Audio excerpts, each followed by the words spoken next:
We certainly did try. Gonna Good lord. pretend to have had a huge, long, very elaborate introduction. I'm like, Yes. I don't Yeah. feel like doing It was this lost, and episode. I didn't write it down. Yeah, Yeah. it's like So the I epic guess poem I just can't. recited. I mean, it was great, but like, Yeah. Yeah. I knew this would This is happen. what I That's get why to I did. work with. It's been You going. had to be there. Been going for the last hour. These are the God people I damn it! chose. All right, we are doing a new take, a new start. Now everything seems to be working. Isakawa tells me he actually hears us now, so thank you for that. Yay. But yeah, sorry about the false start. Here goes. We are going to play a new Pathfinder 2nd Edition remastered campaign, Skull and Shackles. It is a campaign I've looked forward to quite a lot over the years, and finally it is here. And to play it, we have gathered the most brutal, ruthless, roguish, rakish scallywags on the seven seas. So we will do a quick roundabout to present our players and characters, and then we will toss it to our GM for campaign introduction. And as game master, of course, we have the indefatigable Manaki, the most ruthless GM this side of Garund. So now I am playing Artemis Keen. He is a bard, a Maestro bard. I'm gonna do a little tinkering as we go along here. But he is a pirate groupie. He is a fan of pirates, but mostly through reputation. He has heard incredible stories of plunder and booty from his grandfather, mainly about the grandfather's own exploits and exploits of his aunt or maybe mom. I'm actually not sure what she was, but she was also a super famous pirate, and he has heard a lot of that stories. So he has read up, he has read the old, yes, indeed. So he has read all the old stories, he has learned the old songs, and he is really eager to sort of set out for adventure. But it turns out he had a bit of a bad day, and that's what we're gonna like pick up on his way to adventure. And yeah, to my right we have. Hello, I am Valky. I'm sure you know me at this point, or if you're new, hello. I am playing Grask Arkas, which is a cleric of Besmara with the Warpriest doctrine.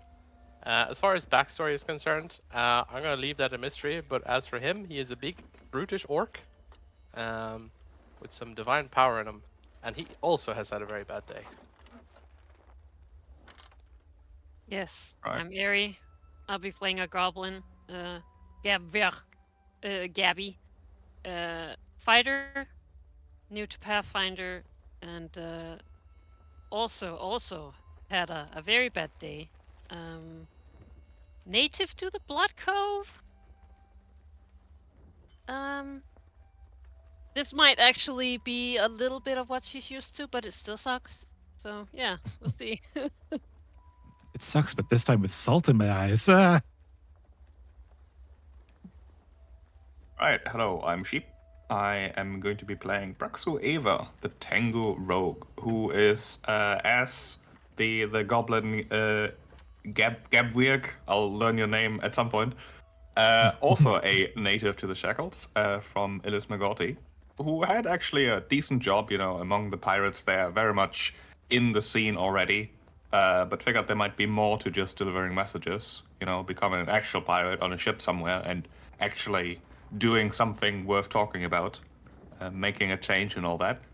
So he went to get hired by a pirate ship, or any ship really, and technically did, although not in the way he intended to be, probably in the worst possible way. We'll see about that. Technically, mission success, however. That's me. Sareth? Yes, hello, I'm Sareth, and I will be playing Tempest Widowmaker, which is a last name after somebody misheard their last name, but really, really liked it, and so decided to keep it in the pirate traditions. Tempest is a kineticist, basically a water and air bender from the deep seas, who has come up to the surface, either partially through fascination with the surface, bit of a Little Mermaid. I want to see what's up top kind of deal, and maybe something a little more urgent, motivating that rise to the surface there, to ask for some assistance for the people in the deep below. That, however, just like everybody else, did not go very well, and the plan has certainly changed, or at least been halted for a little while.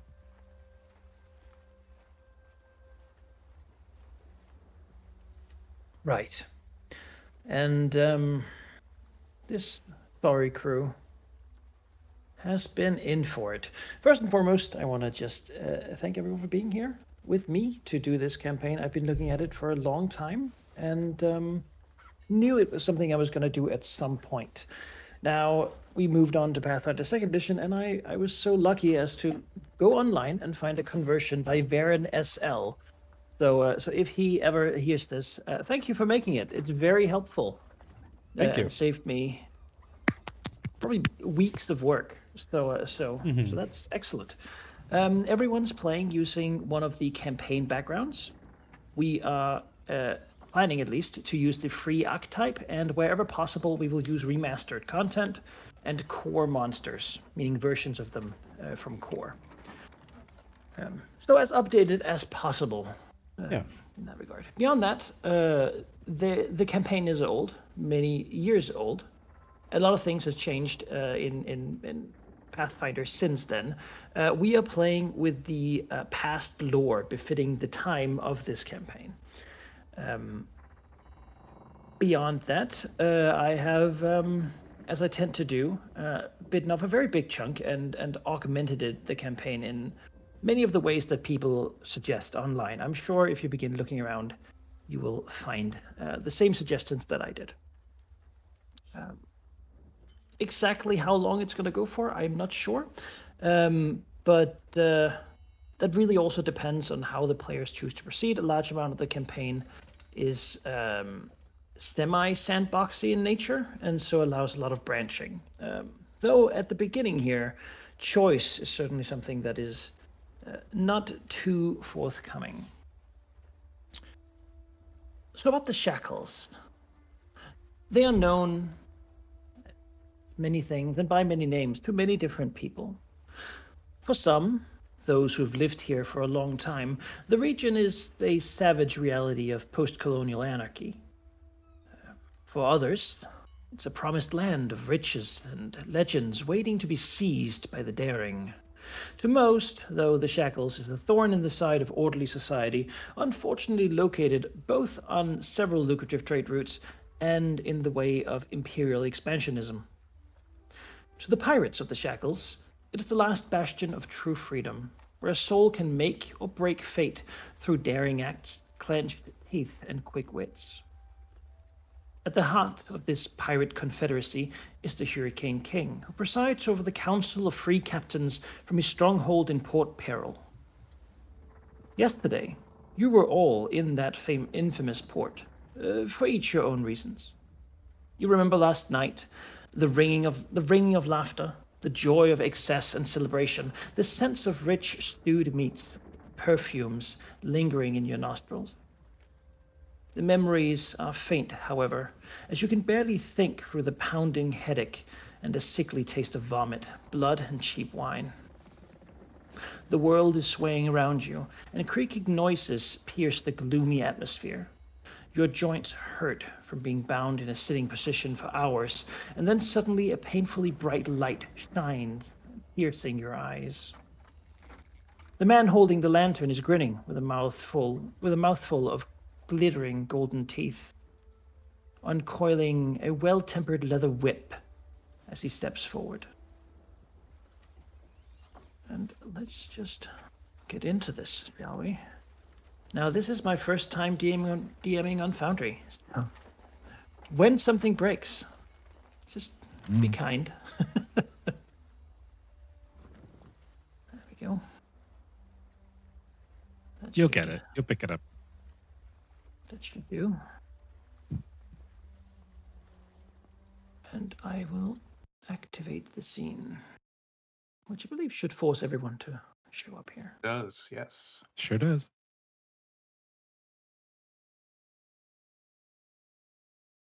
The wormwood.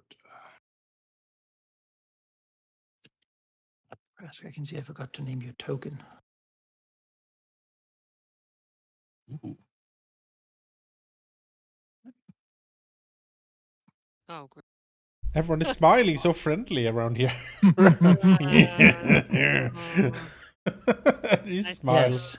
This guy enjoys his job way too Yeah, much. he is. A bit Can't too see into that guy this. from here. Oh no. See my not so good friend. Okay, well. You, as I said, you're just coming to. You can all add the sickened and fatigued states to yourselves. Love that. Ow. Right you know click what? your token, hit the little status effect, which is the little person with the like points coming off of them. Ah, And then Thank you. Great. Yeah. With Foundry, it's never been easier, so, you know. it's definitely like a front load of things you have to learn, but it's so slick once you have it. Yeah. So much Well, easier. that's a lot. Wow. That's so Sorry, many. that was a sickened and fatigued. Yes. You have Yeah. not been resting well. Your bodies are creaking and half broken, and your stomachs are churning with all sorts of things.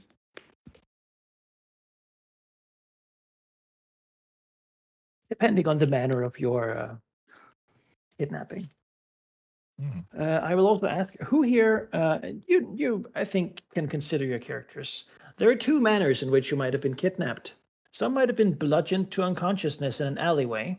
Others might have been simply poisoned on the way to a good night's drink. Who was in which situation? Praxu was I'd imagine- definitely poisoned.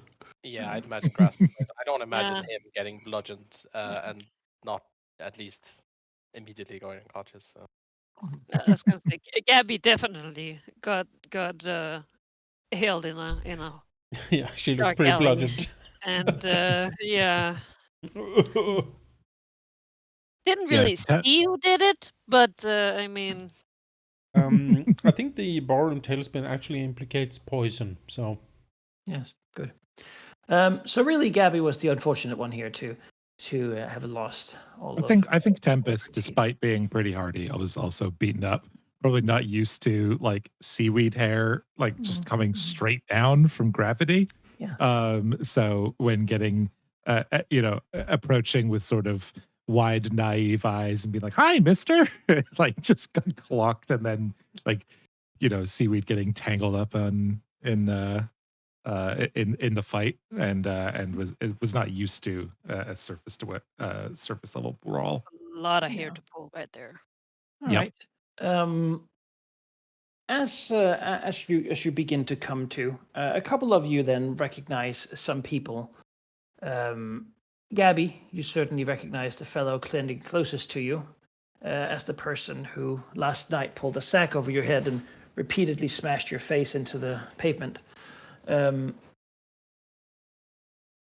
Tempest, you would have seen this woman last night who bludgeoned you and round you, basically put you in a bag. I imagine you're small enough for it.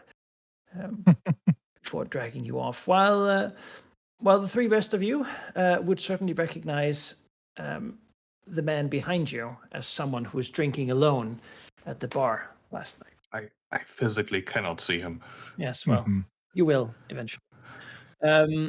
Artemis, particularly, recognizes the person here in the corner who was a listener to one of his stories of heroic piracy last night before he proceeded to loudly interrupt and argue about the nature of piracy being a lot more bloody and gross and real than perhaps Artemis' stories were reflecting.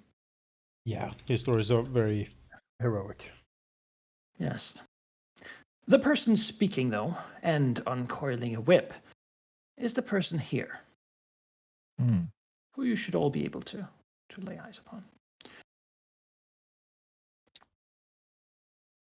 I also want my ship sounds. He's also smiling. What fortune.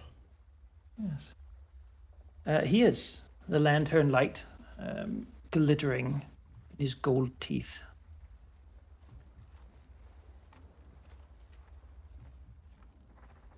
Still abed with the sun over your dome, he says, looking at you, shaking his head slowly from side to side. On your feet, you filthy swabs! Get on deck and report for duty before Captain Harrigan flays your flesh into sausage skins and has fish guts fry you up for breakfast. At first he was smiling, but then he looks rather angry at you. Get out of here! Around you, various members of the crew seem to make sure you understand that this was not a request so much as a command. So we're not bound? No. Behind you, these two seem to be holding the rope which had bound you. Oh, hey. And my sack? Yes. Okay. This is perhaps also the first moment you begin to notice the people who are here with you. Others seemingly as groggy and unfortunate as you yourselves feel. I feel like Gabby would almost like just on instinct like stack her up, but since she is 3 feet tall, she might very well be completely covered by Artemis.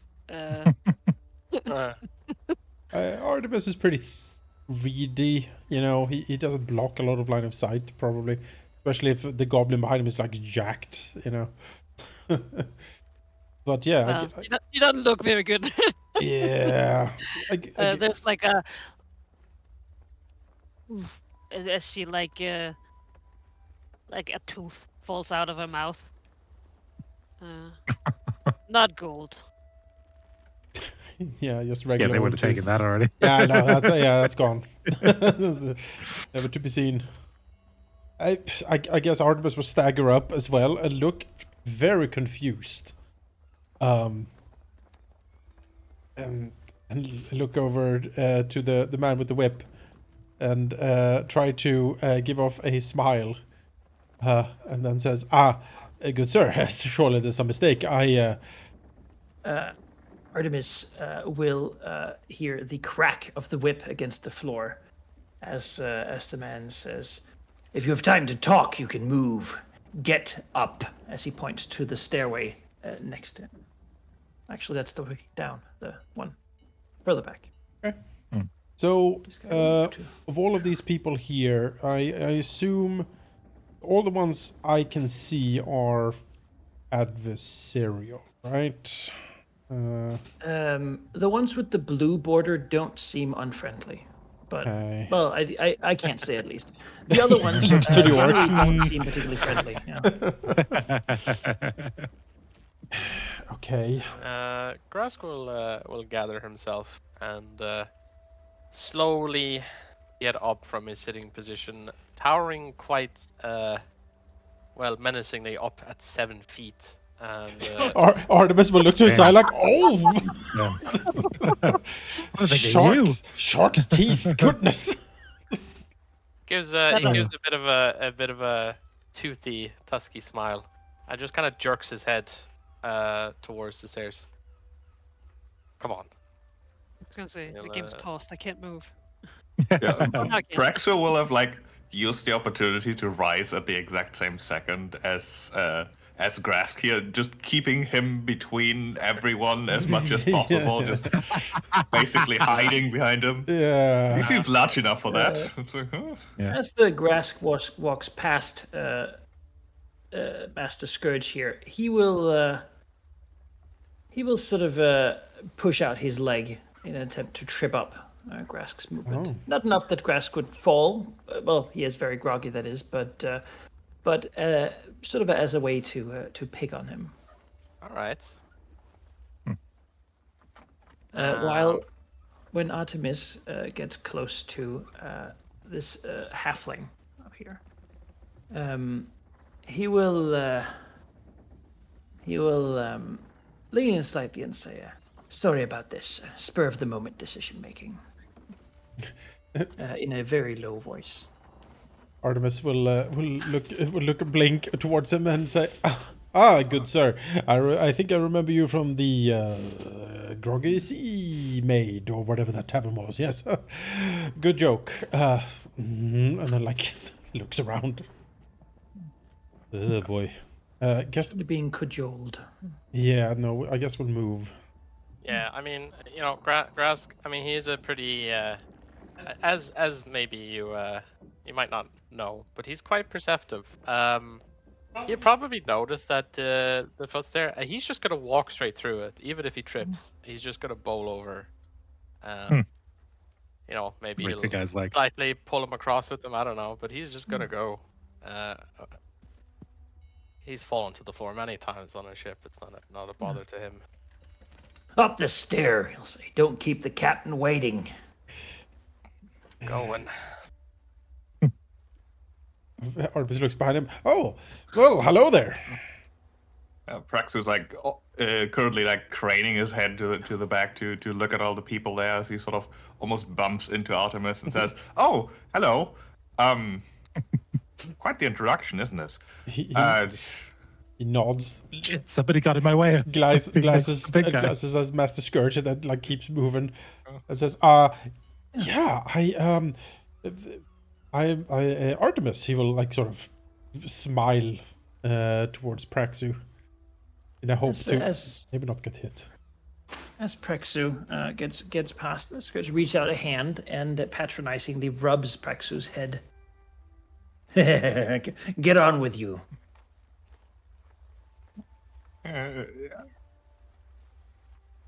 Okay. And that's sort of, for good luck, sort of manner. Yeah. People sometimes do. It's very sort of racist, maybe. Consider that. Tempest, are you staying back? Tempest, I think, has the hardest time getting up. It looks like they're trying to do sit-ups and assuming that is enough to be able to stand, because that's what they're used to as a underwater native. And between that and very much not having their sea legs, they're like, start to try to get up.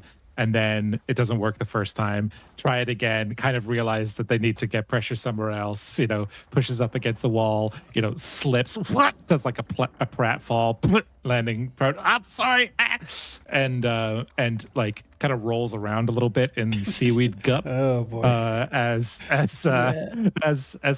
Can somebody help me, please? The very large, sort of heavily overweight man behind you, with a stump for an ear, and with an angry look, will pick you up and just throw you over there, grabbing you physically, and with great brawn and strength, toss you somewhere over there as the Master Scourge will look at Praxu and Tempest landing there, and just sort of look slightly disgusted at the seaweed.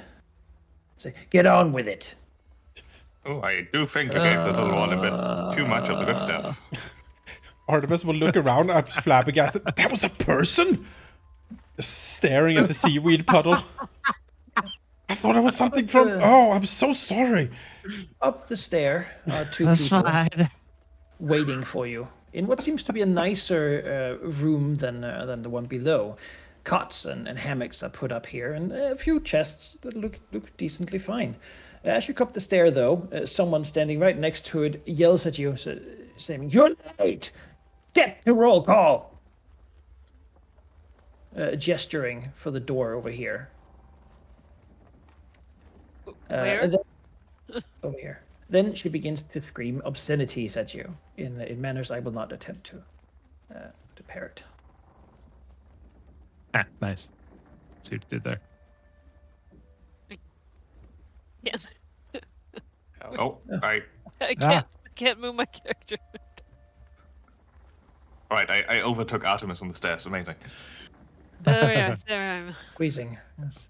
I was gonna say, Gabby pretty much follows any order, just like she is not really there yet. She's pretty beaten up, but when a big person who's the boss right now gives you an order, you usually just do it. So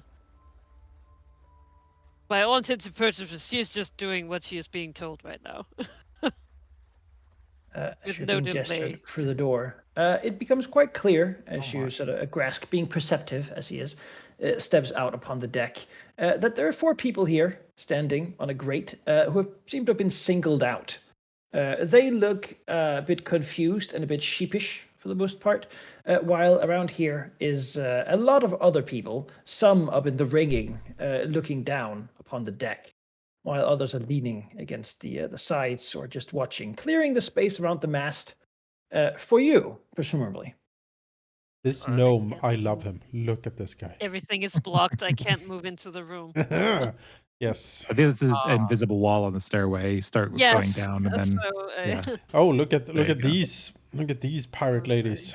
My Um, goodness. So Manaki, when I entered the room, I kind of swapped to like different. Oh, you area. Now I swapped to can't the move upper. my Yeah, char- I can't move I my swapped to the character upper from deck here. as well. My view did.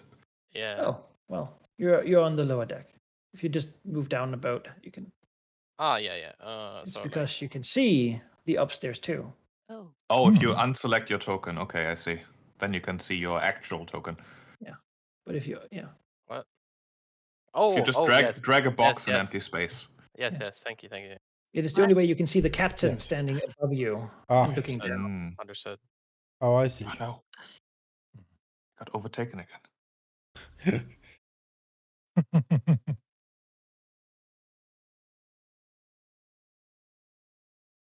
I can't. How do I get down to the other layer? Drag an Okay. empty box somewhere. What And are then you talking about?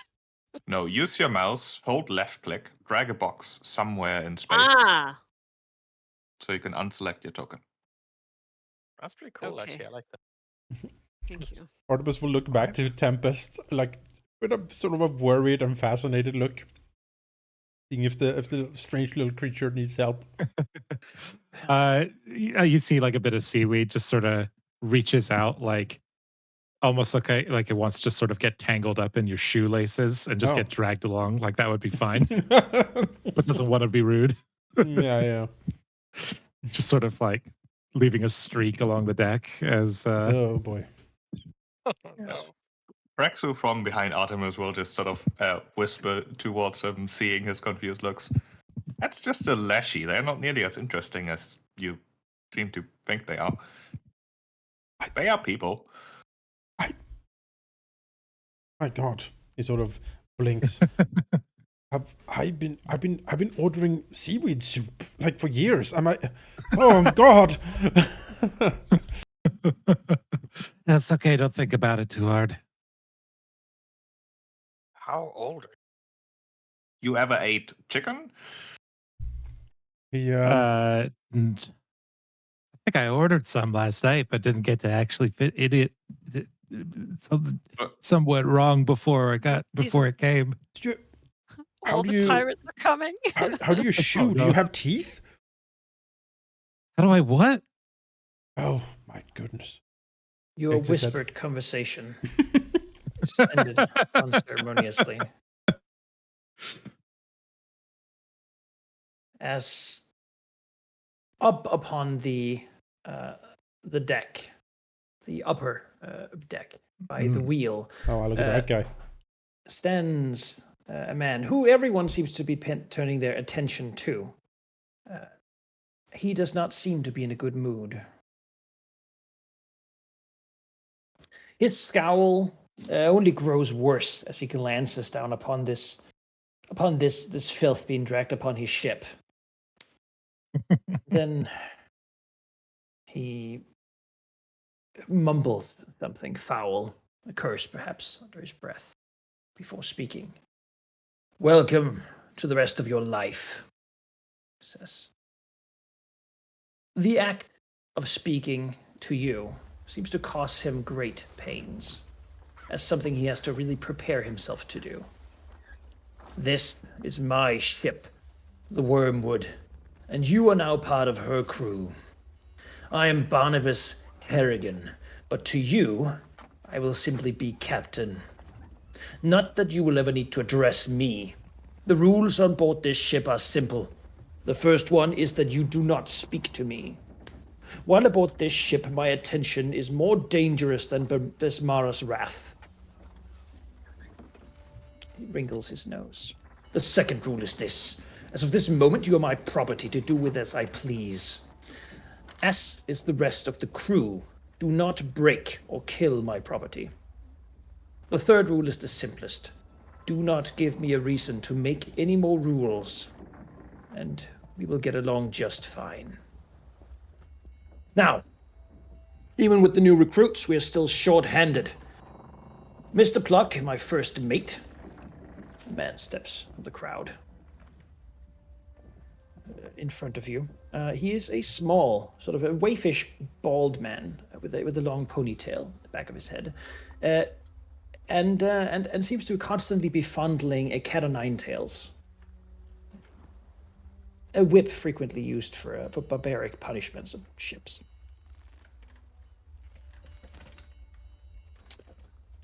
The first mate will make sure you're able to contribute to the ship sooner rather than later.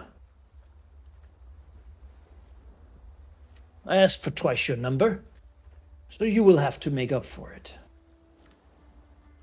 Now get to it. He says, as people seem to do that, many begin to go to their various bits of business, seemingly knowing what they're supposed to go do.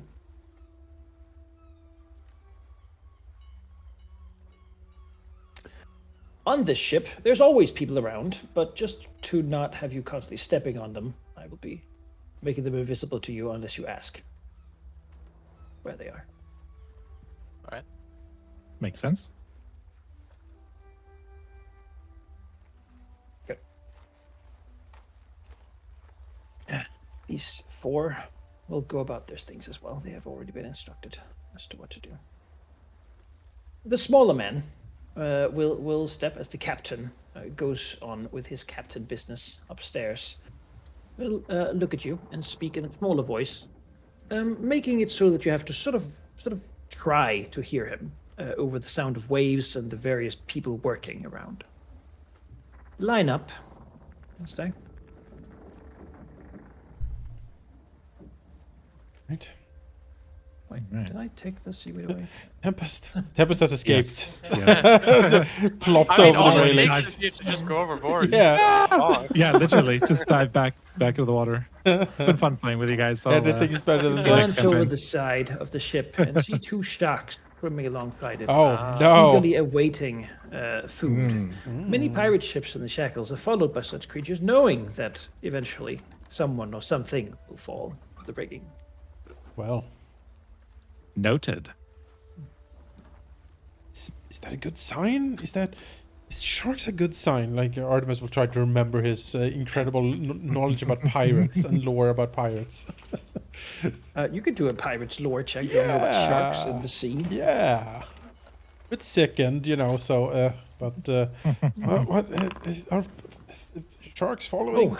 Oh, well, sharks following a ship is generally not a good sign for the crew. It can be considered good for Besmara, but if anything, it means that people, the sharks think it's worth their while. Yeah.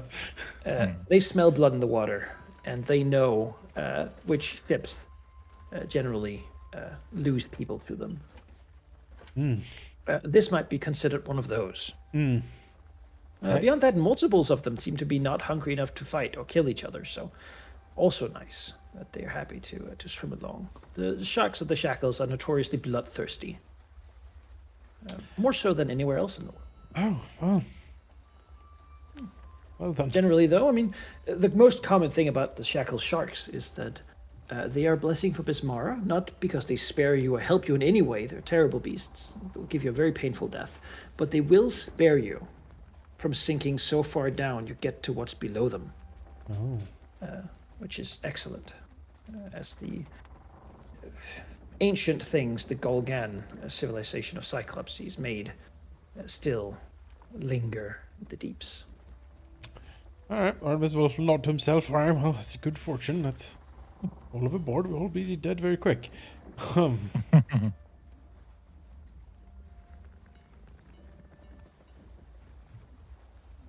The first mate introduced himself as, I am first mate of the Wormwood. I am Mr. Plug. I consider myself the most civilized person upon this ship, except, of course, for Captain Harrigan.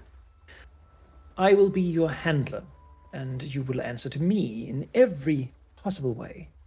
You can think of me as a caring parent, if you will. one who is stern with you, and who has great expectations of excellence from you. This sort of points behind you, where the man with the whip is taking up to parading back and forth, sort of coiling and uncoiling the thing, is Master Scourge. You can think of him as your teacher, and as the master of order upon this ship. He's the bosun, and he's the one who will be punishing you when you test my limits. Master Scourge has a firm grip, and will aim to remove tissue from your spinal cords if you give him any excuse to do so. Says with a thin smile, almost like an unsympathetic doctor in a World War II movie. Oh, nice. Oh, Boy. Now, the ship has some roles we need filled. Recently, there has been a decline in the number of crew we've been able to attain and sustain. So, your first task for the day is to climb the mast, up in the rigging with you.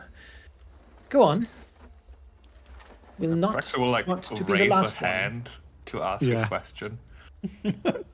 Gets the He whip narrows in his the eyes, face. says, get in the rigging, please. All right, I'll ask after then.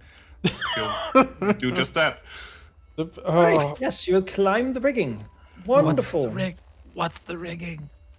It's the ropes. Points at the ropes on the side of the ship. The couple of people already up there will make room as they will watch. I'll Oh, put them out boy. here too, Oh boy, this is so, bad. so you have an idea of who they might be. I've well, Artemis scratches his head. I have read about how to climb a rigging, so I mean, how difficult could it be, really? Let's see. Make these people visible. Hey, I'm Rigging. pretty damn good at this. Yes, Nice. you can use athletics or sailor lore, sailing lore. Okay. interesting. I'm not I so wish much I worried wasn't about so falling drunk. as I was If I about wasn't so getting drunk. tangled up in there. Oh boy. Oh, poor Praxu. All right. This is, as it turns out, a race to 30. You remember your number. None of you have made it yet. We need Interesting. to know who gets there first. Okay. Okay. As I suppose Praxu is like just wiggling in the bottom of it, trying to get some distance, but not doing particularly well. Let's see another row. All right. It's just killing me. This shouldn't be this I- difficult. I'm up to 30. Right? Oh, What's your 35. 32. 36. I rolled Nice. incredibly well for some reason. Artemis keen, perhaps quick or maybe eager not to antagonize his new employers. He is still just completely confused by everything, but I mean, he's like, I guess I just play along, you know, maybe someone can explain what's going on at some point. He's actually very surprised that he's climbing the rigging this well. Yeah, he makes it up before hearing Mr. Plug yell from below, "Now back down! Oh, Quickly, or I will make them push you!" Fortunately, you can, even those close to the bottom here, can scamper down again fairly quickly, without trouble. Back in line. You, he points to Artemis. What is your name? Artemis Keen, sir. You are now a rigger. I Congratulations. Step back. but This is what you do, and you will do so excellently. Or I will make sure you cannot use those pretty hands of yours anymore.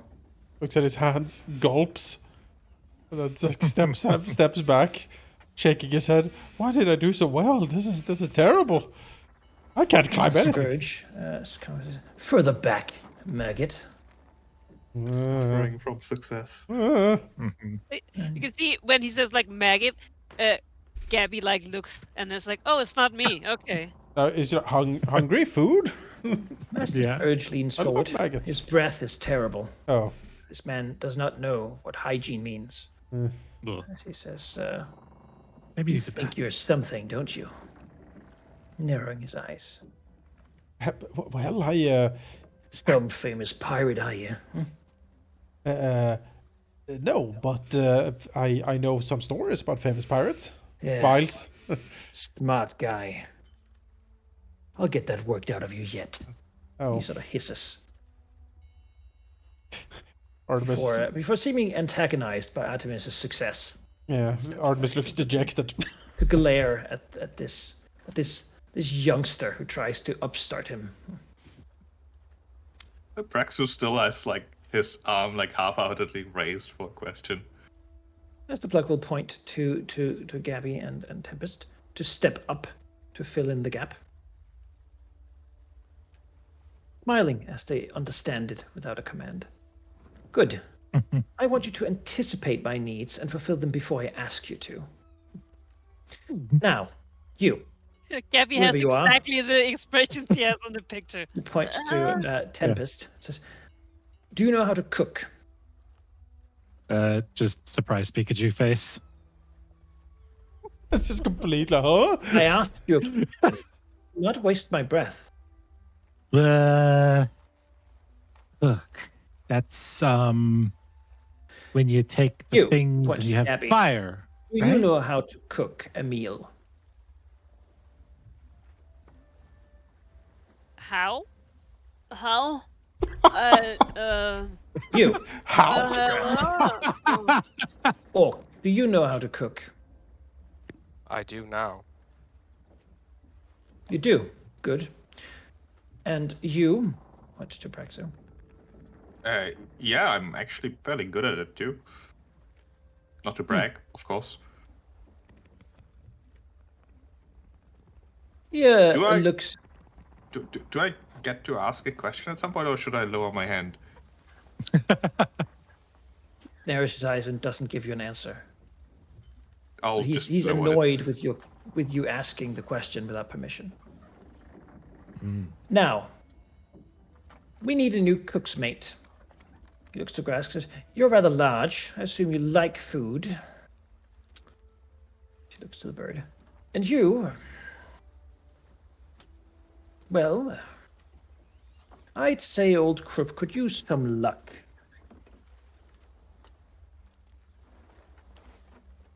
Steps close. You make sure that what he cooks up is good. He has a bit of a problem with the drinking and could use someone to. I'm tired of eating disgusting filth. You make sure to change that, and we'll get along Oh, fine. yes. Yeah, I know how important the Step back. cook is on the ship. Yes.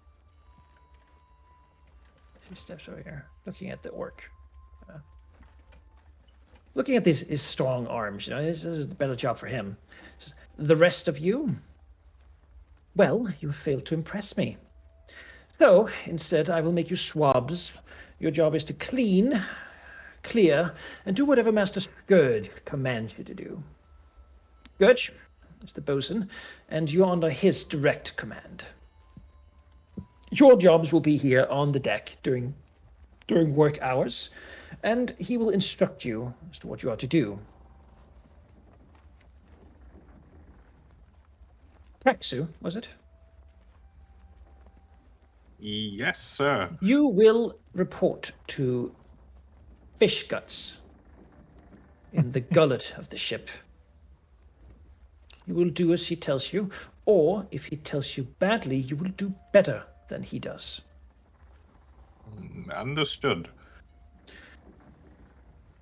She walks over here. And you, Keen. Hey. Your tasks will be in the rigging under my direct supervision. Oh, good. You should be so lucky. Artemis doesn't feel lucky.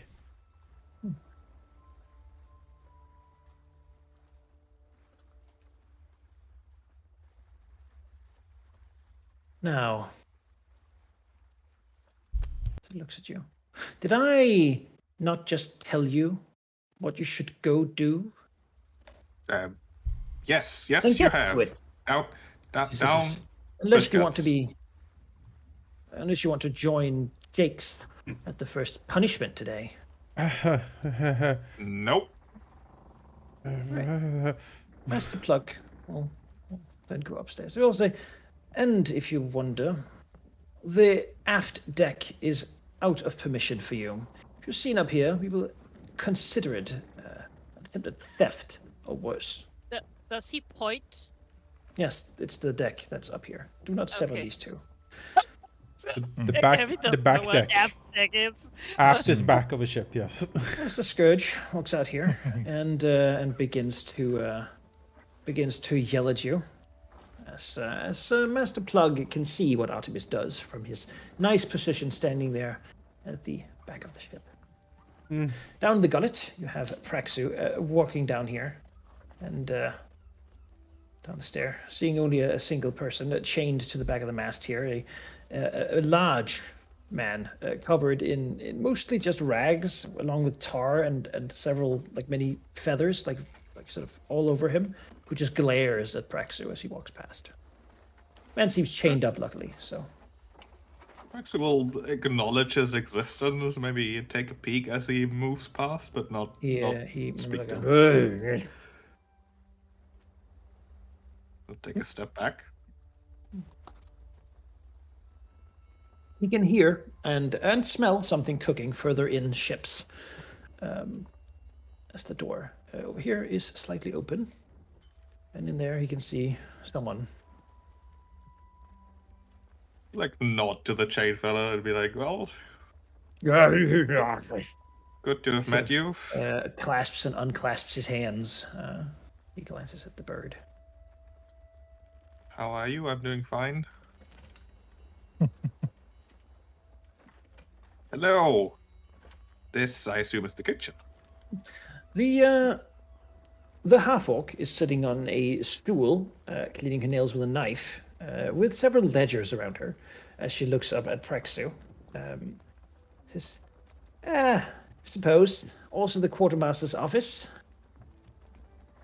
Many I'm things are many looking- things here.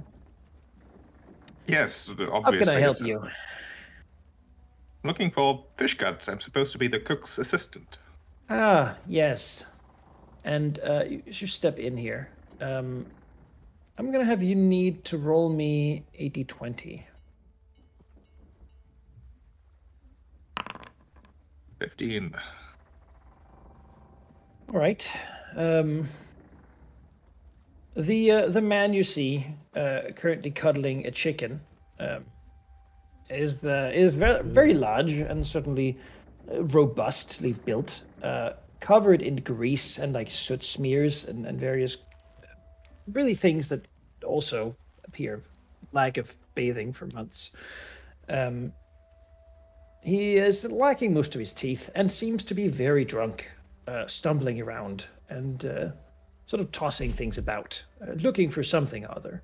The kitchen is well stocked, enough so much that there's actually stuff sort of everywhere, pots and pans and sacks of this and bundles of that, sort of spread everywhere within this small space.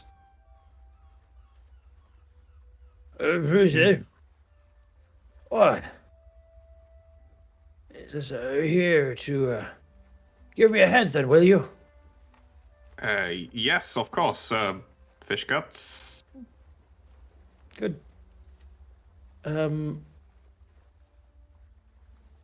Yeah.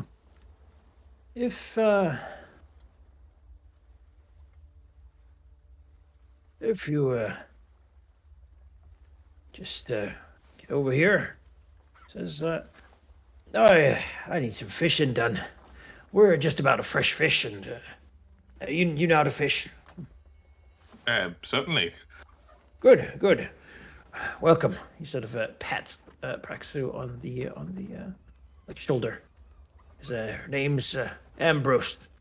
I'm the ship's cook, and well, to tell you the truth, I could really use me a hand here. There's a lot of people to cook for, and a lot of cooking to be done. But I'll handle it today. You just, if you can catch me some fish, I'll be good with that. Oh, all right. I can certainly attempt that. Yeah, there's some tackle around here. He sort of digs around in some stuff and brings up some tackle and fishing gear. Here you go. And then some pieces of... There we go. And that's for bait. Just go to this the front, to the bow, and toss a line. Now come now. They'll be happier if you seem busy. Yes. Yes, thank you, of course. You look terrible. I feel terrible. Right. Just between me and you, take it easy today, okay? Yeah, thank you, certainly. Speaking of feeling terrible, I don't suppose you have a tonic or something or another to, get me up to speed? Yeah. No, sorry. I can't just be giving things out to the new recruits. They wouldn't take it out on you well if they thought I had given you something you weren't supposed to get. The quartermaster who sits on her chair says, "If you got coin, you can buy something. I'm responsible for whatever things get moved around this ship. A lot of things come in, and I make sure they go to the right people." Well, coin is the only thing I hadn't gotten taken away from me, because I didn't have any to begin with. So that's not going to help. I'm sure you'll figure it out now. It's a big ship. Maybe there's coin to be made later, but for now I've got fishing to do. She'll go do exactly that. She goes back to looking at her ledgers. Seems like that recently there's a lot of like armor and stuff coming in that has to be valued. She's looking at like one of your daggers, like weighing it. Yeah. And it's probably like this little room where they're keeping all this stuff, right? That seems likely. All right, it's good to know. She'll go do where he's been told, and with his fishing rod seeming busy, quick steps and all that. There's lots of people about. Up in the rigging, Artemis can certainly climb up, and there we'll see the other riggers about to do their business. Could you give me a D6, John? A D6? Yeah, roll a D6 for me. All right. See what today's Four. task is. All right, that's pretty good. Well, one of them, the little guy who also argued with you. Say, you, Artemis.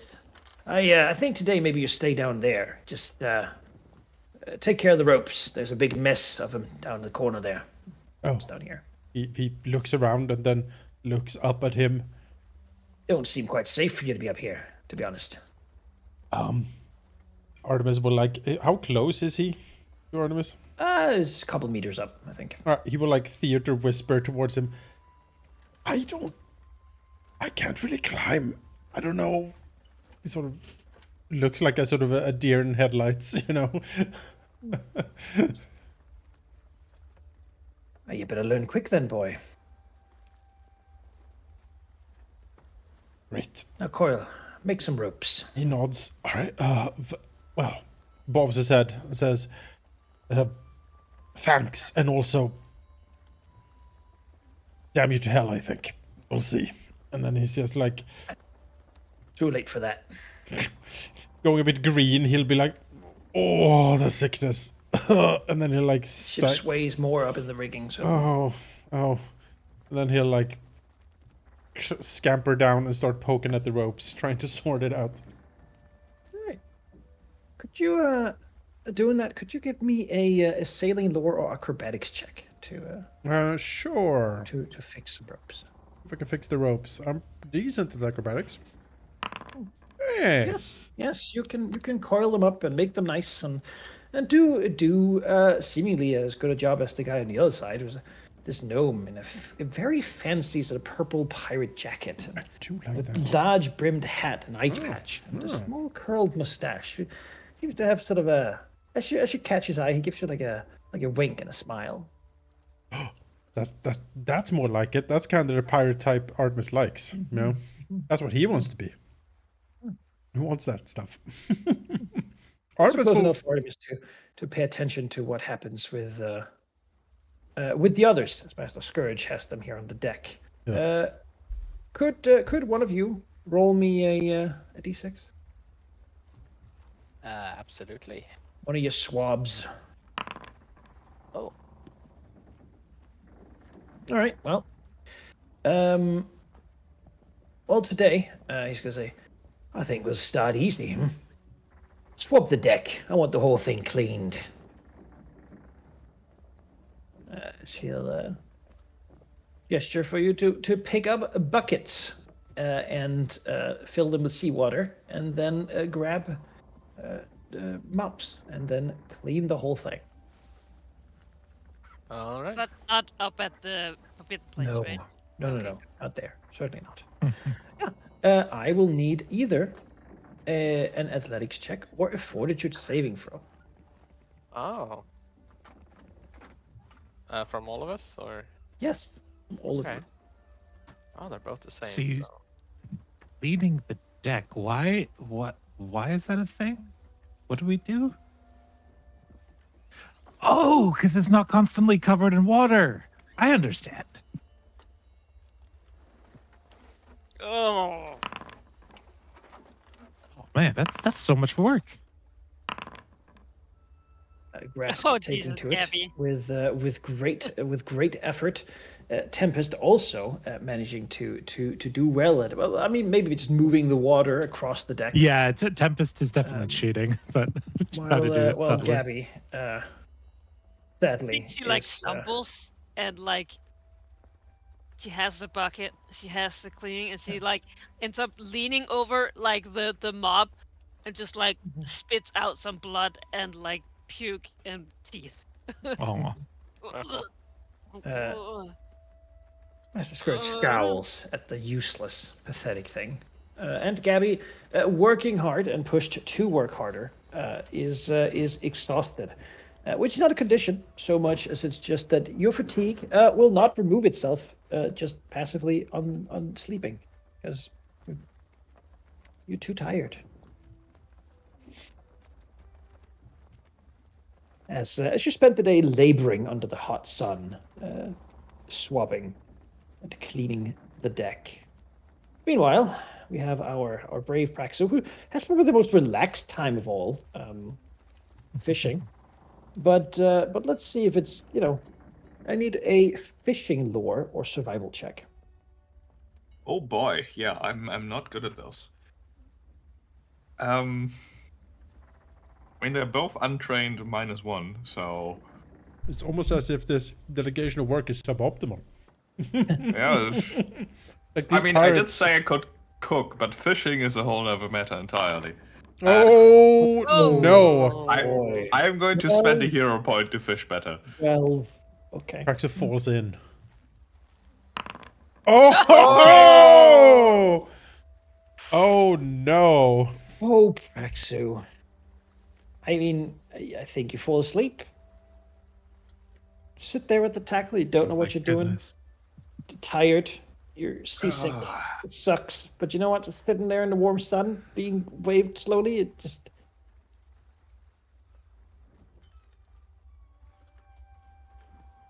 The only thing you catch Until- with that rod is a curse. Until, of So course, nice for a little bit. Yes. until you're woken up. Yeah. Oh, By a I- warm breath on your neck at the end of the day. Well. You're told first mate to go help the cook, and yet I find you sleeping on deck. I was told to train my fishing skills, which I can do in my sleep, you see. Sounds like someone's talking back. That's extra lashes. He says, smiling and awaiting a daring to talk back some more. No, there's no sound in addition to that. Oh, come on. Aren't you scared? You won't be the one having it the worst today.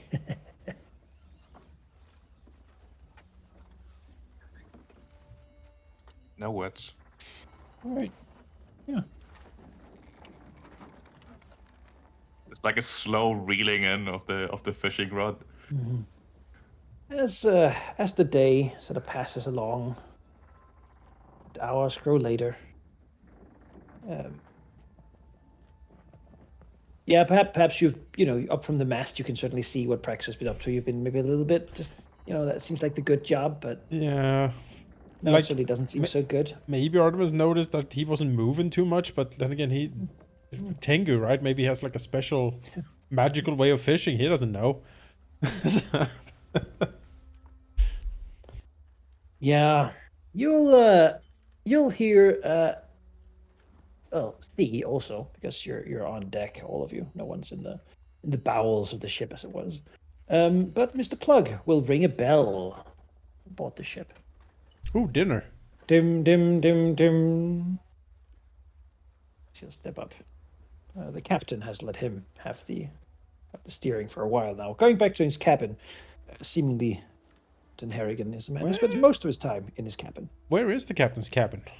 It is right below the upper deck. Ah. The whole back half of or back third of the ship there is apparently off, not allowed. Beyond that is also where the ship's doctor spends most of his time. Mm-hmm. Interesting. From the murmuring of people and such, I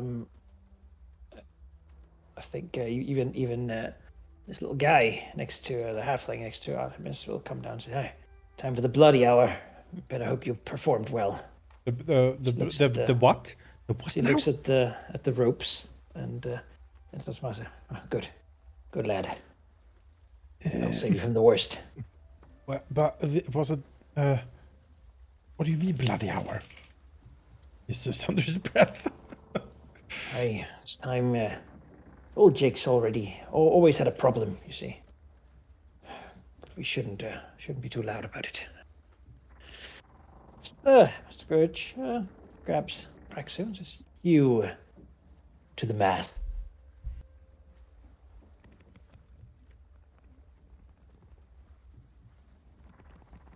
Follow silently, sort of knowing what's coming already. Gathers aboard the ship deck. Various places.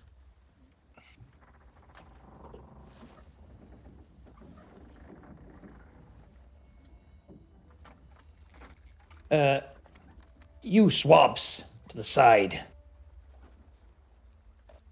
Can you move my token, Manaki? It's Yes, really I awkward. can. Thank you. Oh, okay. Oh, no. I stepped one too far. What did you? My God. No. He's up on the forecastle. What have you done? And the To the shark mast! took him. Well, Gabby's also standing on. There we go. Good. Yes, excellent. Yeah, it will take a little bit as Praxu just sort of stands there, perhaps a bit groggy, and Somehow even more tired than before. yeah. As Mr. Plug stands up by the wheel, speaking down to the rest of them. As basically people grow silent, right? Some people seem very excited. Some seem look away. Some look at Praxu with a bit of excitement and trepidation. Can I take a quick look around to see, just to gauge here, because Artemis is kind of like, okay, like they're some of these people don't seem to be the worst people in the world, and some of them kind of do.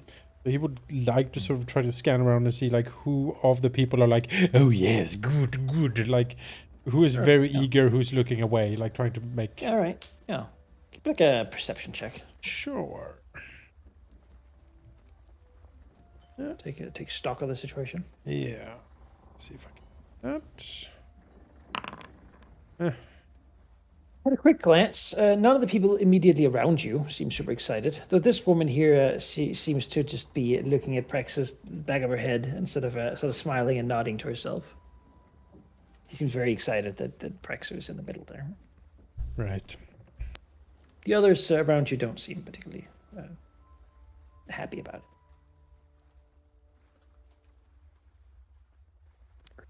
it. The rest of you do anything, or are you just trying to, weather the day?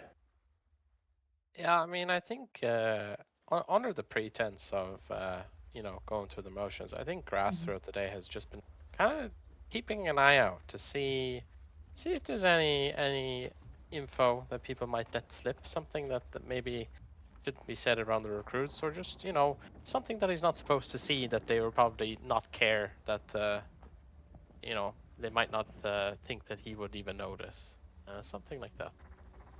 All right, yeah. Okay, give me a perception check as well. Sure. Oh, damn. Yeah. Ooh. Well, you've noticed one person in particular who doesn't seem to be doing that much work, but still seems to get along with it. This person here is here, but has sort of been coming and going, asking someone, perhaps the man next to you, who that is. He'll get the simple answer that that's Tattle. We don't want to be around her, ever really. She's well, she sees you doing anything at all. You'll inform anyone who cares to know. All right. She's the one Good going to know. overboard first. Mm. She just unassumingly sort of disappears. Yeah. Mm-hmm. Just she told on Jakes. And where is he now? Oh, being pulled from the bilges as we speak. I see. Up from below comes the very excited dwarf. Sort of, I want to say like if eyes could be hateful, sort of the way he looks for the most part. Pushing someone who looks a bit haunted, a man who's certainly been beaten and cut and whipped enough that he can barely walk, being pushed up on the deck. Manaki, sorry, before you proceed, could I answer the question there, like what we've been doing throughout the day? Yeah, of course. Yeah, Tempest would like to, while we're swabbing, is making sure to push things off the side of the boat, particularly if they contain blood. And is also, even at one point, like if necessary, will subtly like cut themselves and let some blood drip in there, to make sure throughout the day that the sharks don't get disinterested Okay. Yeah. in the ship. They stick around. Yeah. Excellent. So, Master Scourge, does anyone else want something to add? I think again with Gabby's role, I mean, she's just stumbling again. Tries to, since she has been robbed of everything, or they have been robbed of everything, like they're not sure, but they try to pick up some of their teeth, and if no one, like she has to clean it anyway, and if no one says anything, she'll certainly pick them all up. Whenever she, has an accident. Like put them in a pocket, blood and all. That doesn't really. Yeah, just being generally pathetic. Yeah, yeah. She has not engaged anyone, and sort of just like scuttles around, like, whenever she gets an order, she'll just do it with a little bit of sniffles every now and then.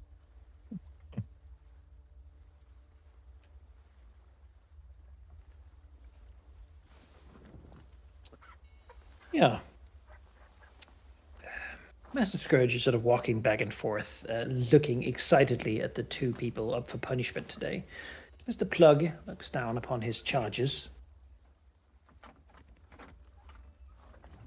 Jakes, Magpie, you have been accused and found guilty of thievery aboard this ship, of stealing something that doesn't belong to you, of antagonizing your shipmates with your long fingers.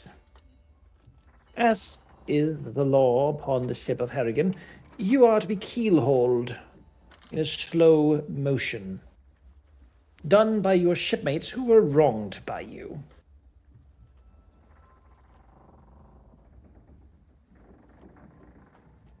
You, Praxu, I had hopes for you, and yet I see your laziness has caused us to have a meal that is suboptimal. Certainly something anyone here suffers from. As such, you will receive 3 lashes delivered from Master Scourge before the keel hauling of Mr. Jakes.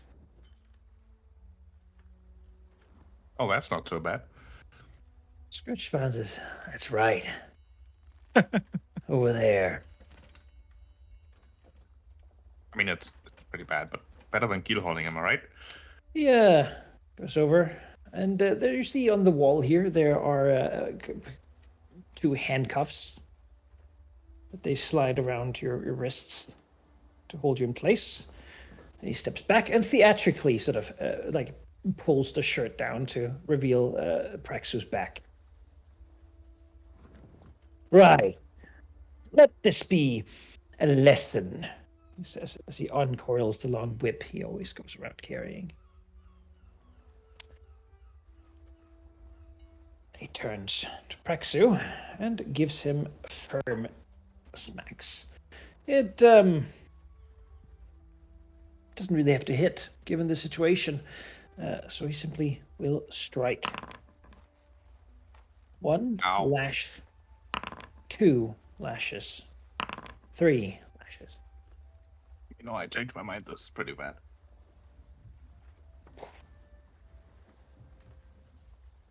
As the whip cracks can't see the brutally,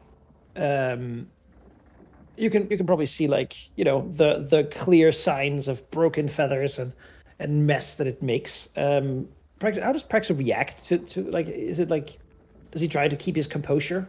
Or? He genuinely believes, oh, that doesn't sound that bad, but then very quickly caves to not having any composure whatsoever at the end. Mm-hmm.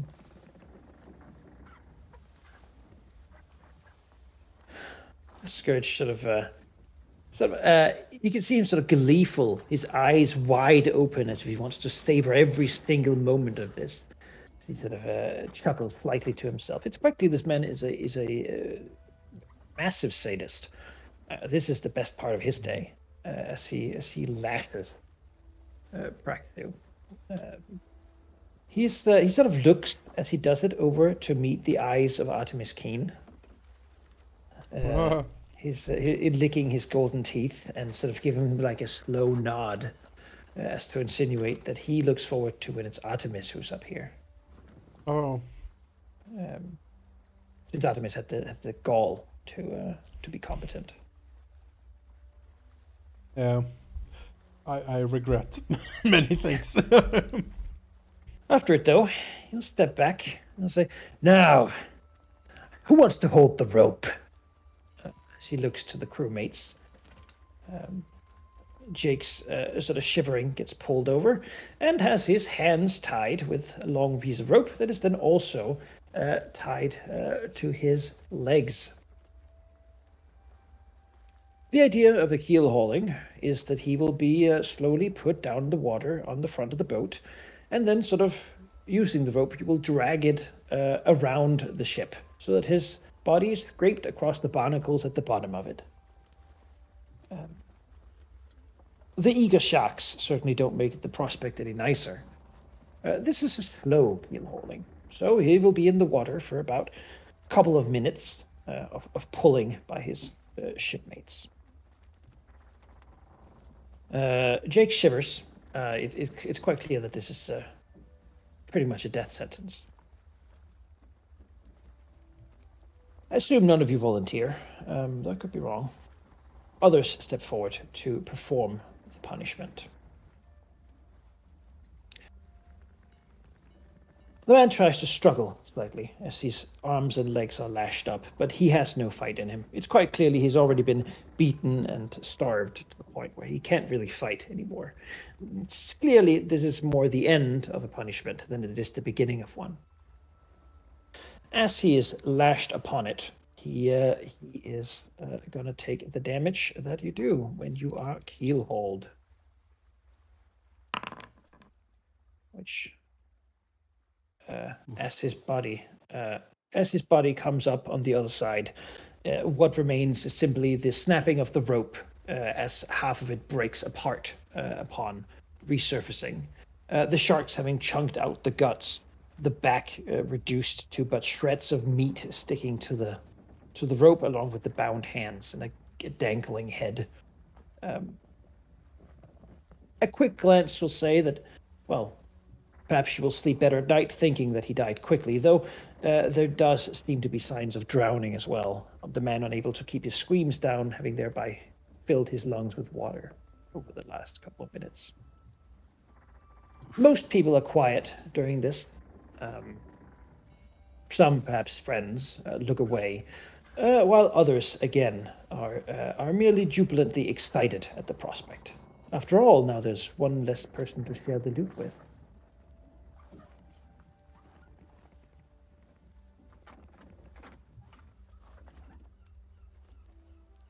At the end of the bloody hour,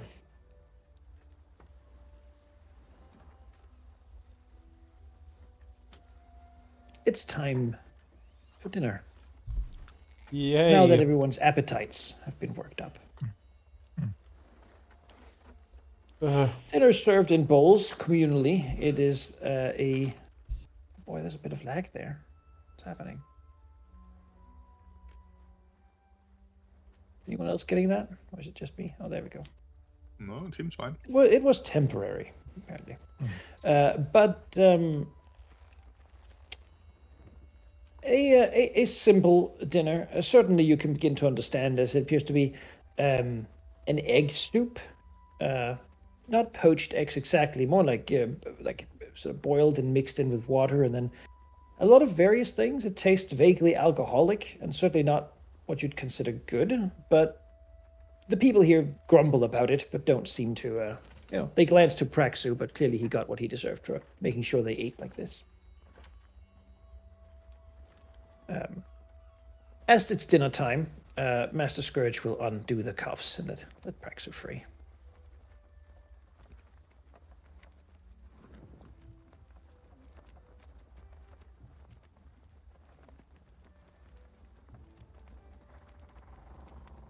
People eat all over the ship, really.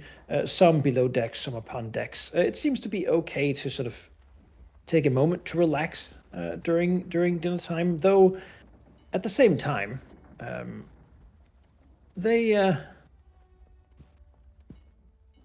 bring forth something else. The quartermaster, one of you have already met her, but she comes up with several mugs of what seems to be rum. All right, everyone, you know the drill. One ration for each of you. Get it in boards and keep it in. As people sort of line up to take their rum ration, they down it in one gulp, and then they, almost like medicine, they sort of hiss and shiver, and seemingly don't have a good time doing it. Whoa. Over the dinner, Tempest will try to get close to Praxu and try to subtly sort of scooch their bowl over to him. Praxu looks at the Leshy doing that and says, I can barely eat this one. I do appreciate the gesture, though. In fact, I'll be very surprised if I can keep this down. Mm-hmm. All right. You need your strength. That looked painful. Oh, it was. Very. I'll get better. Okay.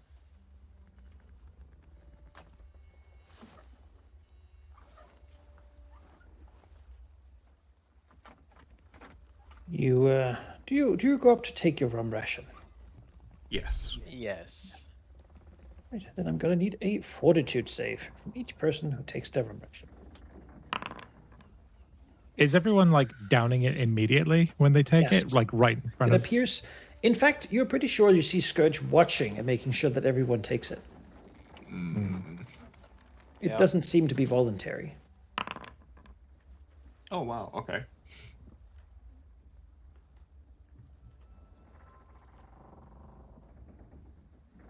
All right. Gabby definitely watches to see if anyone, like, if it's a possibility to forego, and once she realizes it's not, she'll also,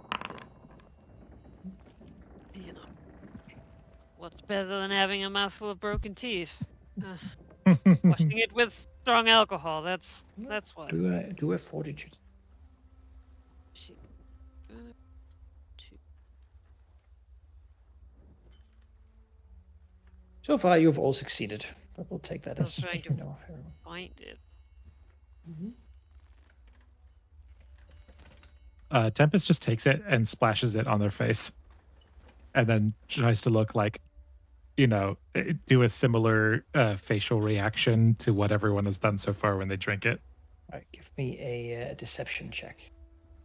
All right. So good at these. 14. Master Scourge narrows his eyes as he sees it, and will begin walking towards you. Where do the- I find my fortitude? Sorry. On your first page, should Column be on the your left. left. You look at AC, Oh, the shield, there's, and then yes, down. I see it. Thank you. All right, you also good. There's As he sort of definitely a lot of whimpering. looks at as you basically you drink your ration, you can feel it's hard alcohol in that shot, and more than you sort of should drink generally. People after it though seem to calm down and sort of some get fairly drunk from it. Others just get sluggish and sort of tired. You're pretty sure that this amount of alcohol is enough to make most people sort of burn out a little bit after a hard day's work, making them really unable to do much more for the day. It's the no get to sleep potion, basically. It's the Tempest Makes just sense. splashes it. So it says, now, I think you just dropped your share.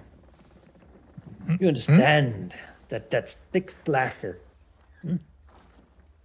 No. It sort of lifts the barnacle arms.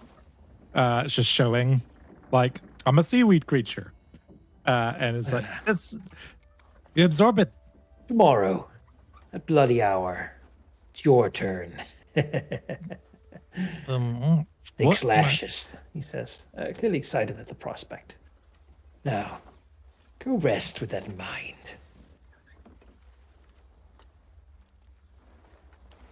Look, Tempest will sort of look and then just tries to emulate like being drunk, like try to commit to the bit, and stumbles around some more. He's seeing right through it. He's seen it before. But there's no back talk, so he doesn't have excuse to add lashes. So, you know. Yeah, that was the pause there. At the end of this charade, having all completed it, you're actually able to stay up for a little bit longer.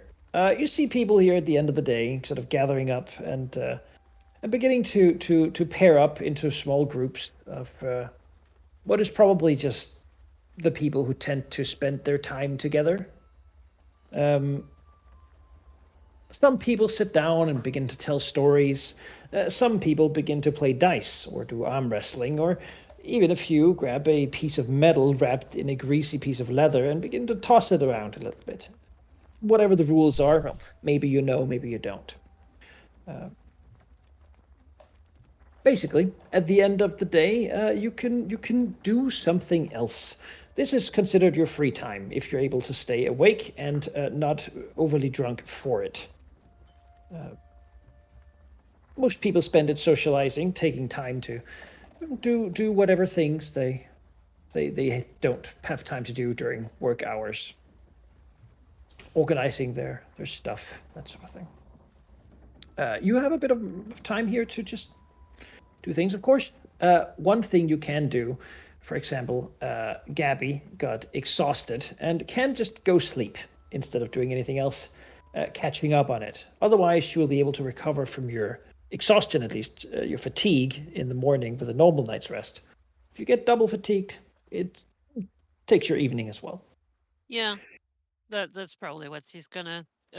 Is like, have they been told where they sleep? Presumably down in the place where you Woke. below that. Oh. As you've seen all over the hammocks or anything. Yeah, Praxu for one will probably look for Artemis actually, wherever he is hanging out. Yeah, Artemis will look for Praxu, so I guess they sort of, you know... we meet awkwardly in the yeah, hallway. we meet. Artemis looks him up and down. How does he look? He's back dressed, obviously still wincing a bit, but pulling himself together, sort of like stretching occasionally and then regretting doing that, and then just like sort of standing there in pain for a moment. Before he relaxes and sees Artemis.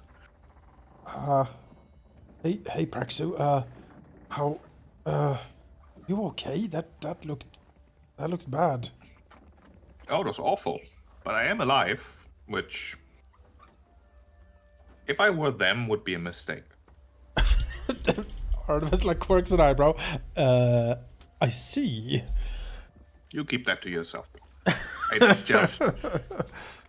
being a bit angry right now does make the pain a bit more bearable, which yeah, the is pain. important right now. About that, maybe I can help. Maybe I can sort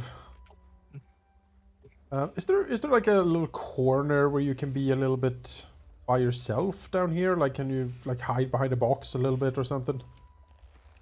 You can find moments of privacy. Okay. Yes. Nothing extended though, as people are constantly like moving around. But many people go to rest and such. There's presumably the second deck down here will be a bit of a place to go for people who want to just have a bit of privacy. Yeah. Okay. No one's that interested in you at the moment. Oh, sure. The deck people mostly spend it gambling. Right. That makes sense. Well, in that case, Artemis will look at Praxu and say, "Can you take your shirt off, show me your back?" He sort of grimaces a little bit, like, ugh.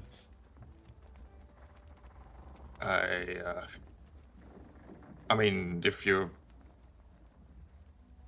I suppose it won't hurt. Well, it will hurt, but can. So he'll first, like, look Artemis up and down for just a second out of the question before you're like, oh, I suppose it can't hurt. Yeah, Artemis will look at the lashes on Praxu's back, and he will grimace a little bit, but then Praxu might hear him, not see him, but he might hear him sort of sing a little bit by himself. It's an old pirate rhyme about, swashbuckling and whatnot. He's not doing it very loudly because, he doesn't necessarily want to be noticed by the rest of the crew here. But hell.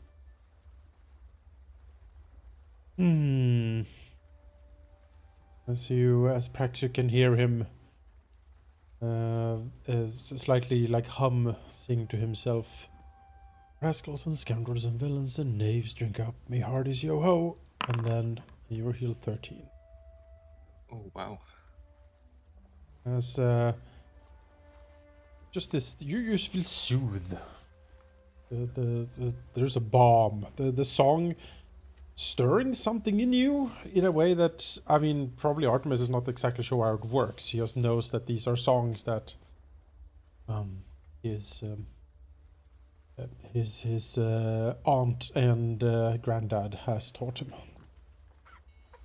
Oh, you know what? I think I heard you in the tavern back in Port Peril.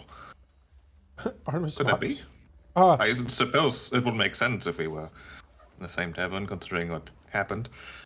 yeah. You can put your shirt back on. It looks good. You'll feel better in the morning, I'm sure. Yeah. You heard me sing. He smiles. Looks actually quite happy. I remember thinking that you had a very naive view that I appreciate. Oh, well, yes, I am starting to slowly realize that I have been mistaken on a few accounts, perhaps. Not mistaken, perhaps, but this is certainly an end of the spectrum I personally did not want to experience. Reality is somewhere in the middle.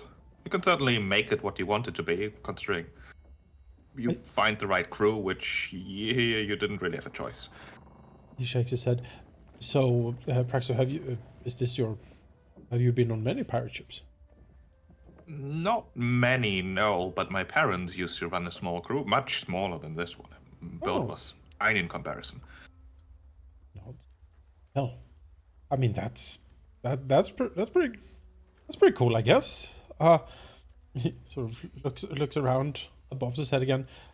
Maybe you could tell me some stories about it at some point. No, certainly. I'd be happy to. That's great. He sort of pats him on the back a little bit. Looking over, Praxton's like, good. It worked. So I've got a suggestion while we're here, and while at top there's some money to be made.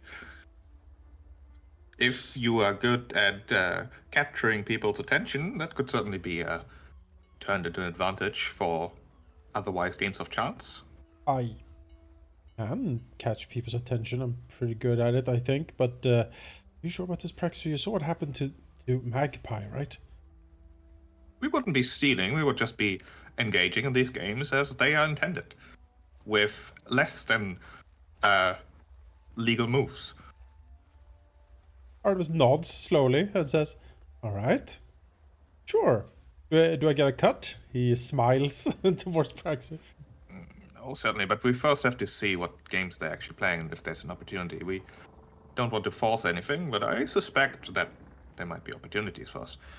I think we would do best to try to stay away from some of these people.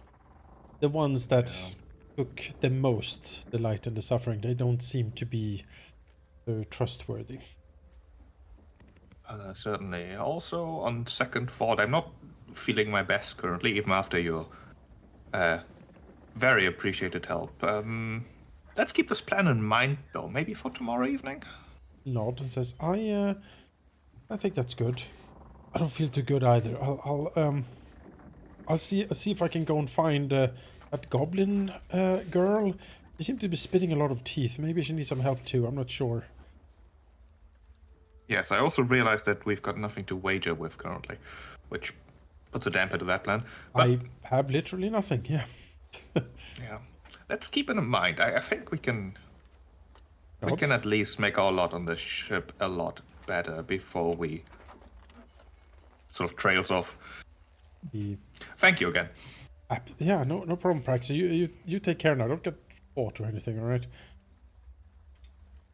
I'll be fine. Yeah. Meanwhile, what is Grask, Gabby, and Tempest doing up here?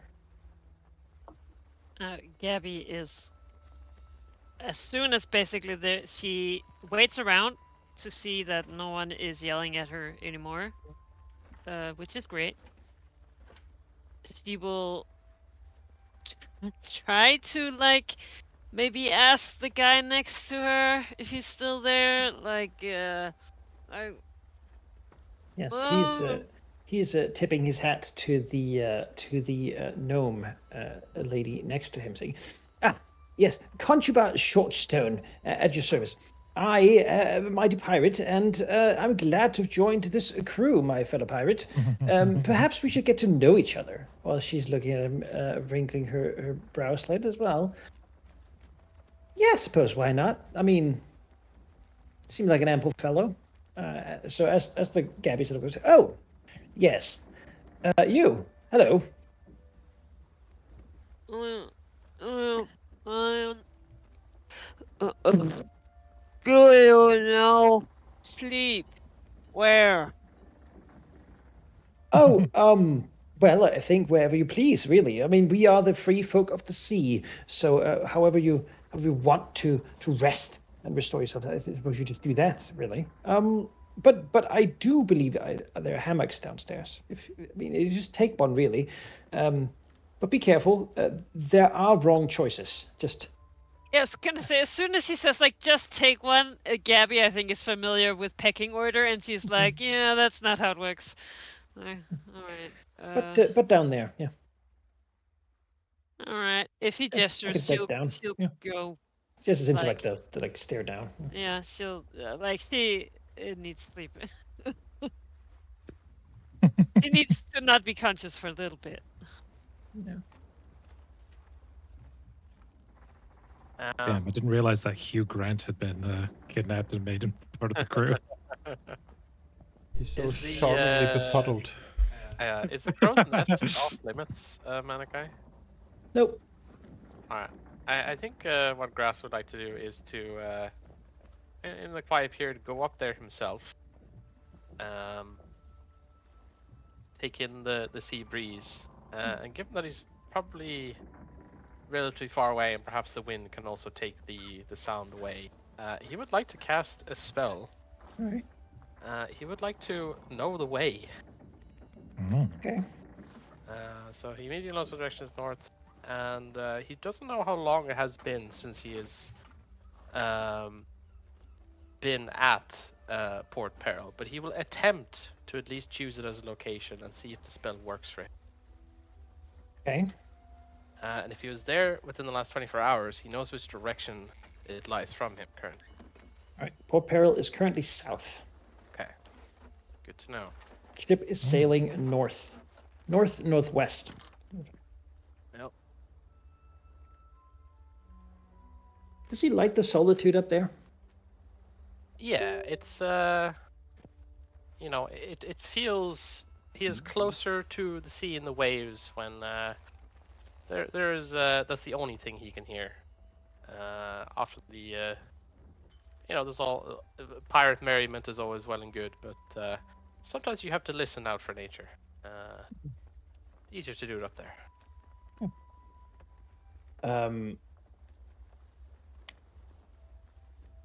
Halfway through the evening, there will be a call from just below in the rigging. A woman's voice saying, "Room for one more."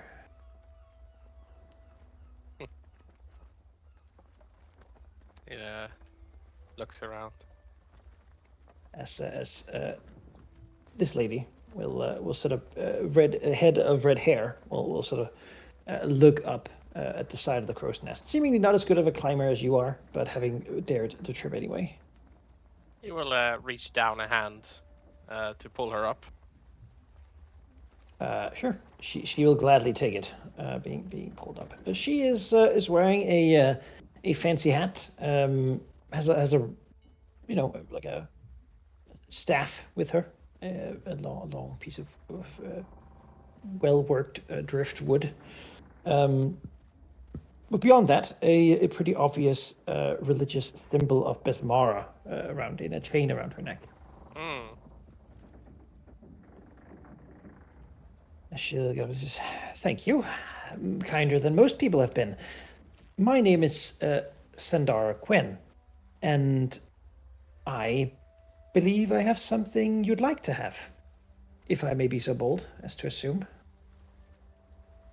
Well, I would correct you if you were wrong, but perhaps you could show me first.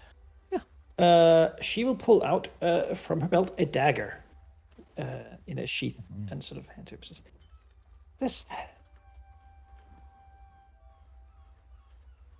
Huh. He'll take a look around. Is there anyone else, like perhaps on the rigging, or anyone in the? Give me a perception check. Yeah, because I know Perhaps a someone tattler. who. Yeah, perhaps.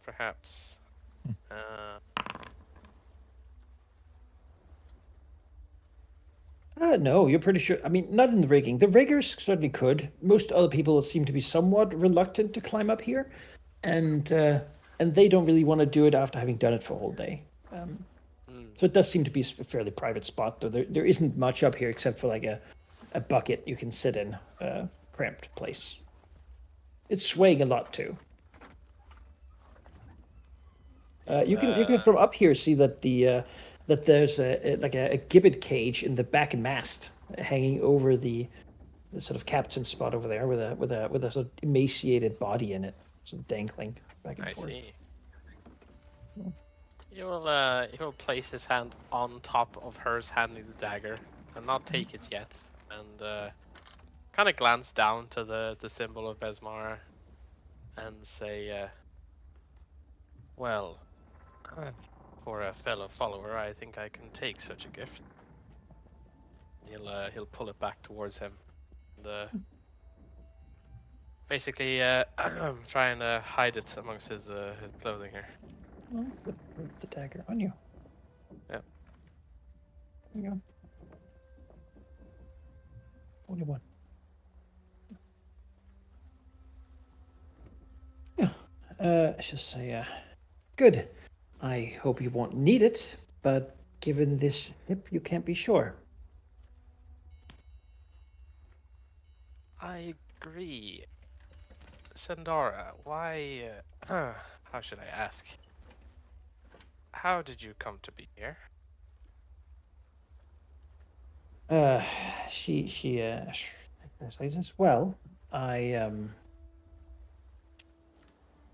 made an oath once that if Besmara gave me what I wanted, I would in turn swear my life to her service and a life at sea.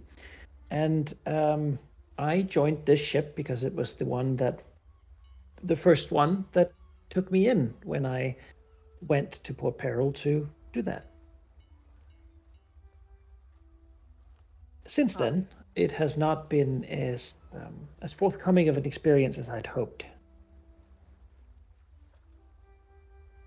Yes, funny.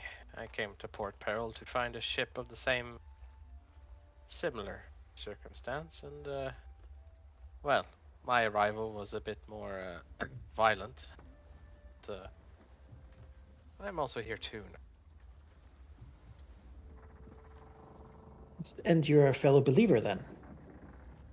He will pull up his left sleeve, and on a band around his bicep is the skull and bones on a black background tattooed into his skin, and he'll nod at her, knowing. Indeed, I am.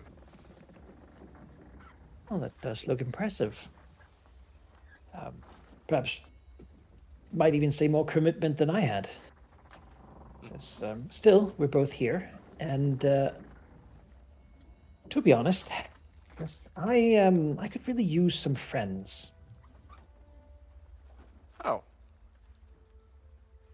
Well, friends come easy. Oh no, they don't really. You see, not in the few days I've been here. I've talked to a lot of the wrong people, and a lot of people have the wrong ideas about where I should be and what I should be doing. So I figured, you seem new here. you were introduced this morning, and you seem like someone who can handle yourself, especially if you have a knife with you. So, I just want to say, until you prove that it's a bad idea, I've got your back. There's something you want to know about this ship or how things work, I can tell you what I know, and if there's something you need, I can try to get something for you. That sounds ideal for both of us, I think. Good. And yeah. Sure. This is a nice place, though I did not like the climb up here. Well, I'm afraid to say it felt easy for me, but that's just the physique. But the air up here is quite refreshing, I think. Perhaps when we have to go down, you climb down first, and then catch me if I fall. Ha! We'll see about that. Well, I hope to motivate you to.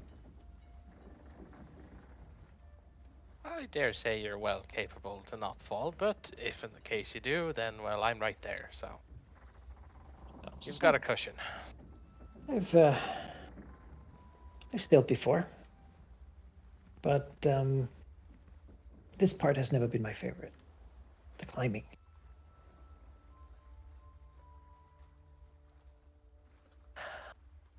Well...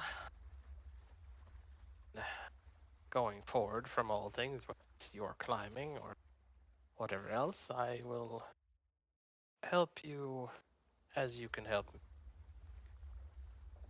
Friendship, partnership, whatever you want to call it. Well, let's just say I have your back.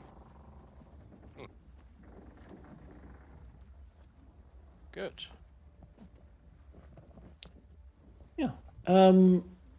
Sandara will be really rather friendly in tonight's talk. Is there anything, Valky, you'd like to like figure out about the ship or anything else in the conversation? I mean, where are they currently headed for? What's their like destination right now?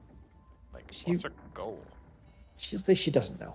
She hasn't been told, and the captain seems to. I mean, she's seen him like twice since coming here. Yeah. When she was introduced, and when you were. Beyond that, he spent his time in his cabin with officers walking back and forth. She's sneaked a peek through the door, and they seem to have a lot of maps and stuff in there, but he doesn't seem to tell anyone anything. Yeah. Other than that, just people to avoid, given that she clearly has experience of talking to the wrong people.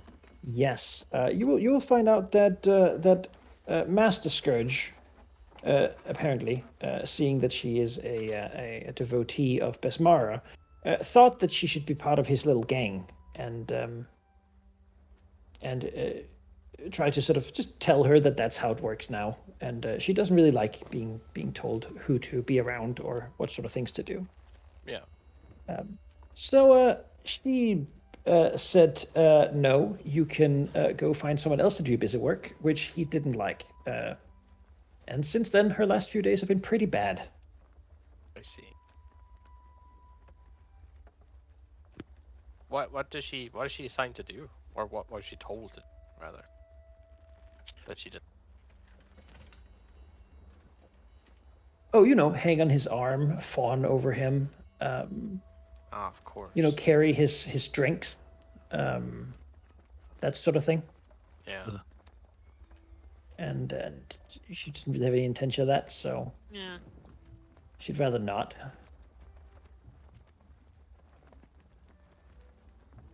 All right.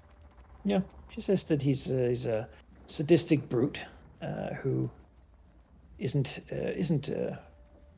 worthy of the spot on the crew he takes. But apparently he's got the favor of Master Plug, who has the favor of the captain. So for now, there's not much to be done. But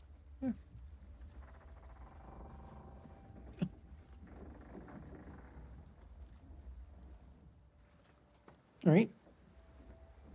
I believed Artemis Keen was trying to intercept Gabby on her way to the cabins. Yeah, he's just, if she notices that she's asleep or something, he certainly won't disturb. She's had a rough day. You just sort of want to check up on the others.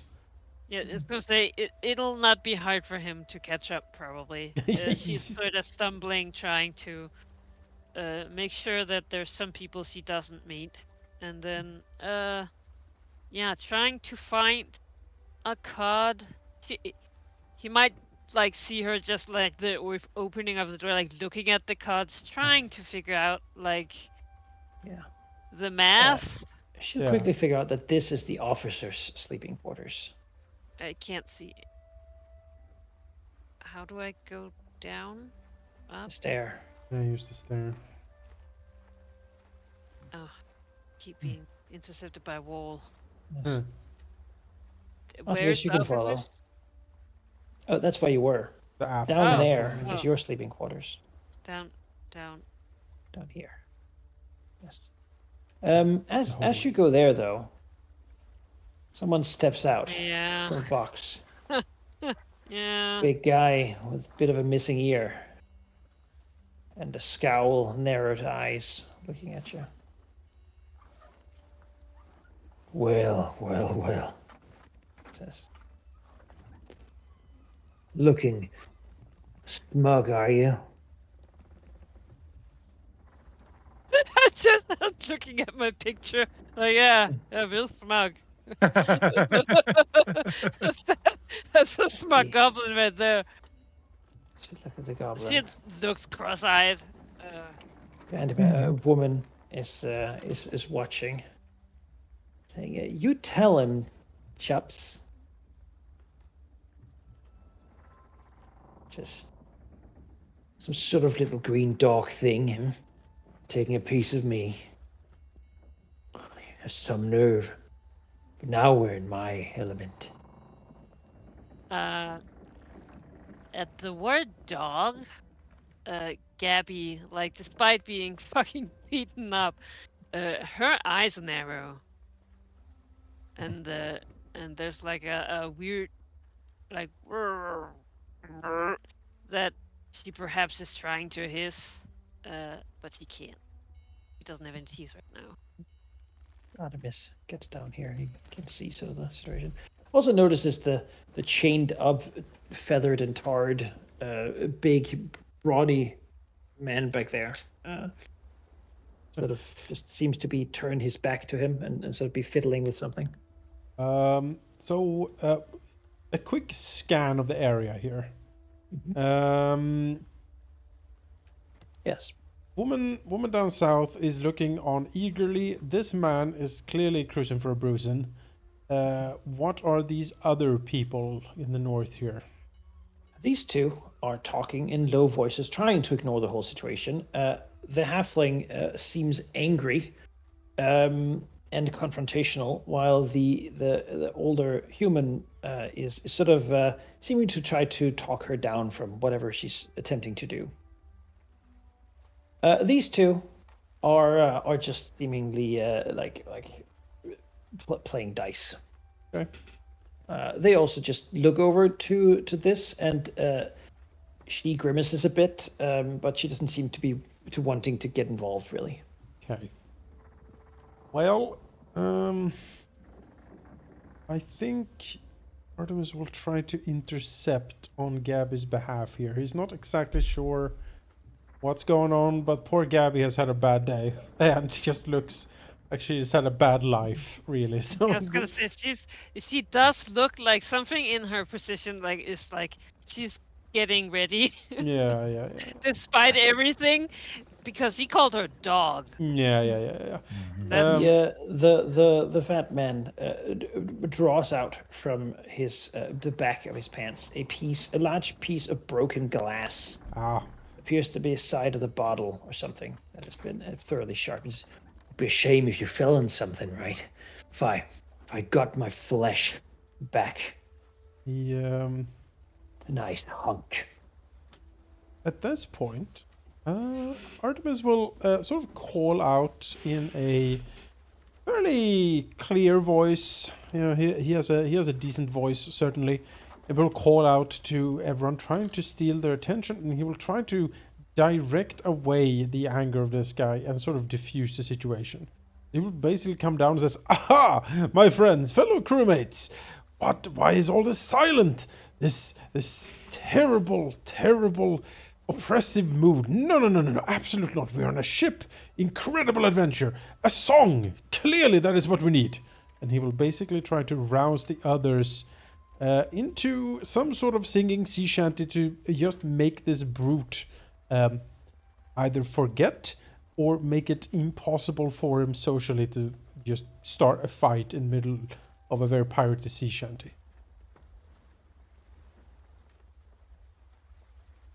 Oh Give me boy, Artemis. Okay. Give me a performance check. Absolutely.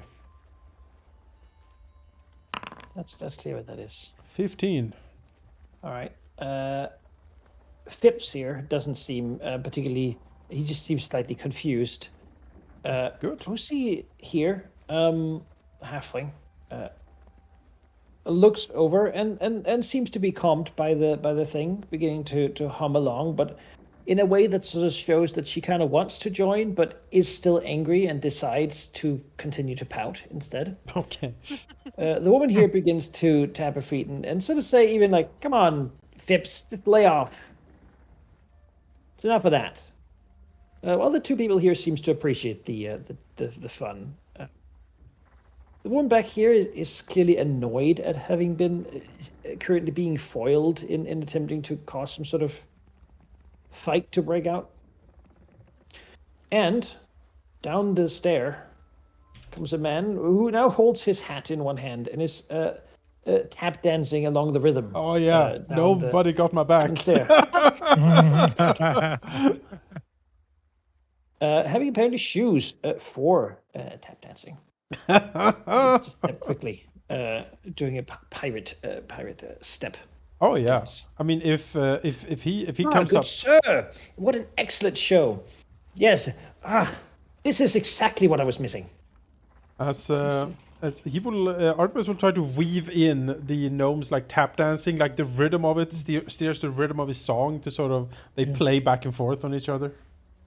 Yes. As he invites the others to also sing and make merry, and maybe also trying to like scuff Gabby, you know, make her be able to get away. Much dancing. Oh, Jesus Christ! Jesus Christ! Wow. Holy fuck! As he dances and Damn.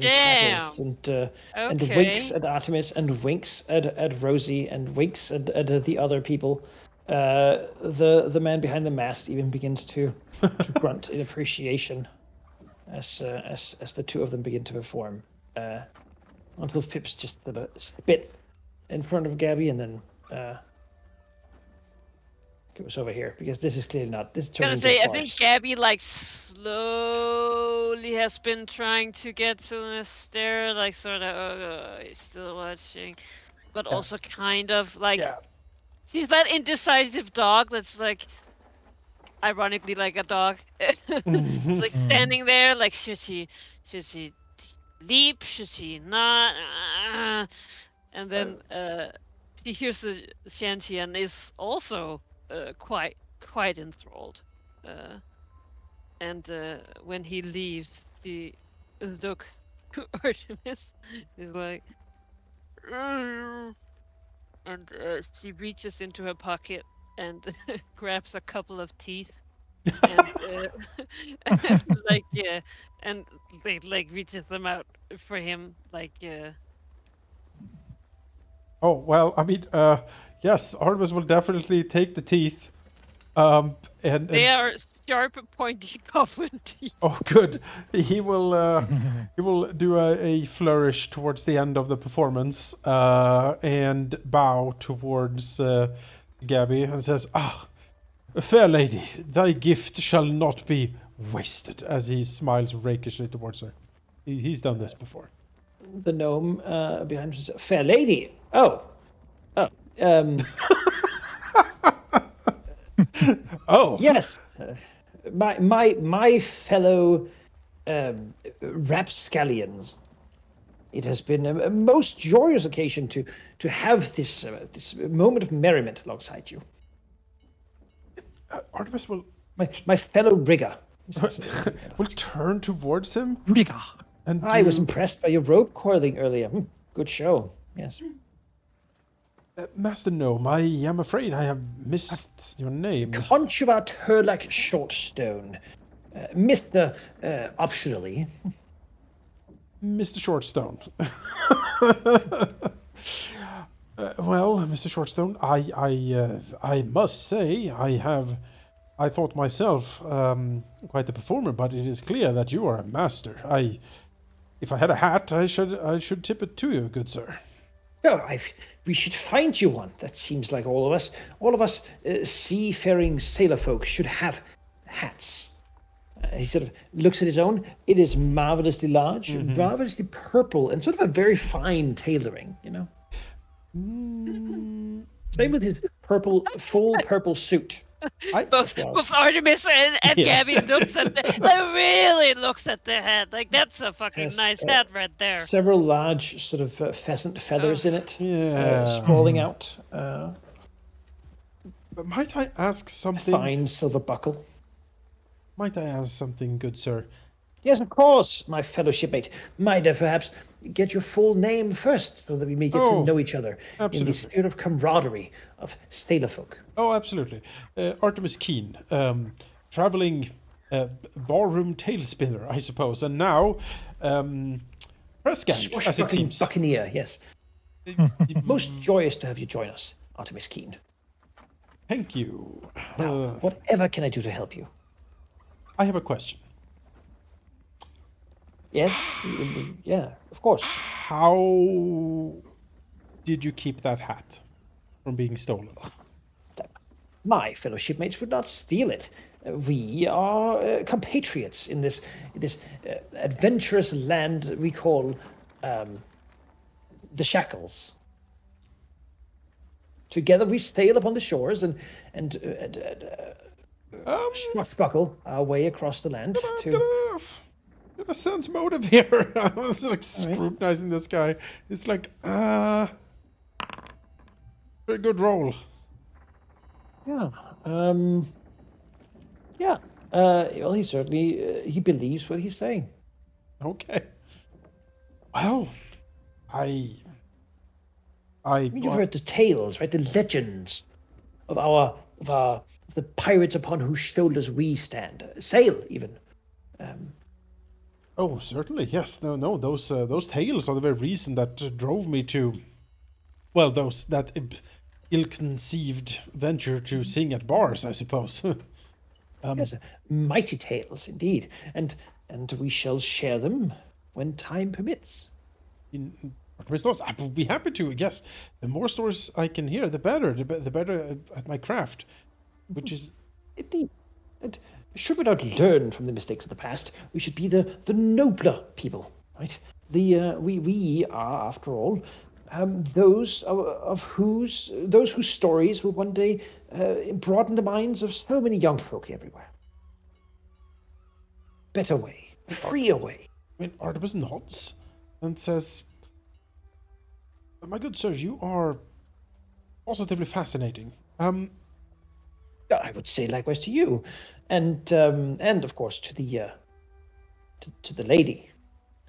One moment," as he turns to Gabby, looks at her. Are you all right?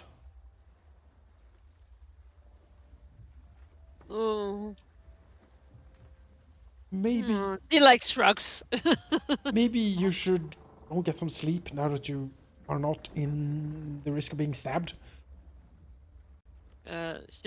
She'll like nod, and again like almost like reach for his hand, like to touch it, to like be like, ah yes, you know, Yeah. No, he will. tooth bearer. Tooth bearer. Oh yes. And then Pact has been made. Yeah, pact has been made. you know, she will go down, and if she can't figure out down there, I don't know if I should do a roll or not, then she will sleep on the floor. Go down there. There you go. Just Now you see. collapse on the floor. Lots of hammocks. Yeah. Yeah. Are the people down here sleeping? He's resting. Yeah. These three over here are conspiring, speaking in low voices together. Oh. Okay, well. Is there cards that doesn't have like things by them? Yes, all the things seem to be in lock boxes, which are placed against the walls. Okay, well that doesn't make it very easy. No, it doesn't. Is there a card that doesn't have a lockbox by it? Yes. The middle ones. Wait. 'Cause they're not the middle ones because they're not by the wall. Oh, okay. Probably any assigned seats or sleeping quarters are unofficial for the crew. Meaning, technically, you are allowed to sleep anywhere, just as long as no one takes offense. Of course, it's hard to know. I think she's just gonna curl up on the floor. It's right there, right? Well, she'll try, and it's like, well, she can't. She looks to like the end, but people are conspiring over there, and then, yeah, and then there are lockboxes at both sides. Yes. God damn it! The fellow up here, laying in a hammock, looks down at you. What do you think you're doing? I think that spot's free. Hmm? Okay, just lay there on the floor. Mm. Get in the hammock. Mm.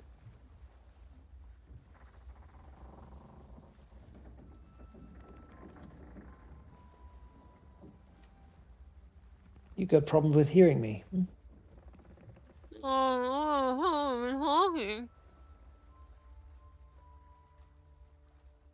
All right.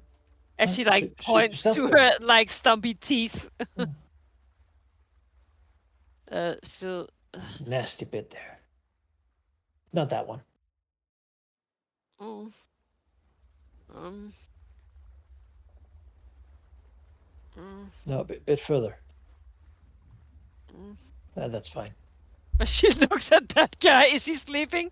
Yeah. Well, he is sort of. He looks like he's sleeping, but his eyes are open. He's an orc.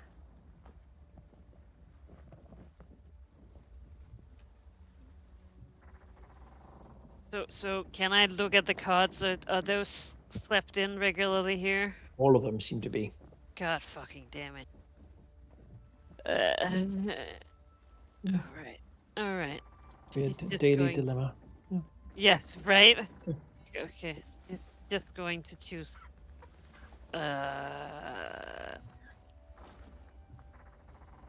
One.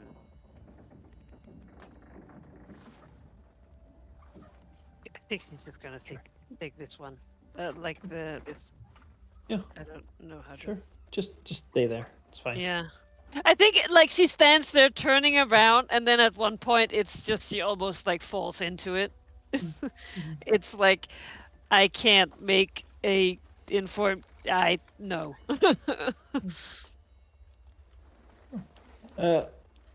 Mr. Shortstone will certainly chat with Artemis about this and that. Was his first name Conchibar? Was that what you said? Conchibar, yeah. Conchibar, alright. Conchibar Turlac Shortstone. Okay. Crunchy bar. At your service, my fellow Buccaneer. My goodness. Oh, wow. Well, I mean, Artemis will certainly. Let's discuss our rapscallionness and how we have been roguish in the past, perhaps. I would be deign to hear your stories of seafaring adventure.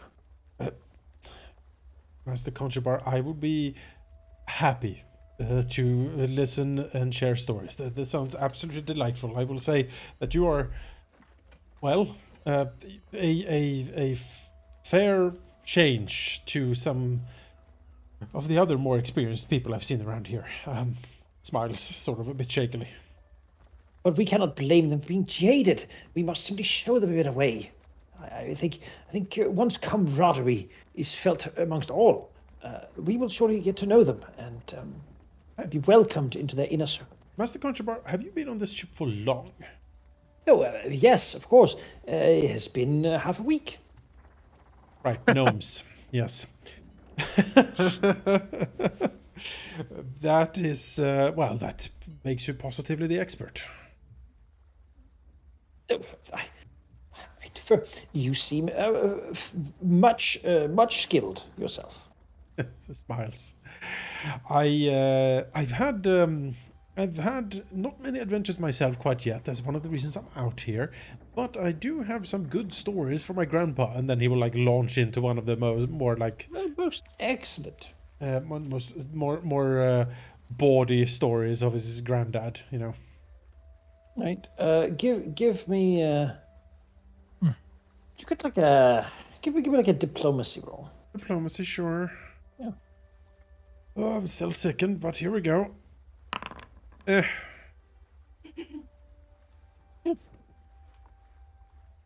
He enjoys the stories. And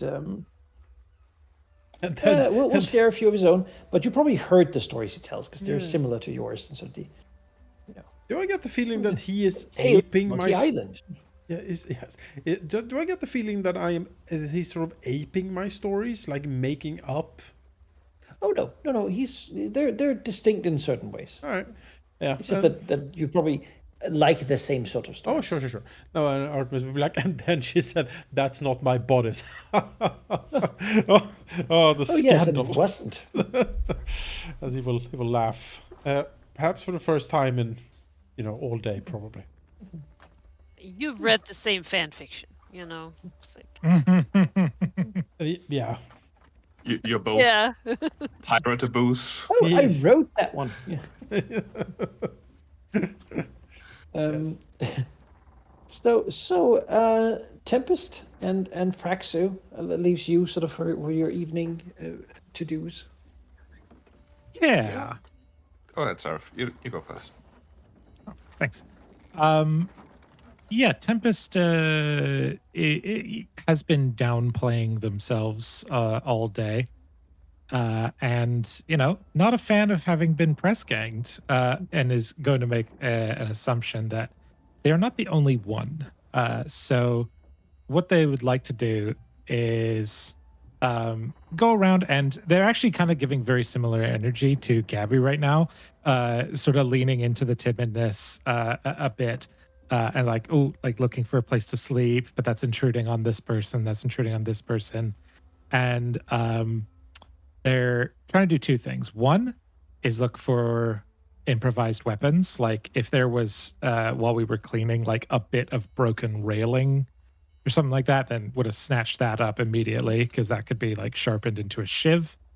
And the other thing that they're doing, besides looking for like essentially bits, is seeing if there are other like-minded crew members who, if not outright joining any sort of mutiny, would at least not get in the way. Like, who seems amiable to that? Who also seems to be suffering right now? Having a bad time. Yeah, Um, because we don't have the numbers to take everybody, but we've marked like what, 4 of them that like need to go, and that's not too bad, So it's all the people in the middle are the question marks that need kind of assessing. so give me a perception check, sort of checking out. But which place is it the deck here you're sort of looking around, or? Yeah, I If you're think gonna pick they'll a go place. all around, but first would be the deck for sure, because these people are like they seem pretty confident, or at least like having a good time. But if there's anyone who's like, faking it, that's also might be where they would be found. And then so we'll start off with this deck here. Nope. You look around. There's rope, and there's like like pegs and some nails and stuff, but yeah, a hammer, but it's all being attended. Mm-hmm. Yeah. But I mean, improvised weapons. Certainly, you could find like a bucket and throw at someone. Yeah, that's not. That is not actually difficult. There's tons of stuff aboard the ship. It's just being used to maintain and run it. Yeah. Yeah. Cool. But nothing, Yeah. nothing fancier than that. Looking for people. Up here, Yes. pick a place. Is it up here, the mid decks, or the bottom deck you want to know about? I think I want to know about the people. If I can find the first mate or the guy who was, like the most sadist. Are there people who are around them that are not doing it because they like those people, but are doing it so that they're not on the receiving end? Yeah, you'd actually think that a lot of people here are going along with whatever happens because, it's sort of, then it's not their issue. Yeah. That seems to be prevailing opinion, isn't to be a sadistic monster, but you don't also want to be the person who gets to be on the receiving end of that. So as long as you play along, They kind of things are just fine. go with the flow. Yeah, So that's if not if that's momentum the were to most change, common way to then- be. Yeah. So. Cool. So is Tempest getting the impression that like if the momentum were to change on the ship, that they would be like essentially fine with that? Yeah, well, at least they could be convinced. That is very promising. Yeah, and then I think beyond that we'll try to find, the fellow swabbies and the others who were press ganged today, and there's not something that it can do alone, and those are sort of the people that are probably most likely to also be a little creased right now. But yeah, we'll try and just talk to people. Yeah. Yeah. All right. And Praxu. Praxu, after having a talk with Artemis, would like to check out all these games going on, these opportunities to wager some coin and basically do some research on what they are playing. He probably knows a lot of these games, I would assume. And also think of ways to maybe, games of chance basically just means you need to find ways to remove the chance. I would suspect that these games of chance are really just games of skillful cheating from both sides, like in the pirate way. And he would like to see what's going on there, basically.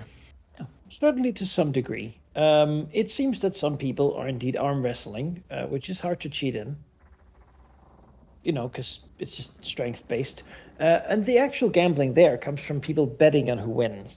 Yes, which makes it perhaps able to be cheatable. Okay. It's small bets, though. The real money seems to come out in games of Liar's Dice. Game where you roll dice, you look under your own dice cup, and you make a claim as to how many of a certain number of dice there are behind, sort of in the collective pool. It's fairly popular, and seems tonight to have 5 silver pieces as an actual pool for the group here sitting and playing it. The pool gets taken by this young fellow, a man who you can understand from the conversation is called Jack. The game will end when he takes it because the other 3 get thoroughly annoyed at playing with him. Can Praxu maybe see how he is winning? Give me a perception check. Yeah. Jack seems to be good at gambling. Not only that, he seems to enjoy it. No sort of sleight of hand going on, but while the others are playing casually, he seems to be sort of into the minutia of the rules and the sort of theory behind how to win these games. He's a gambling nerd. Yeah, pretty much. All right. it seems like this is not the first time he has cleaned out some people, and they don't seem too happy about it. Perhaps his reputation is not the best. I But he see. certainly seems happy about himself. A little bit smug, perhaps.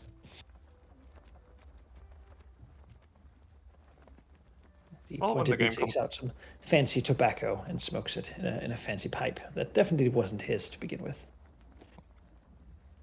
When the game concludes, then Praxu will approach him. If he's in a good mood, might be a good time to He talk. seems to be in a good one, yeah.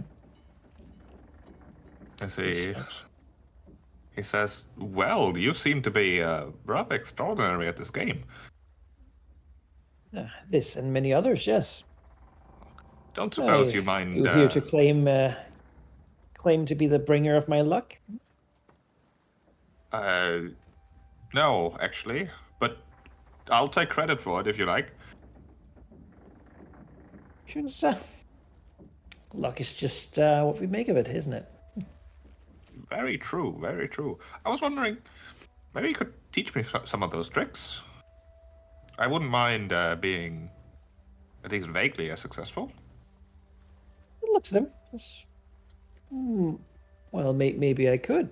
Yeah. I mean, we make it a little bit of a deal. Some people are a bit tired of playing with me, you see, and well, sort of looks around. Take a step over here. If they were playing with you, and I took just 2/3 of what you win, then I might be able to teach you a thing or two. It's a rather steep cut, but I'm not opposed to the general idea. Assuming, of course, you provide whatever wager I have to put up as well. Because I will be honest, I have nothing. But Francis, well, that doesn't fill me with confidence as to your skill. My skill at these kinds of games was not really relevant for the way I arrived here, you see. Suppose that's true. Well, all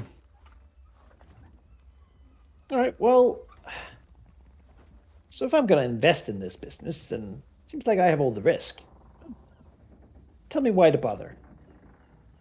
Well, because nobody is playing with you. I would have plenty of opportunity. Give her a diplomacy check. He's trying to. Sure. He's trying to see what sort of, if he can, if he can trust you, if there's enough here to work with. All right. 16.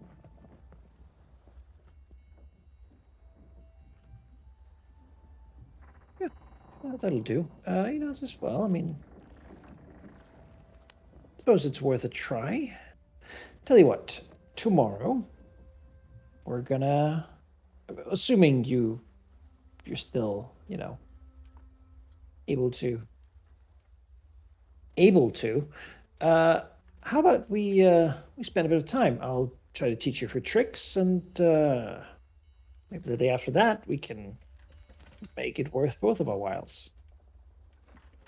That does sound like a plan, doesn't it? Yeah. Let's maybe discuss that 2/3 cut then as well, but I think we can profit from each other. See how likely it is for you to actually win. I mean, we'll talk about it. We'll talk about it, exactly. Yeah. And I suppose that's what they'll do that evening then, talk about it. Jack seems to be taken to the idea of the Tengu doing things. He's like, well, you can always say that it's because you're lucky, Tengu, that you win at games of chance. I mean, if they get mad at least. Who knows? You could even establish a reputation of being a lucky Tengu and then sell that to other gamblers. I like the way you're thinking. Yeah. Jack seems to be the kind of person who's always trying to make a jackpot somewhere. Yeah. He's happy with the whole situation. At night, do you all go to sleep? Yes. Yes. Yes. All right. Yeah.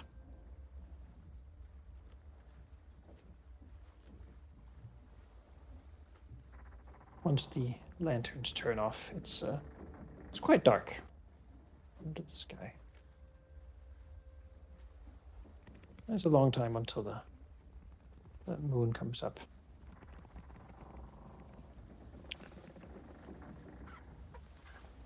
But before we begin the next day, we'll take a couple minutes break because I need to go to the bathroom. Okay. All right. Bathroom Well, break. same. You're back. All right.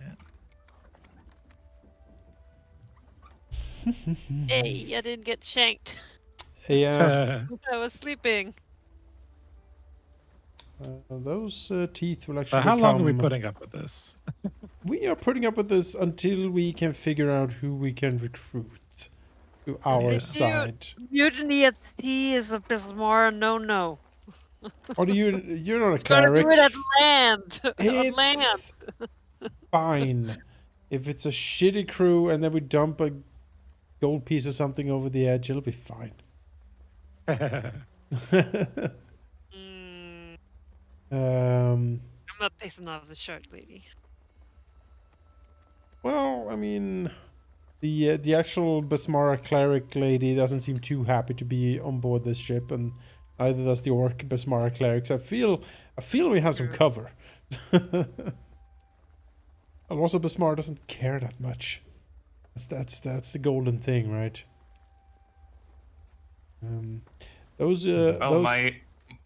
Those goblin my teeth. naive friend. Hmm? You seem to have knowledge, but not exactly the experience. I would be very careful with even suggesting what you're suggesting, at least out loud. That said, the Pirate Code does certainly allow for opportunities like that to happen. We shall see. Give it a couple of days, and figure something out. Also, thanks for the teeth. It'll be very useful. No, didn't Gabby notice is that- passed out. That's necessary. Gabby is not here. Most of the people that are near the ones who are the loudest and who talk the most are doing it just to not end up on the other end of the lash. Not out of any real loyalty, it seems. Seems likely that it is fear that rules the ship, and little else.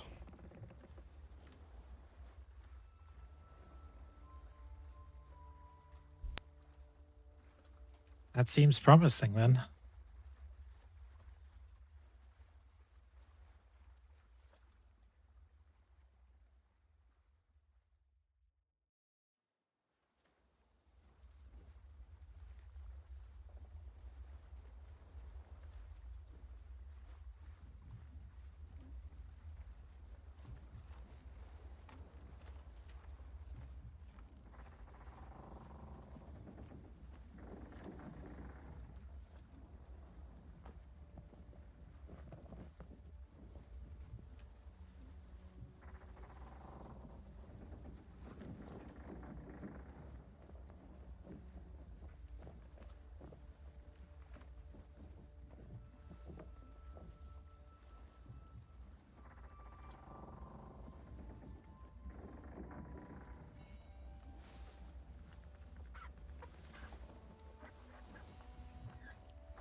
I'm back.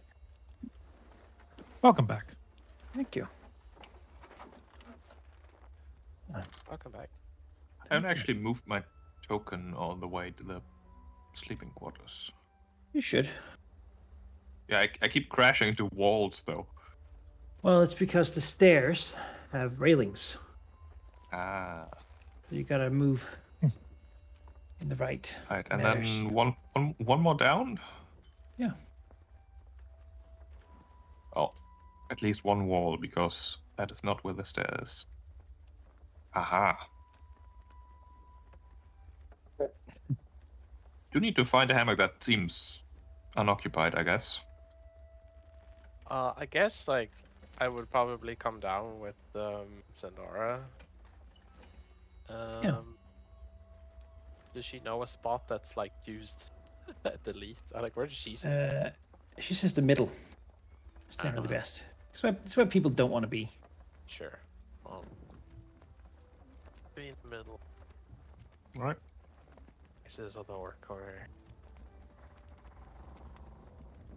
Just see where the other newcomers seem to be deciding to sleep and assume that that's the right general area.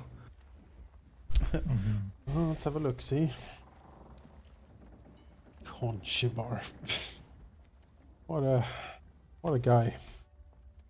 Oh, you people. Yeah, I don't want to be near you at all. You. A hobgoblin. Yeah. Just come into the newcomer conspiracy corner here. That's occupied by that guy who betrayed me. But that's okay. That won't go wrong. I guess I'll be here. Middle sorta next to this fair captain lady. And Yeah. the Yeah. 7-foot tall orc. I mean, if you look at him, he'll look back at you. Artemis will sort of look him up and down and says,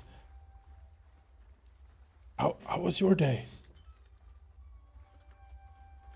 Well, scrub the deck. What do you think? Nods. Yeah. I sorted rope. Yeah. Well, I guess I'll scoot over. Hey. Oh no, I'm surrounded. You just take that one. That's quite fine, Artemis. Oh, thank you, Miss. I'm Sandar Quinn. Pleasure to meet you. Miss Quinn. I've heard about you in the tavern before. Oh, he smiles actually quite a bit. He's like, really? Yeah, well, I wasn't there for long, but you made an impression. Oh, he makes a bow. My lady, who flattered me. And I was hoping. I don't know if this was yours, but I figured maybe it would be useful to you. She'll say, and she'll take something from her pack and hand you a it looks like a flute. Oh, Or at least a handheld musical instrument. yes, that would be.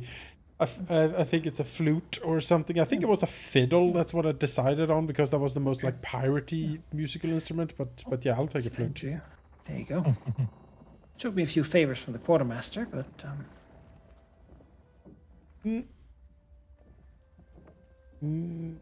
Miss Sandora Quinn, I am behooved to ask why you are helping me, as most of the people around here seems to not want to do that.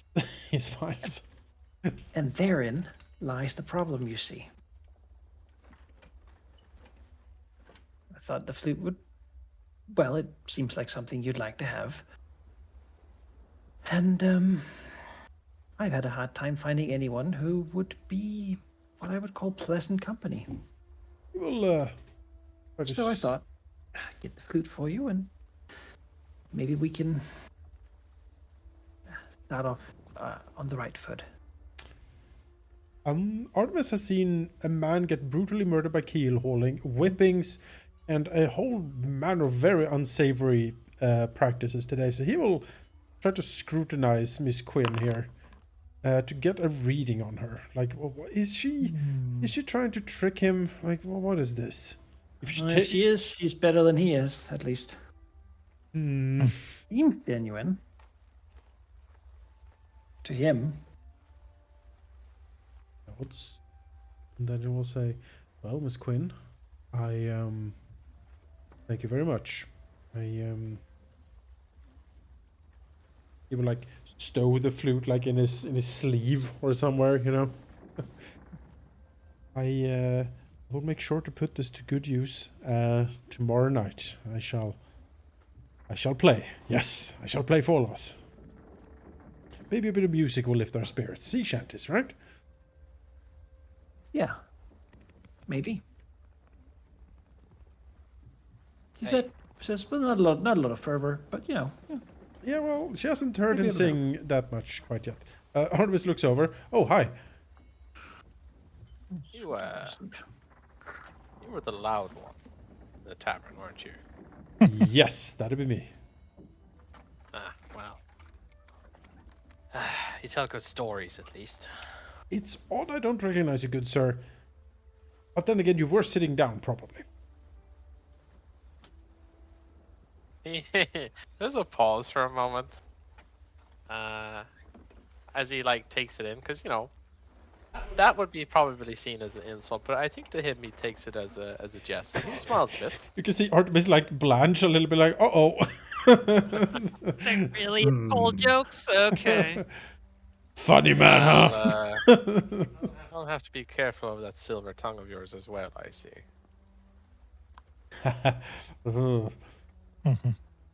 Don't worry, I'm not going to bite you. Rather not, in fact. I appreciate that. But, I would still be careful about most folks around.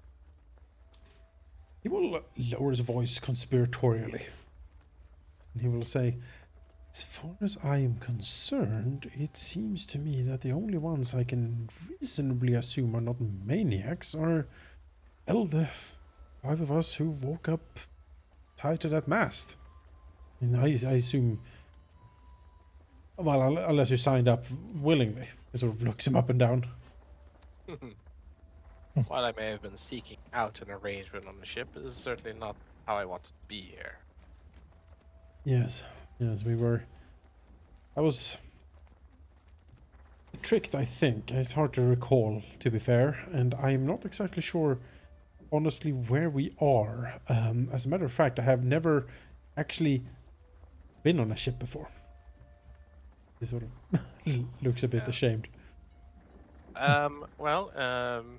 Grask will lean in and you will tell him, you know, as far as he checked at the time that he did check, they were sailing north, northwest of Port Peril. In Artemis's mind, is there something particularly piratey related northwest of Port Peril that the ship could be sailing to? Well, Port Peril is in a bay. To get anywhere, you mostly want to go north, and to go anywhere in the Shackles, you mostly want to go west. So it's hard to say. At least you're not sailing for the Maelstrom, probably. Oh, that's good. The Eye of Appendago. Okay, so we're basically heading away from Port Peril. So wherever we're going is away from the capital, in quotation marks. Yeah. He said he wanted double the troop, but he only got half.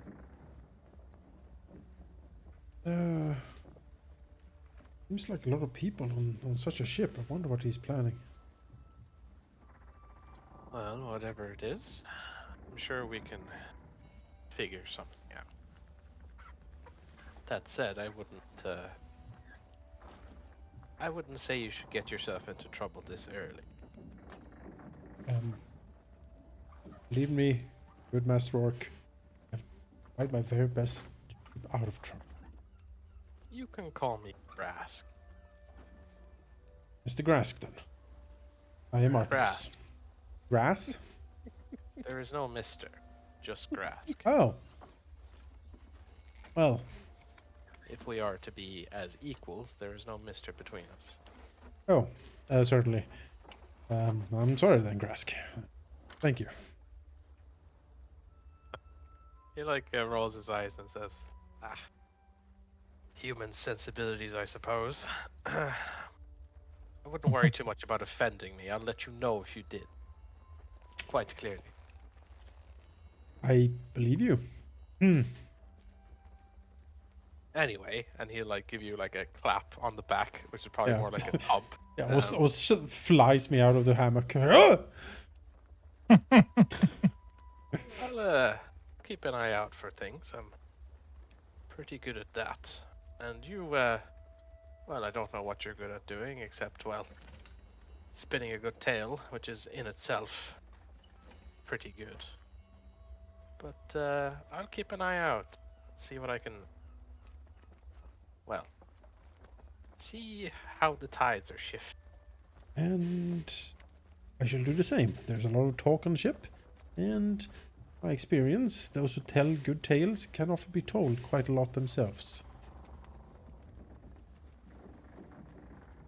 Looks over to Tempest Widowmaker to the south of him. Tempest has been listening very attentively. What is Tempest like in a hammock, or like is she like where? Like tangled. Yeah, he's everywhere. tangled up somewhere. They tried to get in a hammock, and then the seaweed just sort of slopped through, so just like on the floor. Shh. Get her Just waves. bucket or something, like a bucket of seawater, just to soak you in for rest. Would that help? I don't know. Yeah, it would be nice. Would normally go for a dip over the side, but sharks are they seem to like this boat. Yeah, I've seen them from the rigging. There's a lot of them actually. Yeah, That's another Besmara- promising Well, thing to consider. Besmara senses good tidings on this boat, I think.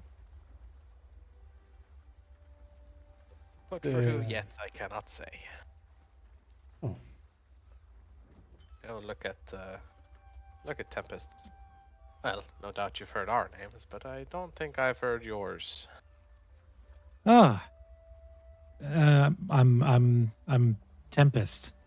My actual last name is Windwaker, but it was misheard in the tavern as Widowmaker, and that sounded pretty piratey. So I'm just kind of going with it.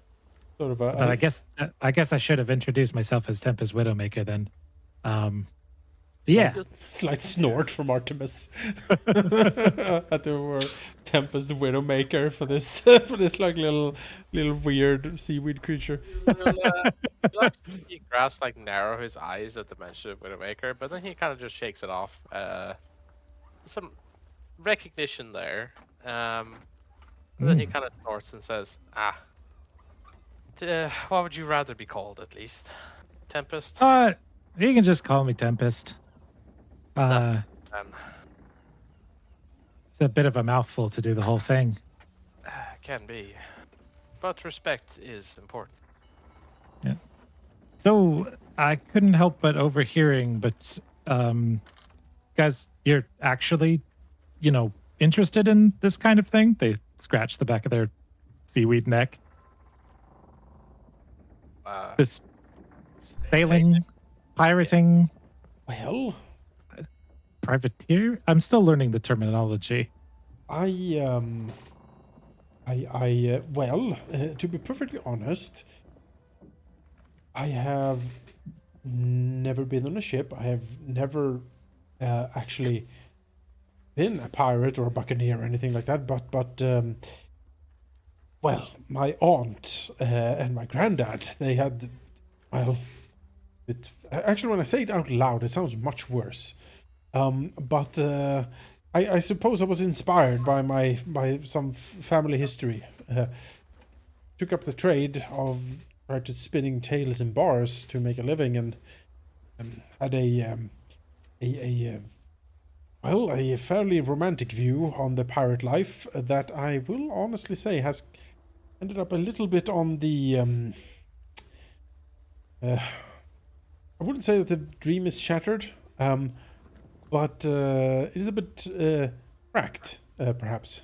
I imagine. I think I may have heard some of those stories because I assumed I'd heard that, it was people who were excited for adventure and big challenges on the seas, and Yeah. and that's kind of what I'm looking for. Not, I guess I'm looking for the help of people who are into that kind of thing, and it didn't go so well for me last time I asked. But Ah. maybe we could do something together when we get out of here. Ah. Well, I kind of have a problem in my home in the undersea, and strange as it may sound, as we can't actually think of a way to solve it in the sea. So I'm kind of hoping that maybe some experience on the surface and some, you know, uh, friends, allies, if I'm being too presumptuous, could help with that. And I would of course be, keen to to help on your adventures of daring do in return.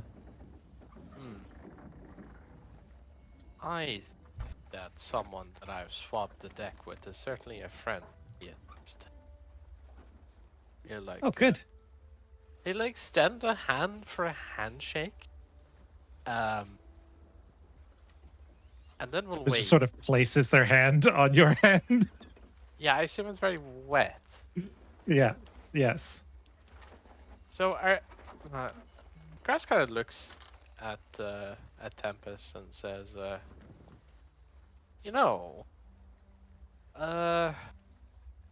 looks at the floor. Hmm. You seem to, how should I say? You should be dry by now, no? Are you constantly like this? You see, Tempest sort of seems a little bit frightened for a second, like almost like a uh-oh, and then gives you like a very cheeky smile and a wink, and you see for a second their sort of timid demeanor on their face falters for a moment and then comes right back up. Mm. Well, if Yeah, I guess it's just part of where I'm from. yes, I don't know all too well about where you're from, so it could be just my ignorance. Pay it no mind. Oh, that's okay. That's understandable. I will perhaps impart some advice, though. Hmm. Let us ride the wave now, and see where that takes us. That seems very wise. After all, nobody can defeat the currents. I can only work with them. That very much is true, my new friend. Very like almost sort of using one arm to cover the other. Tempest will just use a quick little demonstration of base kinesis, and you'll see like some water that had dripped onto the deck just sort of floats up into their palm and Yeah. then almost disappears. And does like the coin trick, the little where you like flick it around in your fingers and it goes like tick, tick, tick, tick, from thumb Yeah. to yeah, it does like the coin trick with a blob of water. I see. And then it just sort of disperses and plops on the ground very non-dramatically. Oh. Grask will nod. And he'll mutter it very quietly to himself, but he's not really covering. But he says, "Ah, so you weren't cheating earlier. I see."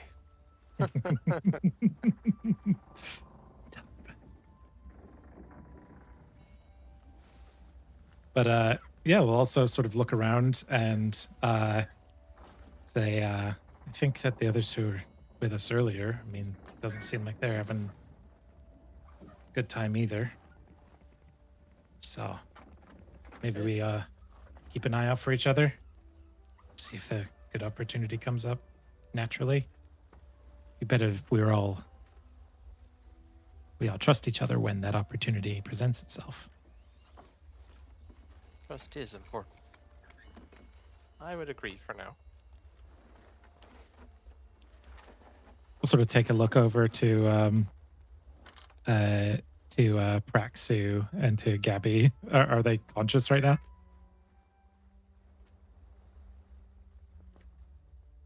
Gabby is Ow. not. I don't think. I got that extra level of exhaustion. Like I think I'm just Yeah. out. You know, dreaming of not being beaten up and Yeah. here. In the dream, Uh. there's like a ham bone. You know. Maybe tomorrow. Praxu is staring at the ceiling in a manner that heavily suggests that he was listening the entire time. Mhm.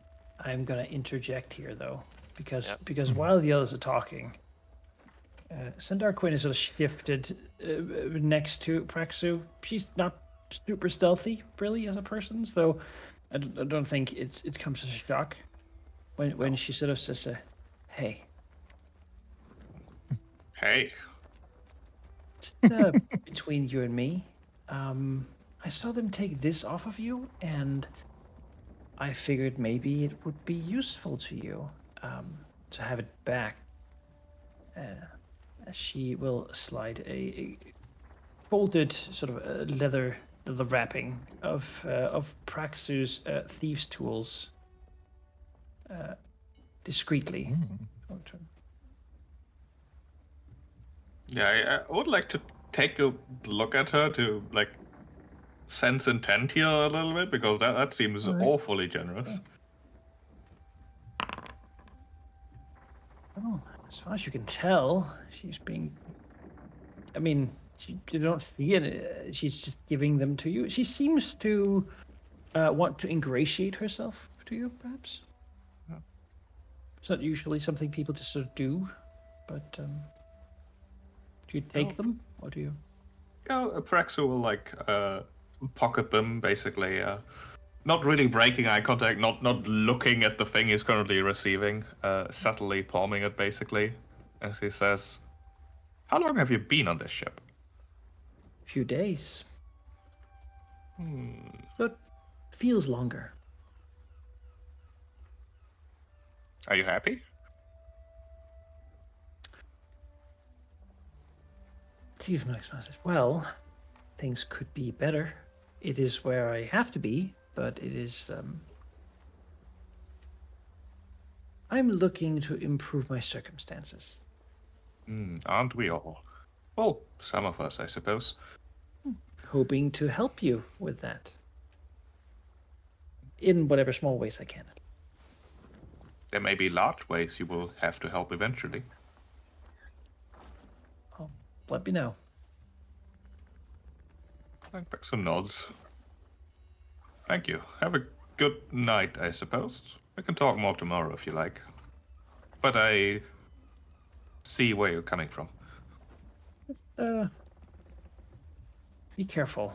I see you're getting some of the same eyes that I have gotten now for a bit, and the beatings are not fun. I agree, yes. Besmara has kept me safe so far, but well, don't think that'll work for you. No. I'll just have to keep myself safe. And not fall asleep again, which, on that note, good night. Oh, settle back up Yeah. quietly into her hammock and also go to sleep.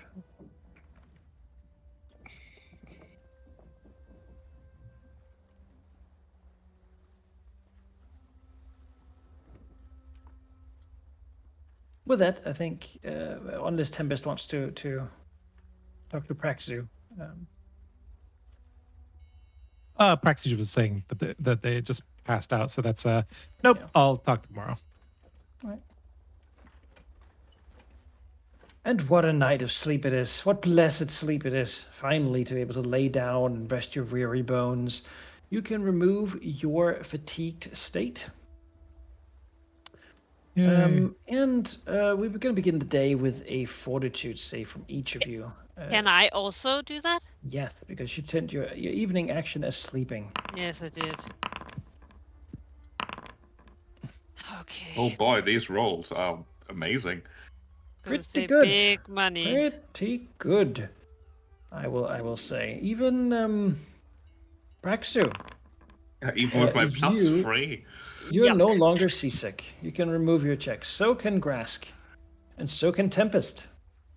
Yay. You no longer have to do seasickness checks. You've adapted. I'm guessing that I have to.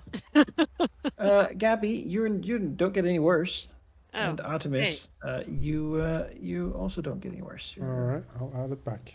You're Wow. okay. Take a while to get rid of It's not this. the worst. You're just queasy and uncomfortable for the most of the time. You can once per day, however, choose to vomit and then try another check to see if you can get over it. But or you can keep it in. You know, it's up to you, basically.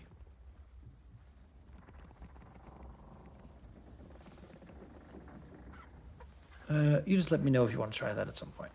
Sure. Sort of begin to sidle out slowly. Some people went to bed earlier than you did.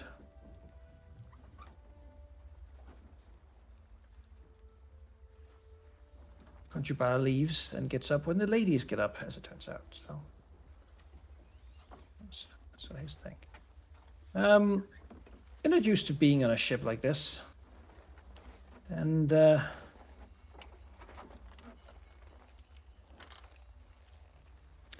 you're woken by the bell ringing from upstairs, calling people to deck. You know, it's a beautiful just past 5 in the morning, and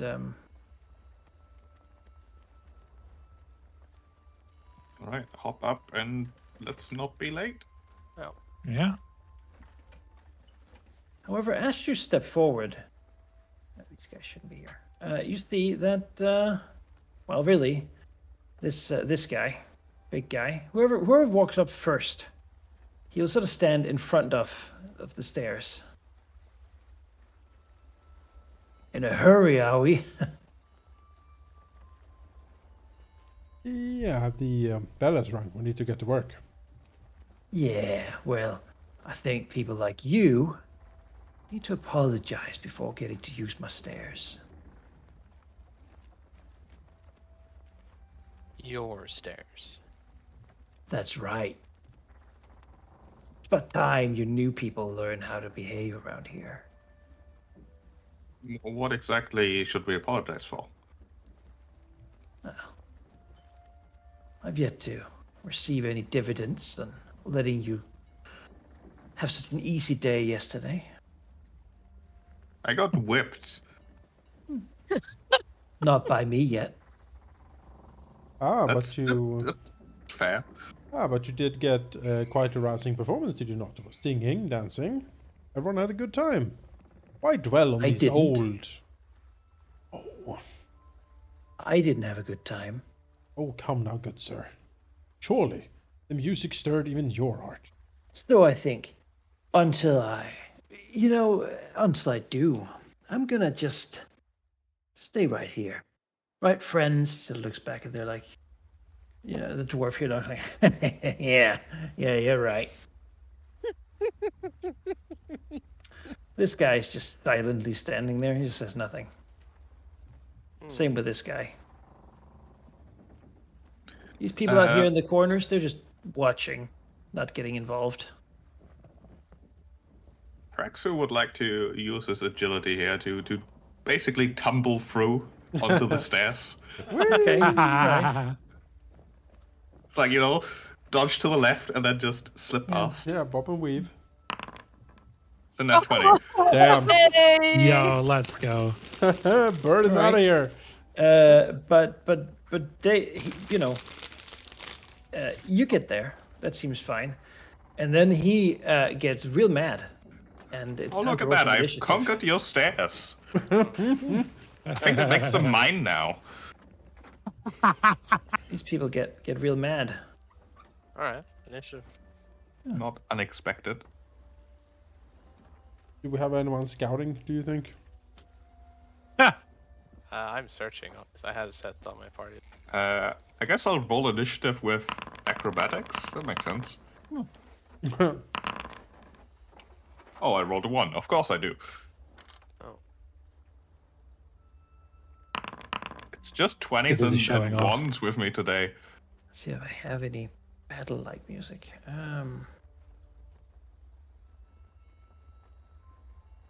Maybe if this works. Nah, it's way too chill. There we go. That's more like it.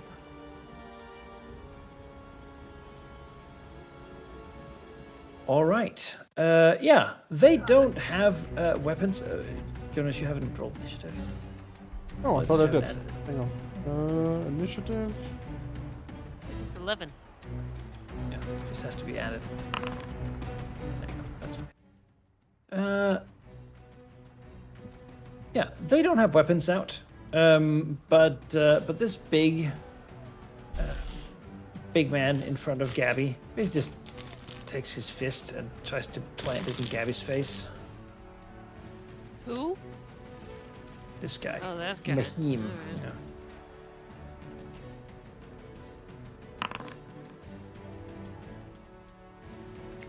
Taking a swing, and another one. And another one.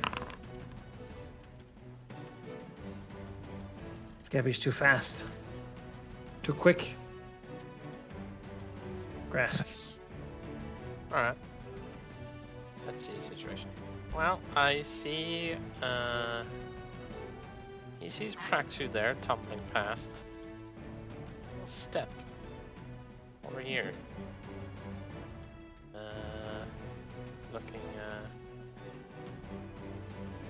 Looking to, now, so I guess, if I pulled the weapon here, this would probably be a bad thing, so let's not do that yet. But I know how to throw a punch very well, in fact, so let's go with that first. So I'm gonna punch this fellow, and I believe, if Praxu is my ally, then we are flanking. Yes, we are flanking. Oh, nice punch. It's a hit.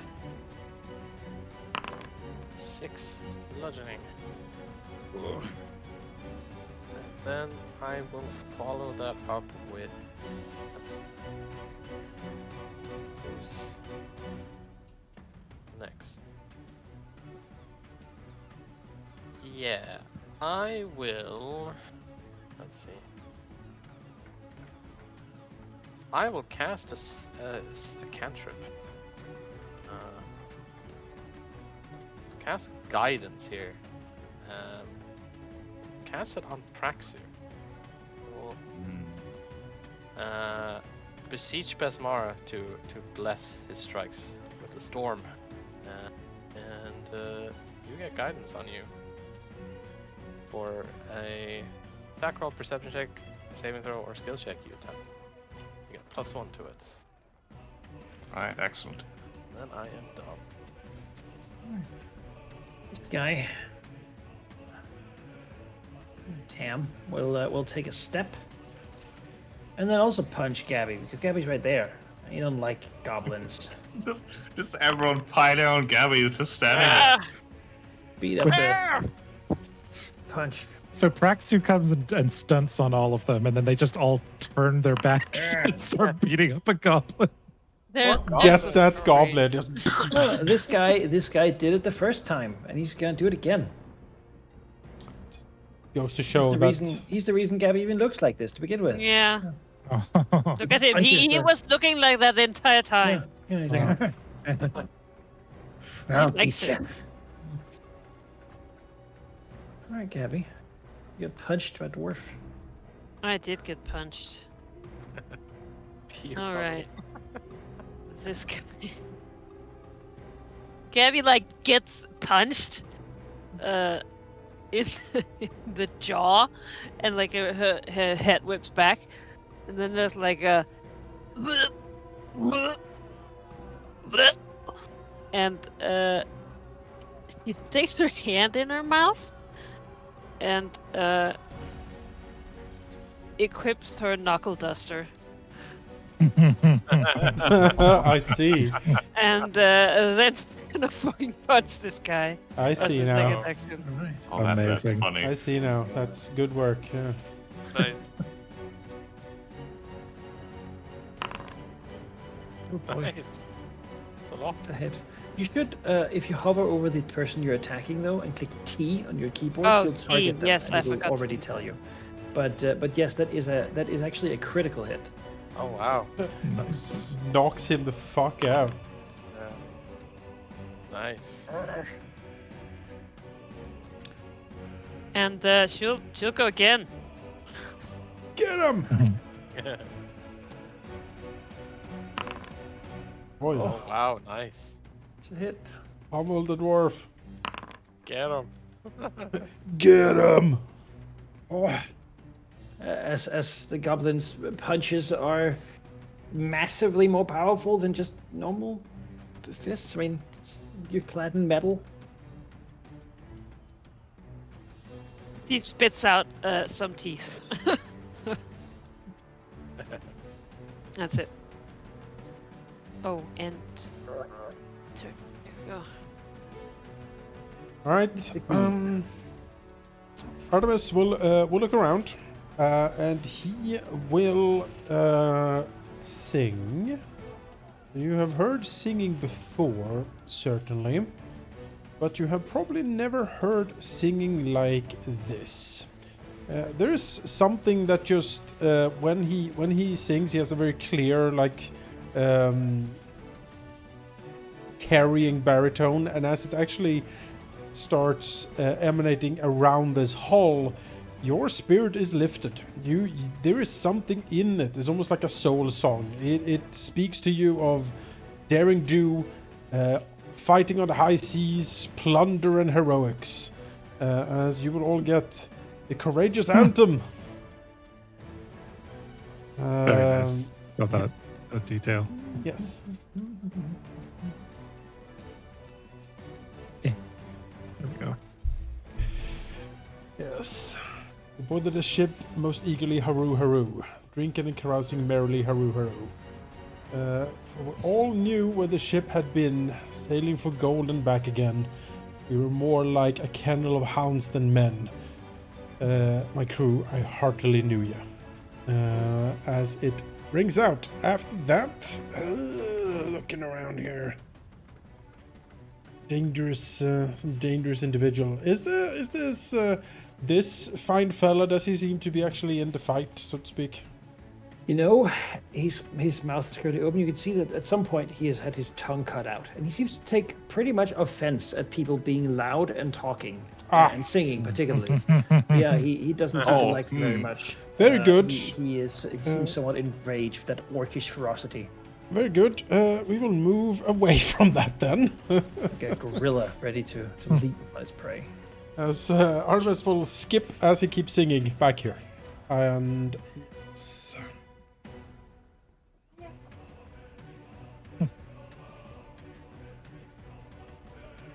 Ready to go. Oh, hi. He comes out. He can't speak words. He just says like, "Grrr," as he sort of swings his fist.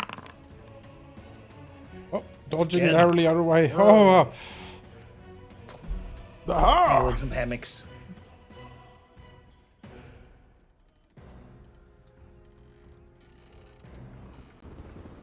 This lady here is just like yelling to egg people on, like, yeah, get him, break his nose. Praxu. Praxu's gonna punch this smiling fella in the face and claim these stairs for the glory of himself, really. You can't beak him, I suppose. Yeah. I could, but that would be murder, and let's not go there. Murder Not beak! yet. The beak cannot be non-lethal. The beaconing has How I begun. would love to skewer your eyeball with my beak and sip your brain matter, but I'll just punch you in the face. Oh god! Oh, he's so the fucking dead. Let's go. Nice. 16.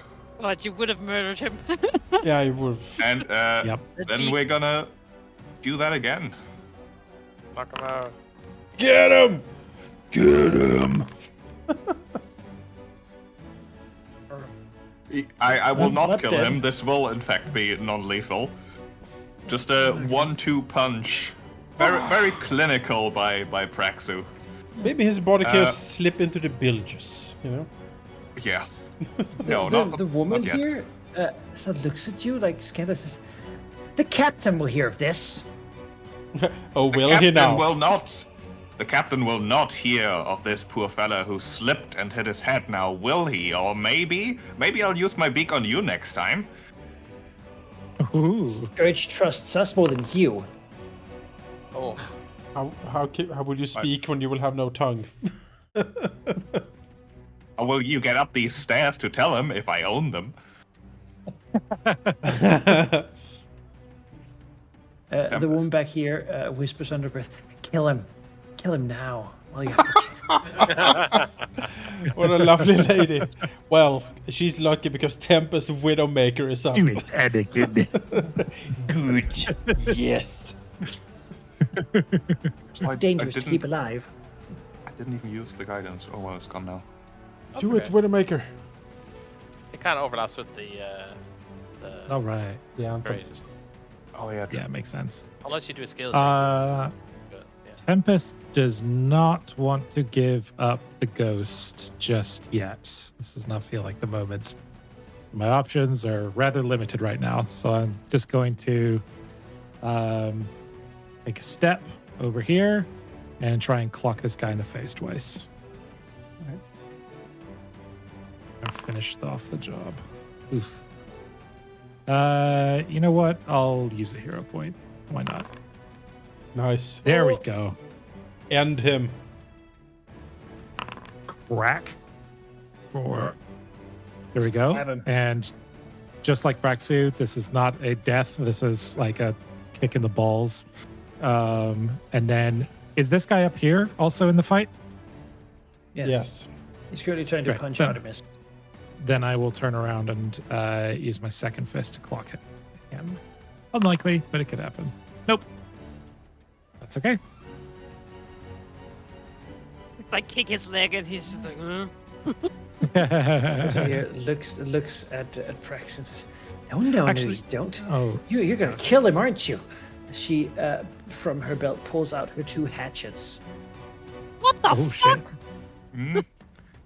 All right, now, stand down. You don't want to get this. You want to try me. Oh, make me. Gosh. Well, she just escalated. I guess weapons are out, huh? God damn it. Could that have not happened before my That's, turn? I didn't start. She, I- she delays until someone attacks someone. Uh-huh.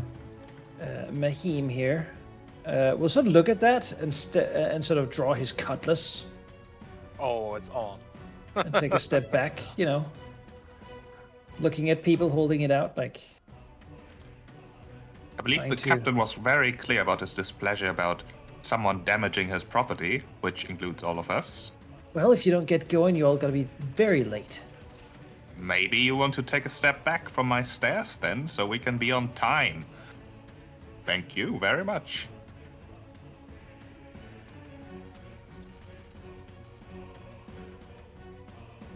Is John this Yape here Standing down. standing down? Yeah, he grunts and roars, but yeah, he'll also take a step back, seeing the others. Alright, let's go. Alright. Okay. Yeah, if no one stops Oh, Gabby, she'll depart. just suddenly- Yeah. Artemis will file towards the hold on the way out and says, "You've been a lovely audience. Thank you." Just, Yeah, older woman over here gives him like a thumbs up. as Gabby passes, Grask will put a hand on Gabby's shoulder and will slowly chant a heal before they go upstairs. So nobody will be any the wiser that anything actually happened here. Actually, we'll do a 2 action because why not? So I will cast that. So it is living. You get 15. Oh, jeez. I haven't felt this good. Yeah. Feel alive. Let's keep going. Gabby looks back. Like, imagine she's like shuffling to get up the stairs and she looks back. She's like, big red eyes. Like, oh. She well, she goes to find something in front. And so the blood rises. Help me, my stairs don't work. She will, Manaki, My still linger. stairs. Still linger. Can I repeat my saving throw? If I. Oh, yeah. On them. shoot. Yeah, Yeah, you just to throw up a On little the bit here. guy. Yeah. Oops. Go ahead. Oh, the swag of the ship. Oh! Try it. Ugh. I'll spend a hero point. Alright. How do I do that? Apply hero point. I need to roll a 16 to get rid Oh, of I this. don't think I added one to my sheet. If you, yeah, there we go. How, And then can I re-roll? If you right click the Yeah, thing in there. chat, like the actual text box, there you go. Aha! There we go. You vomited out. Nice. I'll You're good. try as well, I guess. No, I just can't. I did roll a 16 to get rid of it. It's like Oh, almost you don't impossible. even get rid of it. It's Yeah. try to retch, but there's more. There's more. Oh, I Oh. should have eaten so much food last night. Gabby has had that in her mouth for a while. All the delicious egg soup just coming out over this dwarf's face constantly. Oh, the humanity. It's a shame. Manaki, are the people Oh. on the middle deck actually here, or are they also like They're scooting here up and they're to- working. Oh, okay. As they're you get up, working. you see Yeah, this they- lady leaning against the railing, saying, "Well, well, well, someone's very late." Ignoring I'm gonna be What a the shame. who are the most late. Ignoring the shame. lady. Ignoring the lady. We had a moment alone. I was going to use them 4 wins to just like scoot us up. Flying up. Not worth it. As you get up, you see people have already begun working. Yeah. As Master Scourge hurries down as soon as he sees you. Well, well, well. If it isn't the new cups showing up late to work. What do you have to say for yourselves, huh? Nothing, because he will whip us for back talk. I should not have said that out loud. Just gonna walk over here and start working. It's a good idea. You all get a lash for this. That bloody hour. Except for you, he punched the Tempest. You'll get 7. What? All right, because. Yeah. Yep. Oh, boy. Tempest was hoping he forgot. Yeah. Wow, that's All good. right. So let's talk about work. How do Basically, I a get day. down there thing to do. again. I can't. Don't worry. I'm on the top layer again. No, you just Yeah. look. You just Just look drag a down. box again, and you should be. I don't know why it You'll does see that. below. No. If you drag the box over the middle of the map instead of the top, should Oh, there we go. over here. Yeah. Yeah. I was definitely not here. No So, worries. a day aboard the Wormwood is pretty regimented.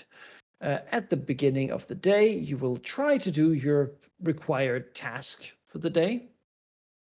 While doing it, however, you might be able to sneak off and do something else too, or talk to someone you're working alongside. Basically, you get 2 actions each day. One you take during work hours during the daytime, and one you can take during nighttime. The daytime actions are as follows. You can work diligently to add a +2 to the roll for your task. Just being a good little sailor and getting things done. Or you can influence trying to make an influence attempt on an NPC, a fellow crewmate, to get them to like you more, or hate you less, I suppose. If you know something about them that you can use, this is easier, but you can always attempt diplomacy to just make friends and get to know people. You can do this to people working the same type of job as you, or near where you're currently stationed, based on the task at hand. Alternatively, you can try to sneak off and go exploring somewhere else. Doing this, you would roll your normal checks for the day, just see if you can do that, and then also try to sneak off and do something quietly without being seen. People are, after all, mostly doing their tasks during the day. A few people are downstairs, though. Doing sneaky things, if you can get away with it, might be done then.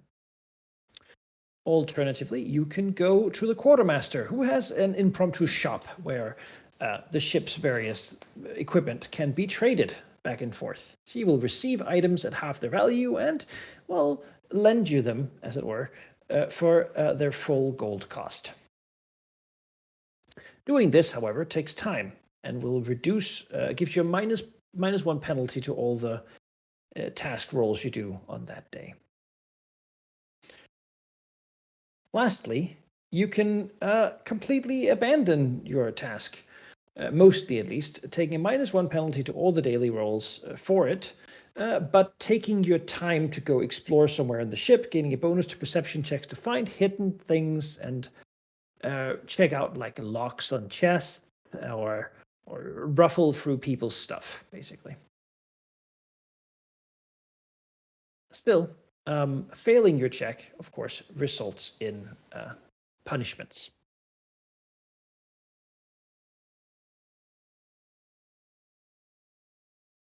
All right. All right. Let me see if I can just copy these. Can I just put them in here?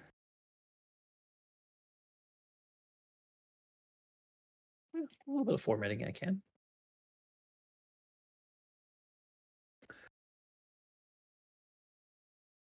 Gonna say, are we cleaning again today?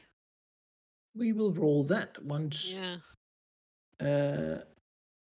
when I have put this in here so that you have it. And can at least read it too, because it might be a bit much. Just that should be it. Nice. Yeah, good. Now you can consider that. Now let us see what the swabs have to do. But where did you put what?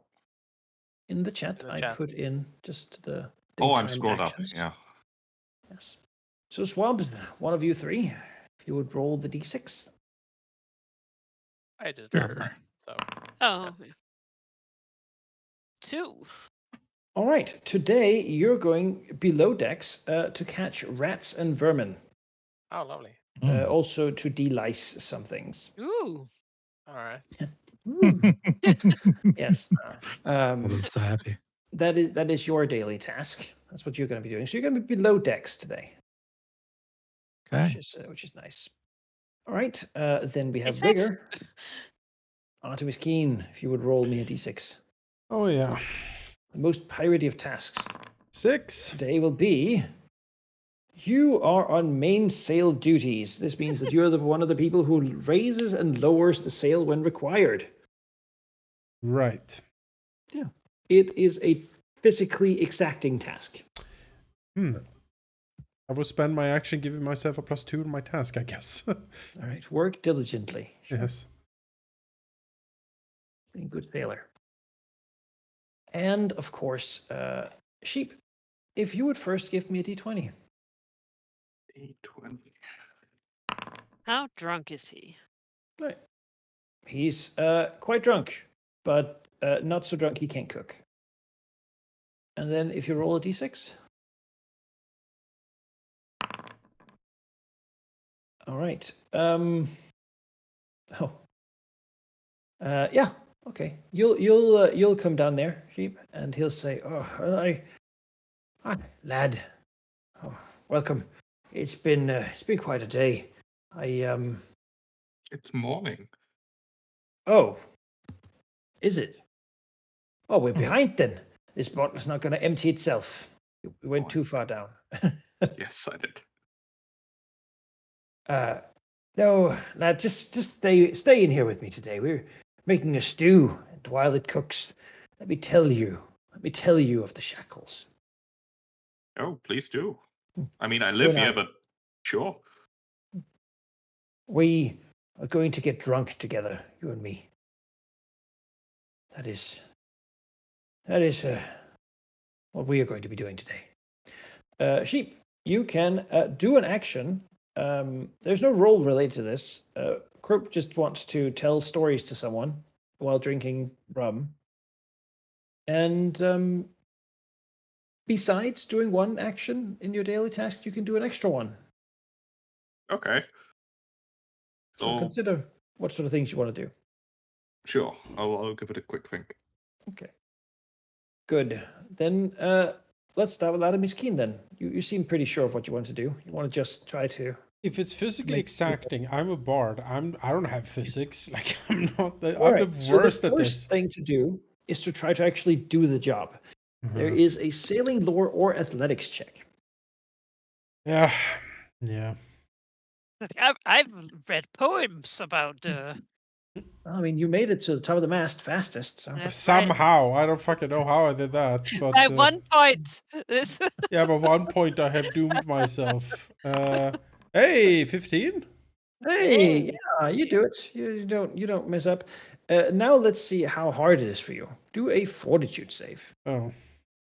You also have a +2 to this Hmm. because you're working hard. You're doing your thing. You're focusing on the task. Critical Oh, 42. wow. You are not tired at all. You I feel was- great. I This was is a good workout. Bored for this. Yeah, up there in the wind, standing on a rope, Oh, yeah. holding the sail with your hands. Yeah. Balancing, sort of. The Wow, among wind, the your wind shipmates, yeah. ruffling my hair Together rakishly. with these two people. There we go. With these two people as well. I have Uh, my Sam's here, who apparently never wears shoes, okay. and Give Her Tips here, who Give Her who Tips. apparently is a gnome who tends to be a little bit rough around the edges. All right, fair enough. But yeah, they will also do sale stuff. I have when he notices that this actually works pretty well, he'll subtly unbutton his shirt a little bit so it can ripple in the wind, pirate rakish style. Mhm. Yep, he's Yeah, read the stories. He's that Conchubar down here, coiling What ropes. story? Will look up and give him a wink with his unpatched eye. Hey, And Conchubar then, knows what's up. Smiling, he moves up the patch and gives him a wink with the patched eye. What? Oh, Conchubar, you scamp. He is cosplaying. Yeah, he's cosplaying a Pirate. pirate. Yeah. I have no idea how they let him keep all of that gear on him, but who knows? It's a gnome. He could be like an eldest for all I know. I'm just saying that hat is too small for you. Maybe I can enlarge it.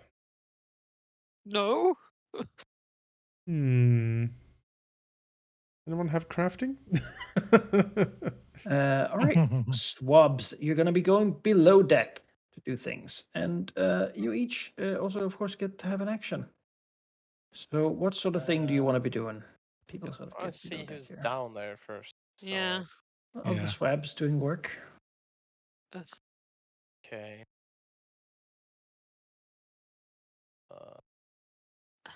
Very bottom.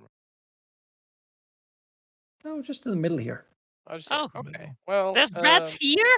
Yeah, in all the stores and supplies. I do see that Zendara is working here on this. Yeah, area. yeah. I would like to influence while I'm doing my stuff here. Okay. I feel like maybe our natural kinship over Besmara might be good. I don't know, maybe a religion check or something. I can tell you, you don't need to. Ah, okay. Sandara is already helpful to you. Who Okay. is Zendara? This This lady lady. here. is- Okay, I could not see the is picture. I was like, Zendara. well, there's someone who will help us, but I Yeah. have no idea who it is. She is already helpful to you. Okay. What else around here looks? I cannot Uh, move. I mean, yeah. Let's see. I know what I'd like to do if you want some time Yeah, to think you, about it, yeah, Valky. yeah, you go first. All right.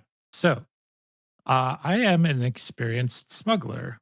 So what I would like to do is, as we're doing our job today, Why are you that? I'm trying to find. You know what? It was a bonus feat that I was like a mandatory one, but I'm gonna lean into it All and right. say that I was like a The all wind-based people Yeah. are must be smugglers. smugglers. Spear smugglers. Tempest Widowmaker, smuggler. Yeah.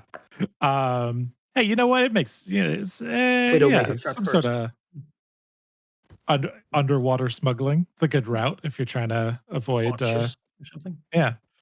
I'm not trying to do anything physical. What I'd like to do over the course of the day is try to mark where our stuff is because not Besmara, Zendara has been slowly handing them out to people, which means they're here somewhere. I'd like to know where that is, and the way I'd like to do that is with essentially like a stealth check to monitor her. Like I want to see where she goes, or to keep an eye on her when she thinks no one's watching, because that seems to be the fastest route to figuring out where that stuff is. All right, that's fair. Do it. All right. I'm hoping that feat helps in some way. Makes sense. Your stealth check. Your Dirty that's 20. pretty damn good. Yeah, that does it. Yeah.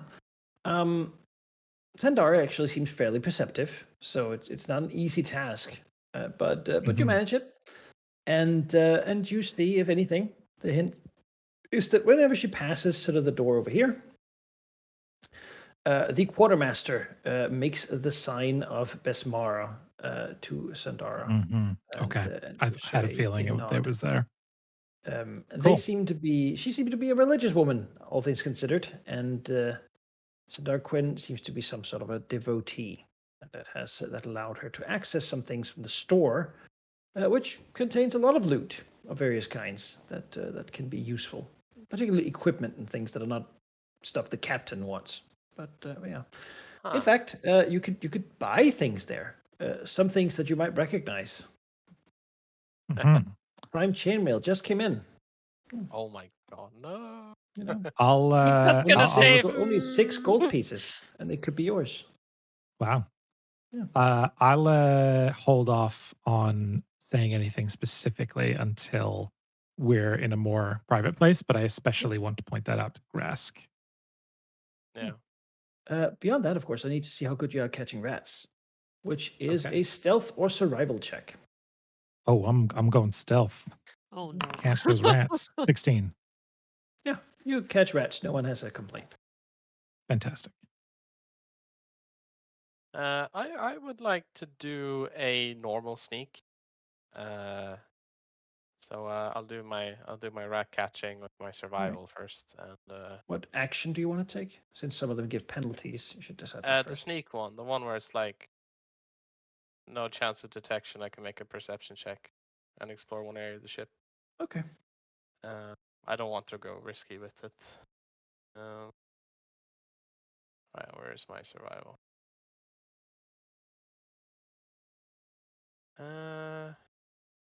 Does this count as aquatic terrain? No, right? No, it's not. Nah. Well, Well, yeah, it would technically. okay. You're on water. I do get I have If a terrain ship isn't, expertise I in don't know what aquatic. would be. Yeah, because Yeah. of my Besmara's blessing. So Yeah, of course. survival checks increased. Of course, Bismarck's blessing works on both. Yeah, of course. Yeah, it does. Then where do I want to explore? I guess here, like this area. Be Right, the probably like smart. storage area, the middle hold. Yeah, middle This hold. appears to be the ship's cargo hold. There isn't that much here, though. As you go hunting things, there are 14 small pigs that sort of run about. Yeah. To live in here. Probably helps with the smell. Makes that's where it comes from.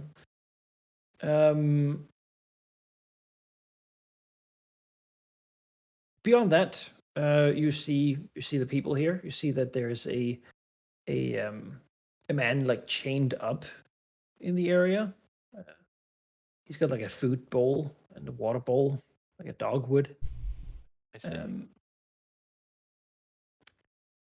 Yeah. You also would notice that there is a stairway back here, next to the door going into the cook's area, which leads up to the captain's cabin. Okay. Looking up there, though, there's a locked door, and you see an elaborate trap placed upon it. It does not seem to be used often, this door. Okay.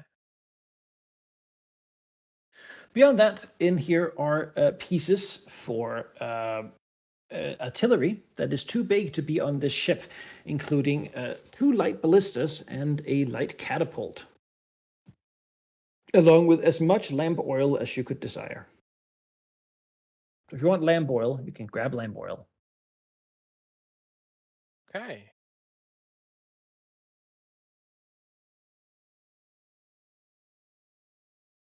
Yeah. Now, Gabby, what action do you want? Yes.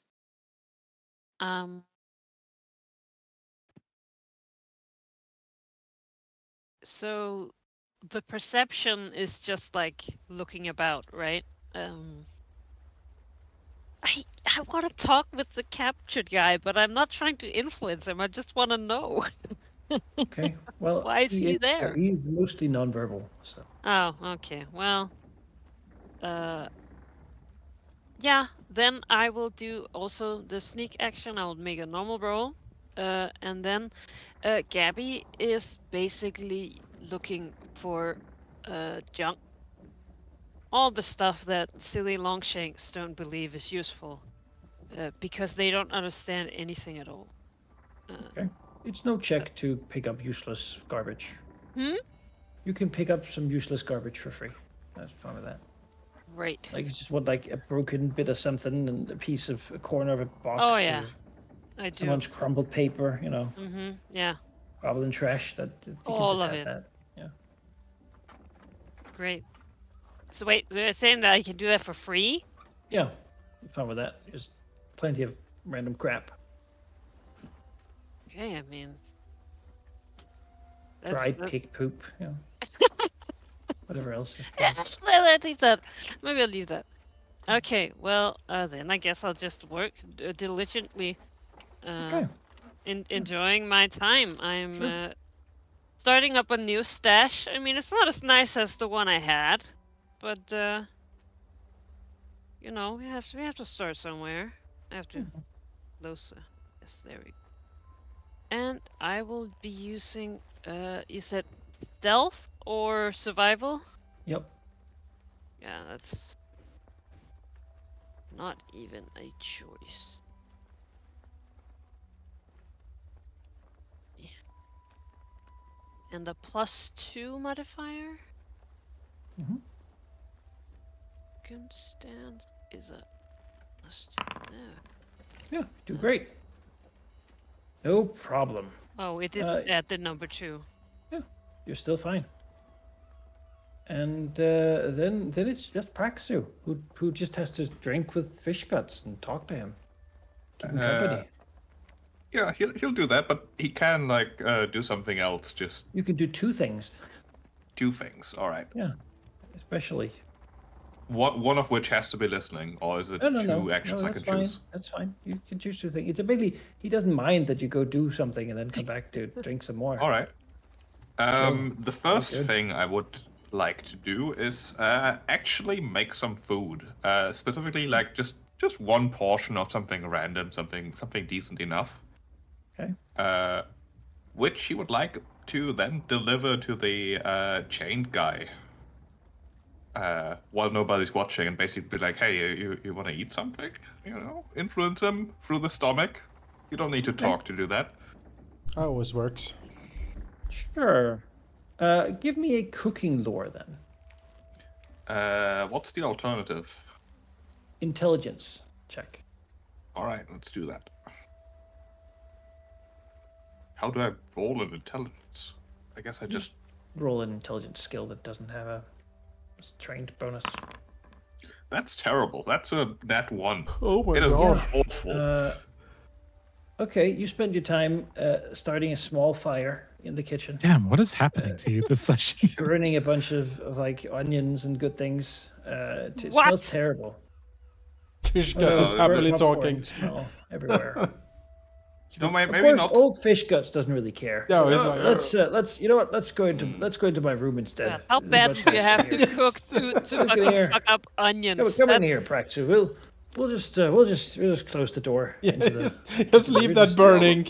That's fine. Just come in here. That's let me put out the Coming fire out. first. no, it's all right. fine. It's fine. It'll burn out. It's not fine. We're on a Okay, boat. We're surrounded by water. true. Right, you know best. vamp You oil. expert. Rock will put it out though. Why'd you make a grease fire? Come on. You know, I didn't expect all the alcohol permeating everything. It's just good stuff. Have some rum.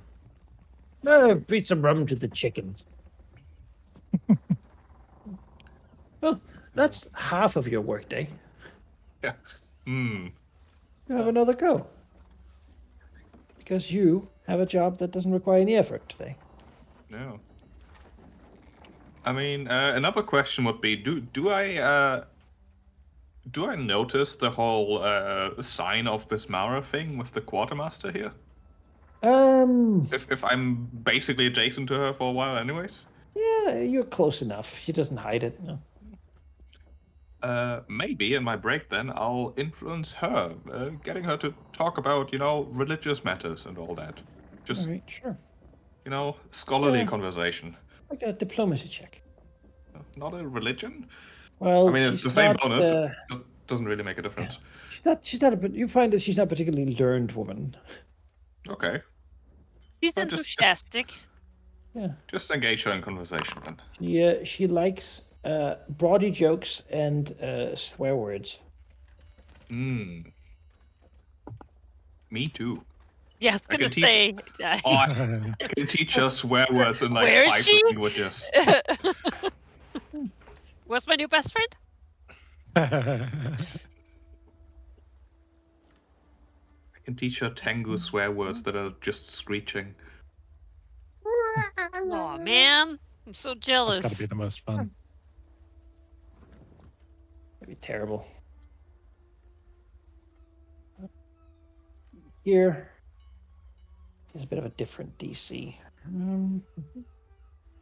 He's an officer, technically.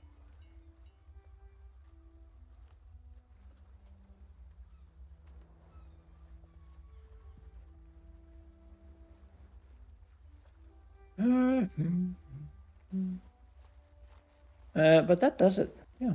Yeah, you have a pleasant conversation about it. Yeah, she's religious, and as any sailor is, he'll say. And you know what, Praxu, I do hope you're one of those birds who can get rid of bad luck, because this ship has a lot of it. Look at this. I should sort of gesture him over where the fire has scorched the wall. Look very closely at the wall here. Yeah, someone burned it. Do a perception check. You don't see anything.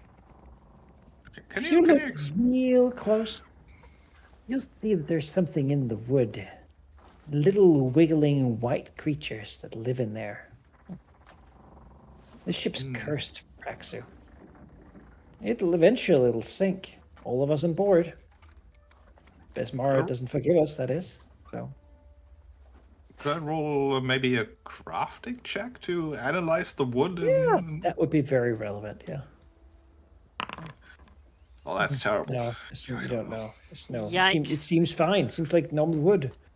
Maybe she's just really drunk, which she does seem to get with Ambrose here. They share cabins, get drunk all the time, but and she has the rum barrels. So. But maybe if she's talking about small little insect creatures, I could also roll a nature.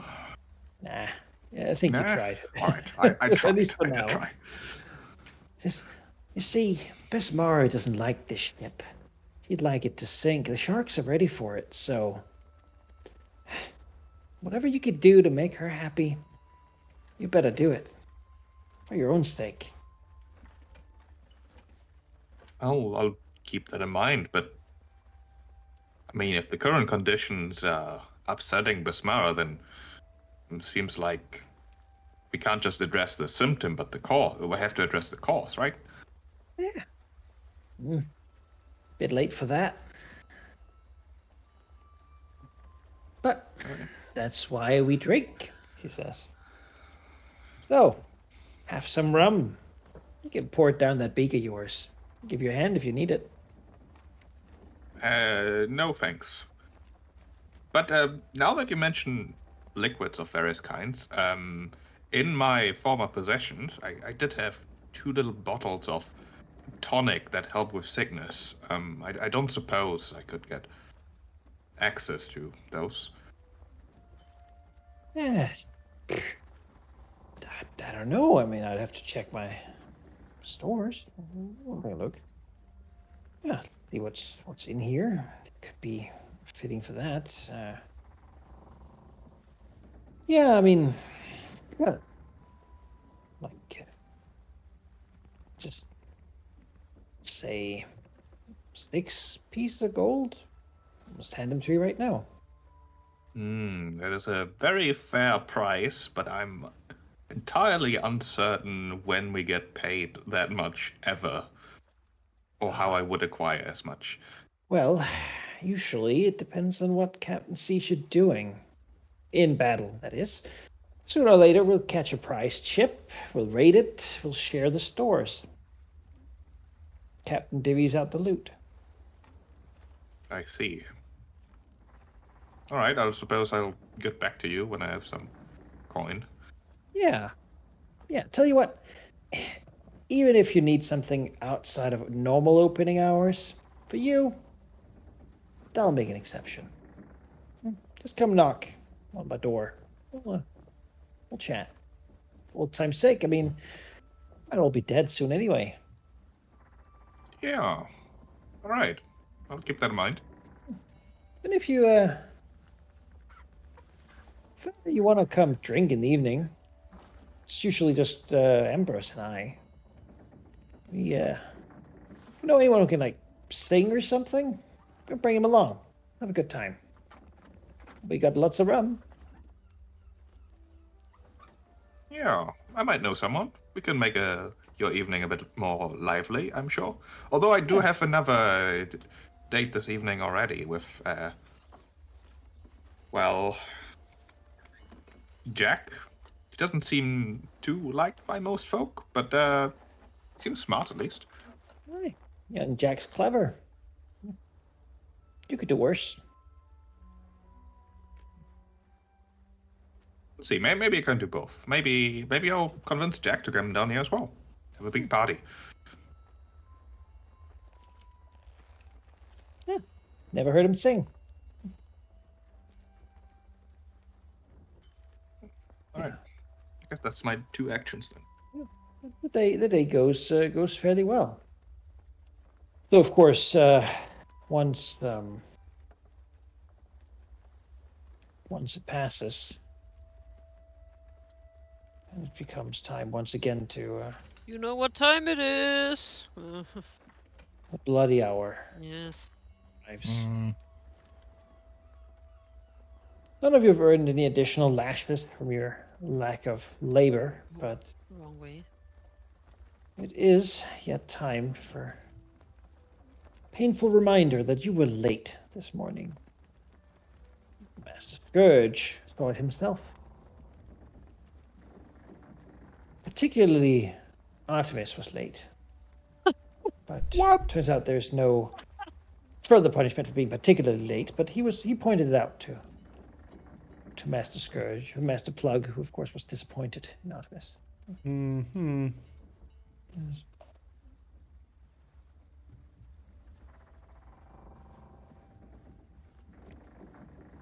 Yes, and of course Tempest has to Mhm. punished for the wasting of the ship's grog.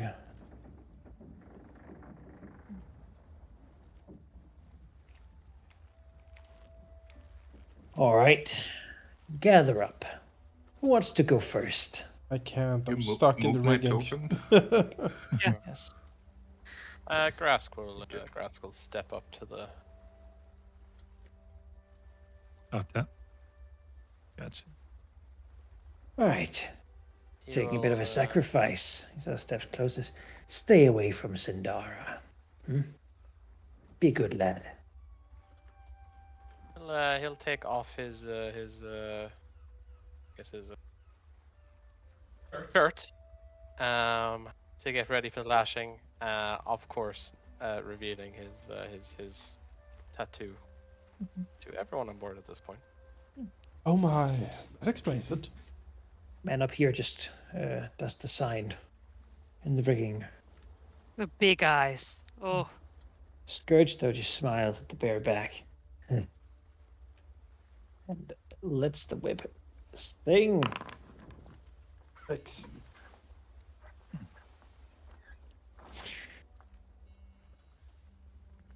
You're big and strong, but she needs a firmer hand. ugh. Now make room.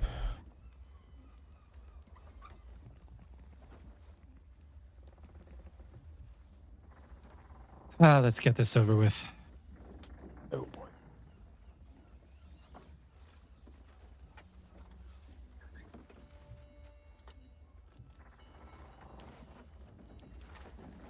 Sort of looks at the creature. He'll still try to fasten your hands so you can hang up against the wall. And then he'll swing the whip. Oh, Jesus. I have 1 HP. Oh, just begin taking it. Slap. Yeah. There we go. That'll down me. He'll beat you to unconsciousness with the whip, and he doesn't stop.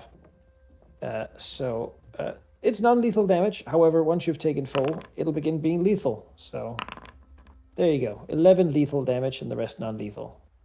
Woof. All right. Not many more, and you probably would have had your back skinned away. Probably. After that, he grabs you and tosses you sort of on the deck. And spits on you. All right. Who's next? I'm getting Tempest doesn't warmed hold up. back in the pain. Like, you know, Yeah.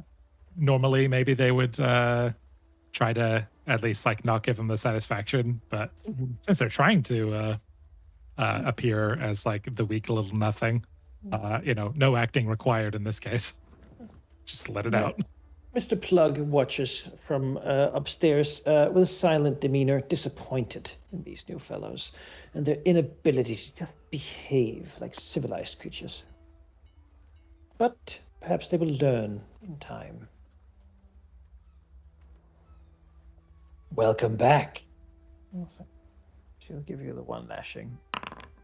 Get off easy this time.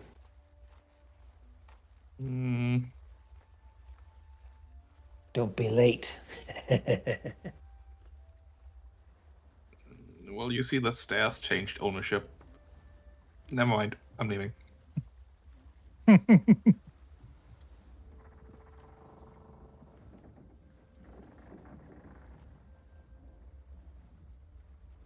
Lashes the goblin too. You know, I get why the people of Chiliax make the little guys like just more fun that way.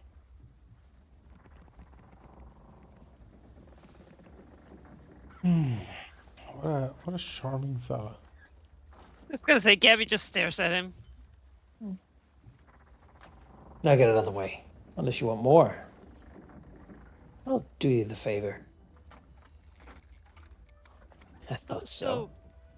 So go over to Tempest. Mr. Keen. Please, Step forward. save the best for last, hmm? Do you enjoy watching them? Tire out my arm before it's your turn. He's not saying anything, but he is. I mean, Artemis has been maybe in a fight while he has like today, but he's certainly never been whipped. So this is not something he will look forward to. He's not a hardy man. He's not like a ripped goblin or a strange sea creature. Like, you know, he. I'll try to make these scars stick. Cut deep, you know. Something to remember me by later. If you make it that far.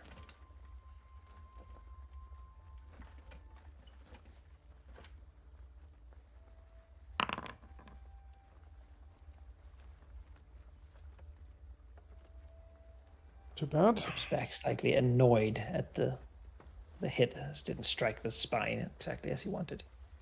All right. Well, I hope you learned your lesson.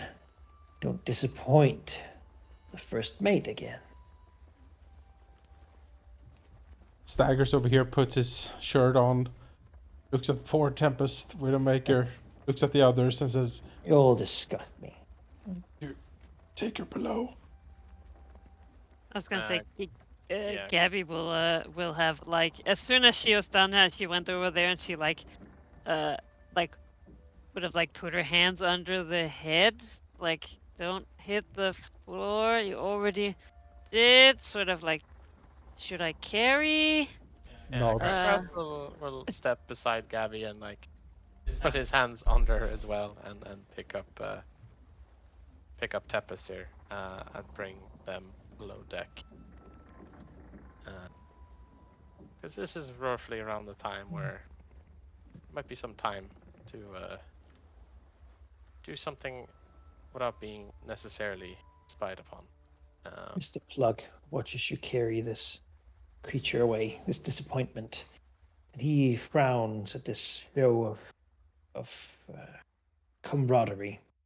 He knows that trust between crewmates can only lead to all sorts of conspiracy. He's not a true pirate. Anyway, The cleric of Yes. Besmara has spoken. I will go down with Tempest and heal them if I get a quiet moment. Yeah, you can. People Then are I beginning will to do so. gather for their evening activities. Get 10, and you will also get another one. Maybe Need it. can even do an AoE, maybe for all of us. That would be very noticeable, I feel, but Mhm. You'd heal the entire ship, which I mean, yeah, It that's, depends on where we do it. I guess if we're in a very small room, You go into the kitchen. There's just a drunk guy and a fire in there. I mean, sure. I mean, if I can, Manaki, then I will. But Go to the kitchen. yeah, bundle into the kitchen, and I mean, the cook is probably drunk at the point, and I will. Yeah, the quartermaster's there though. Well, the quartermaster He's just is. packing up.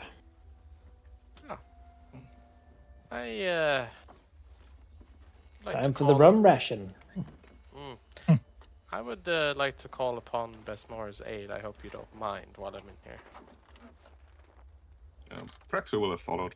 Seems reasonable since he works there. Oh, this place got none of Besmara in it. See? Well, do we have Well. a deal for you?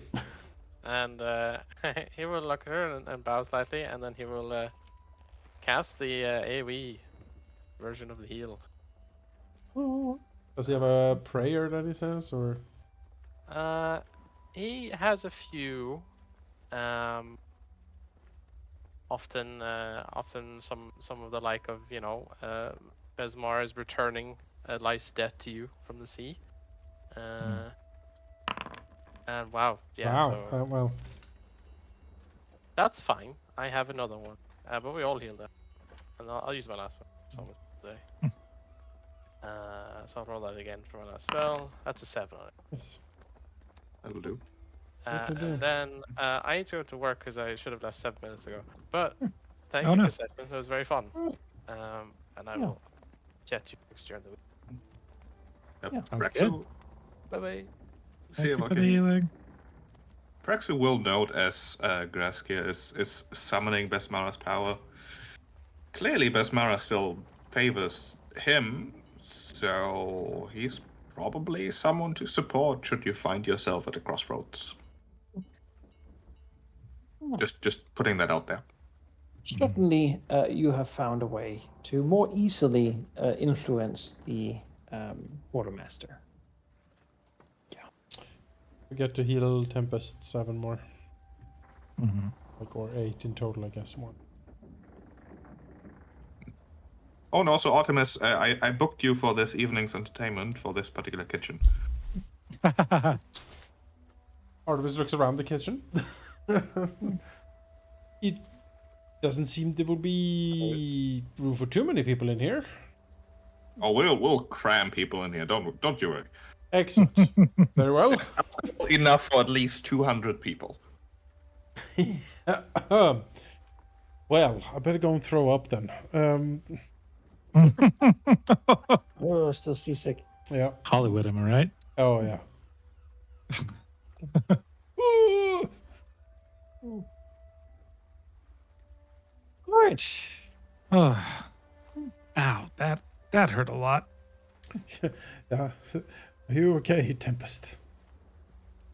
Took him 5 to down me, and they went in deep. That's something to be proud of, I suppose. That, Didn't they? Go on. Oh, it's just, sometimes you got to know whether it's a question of when instead of if. You know? Certainly.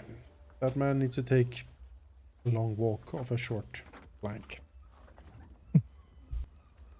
Don't think we have the luxury of holding anything back, but I sure would like the opportunity for them to be mine when the time comes.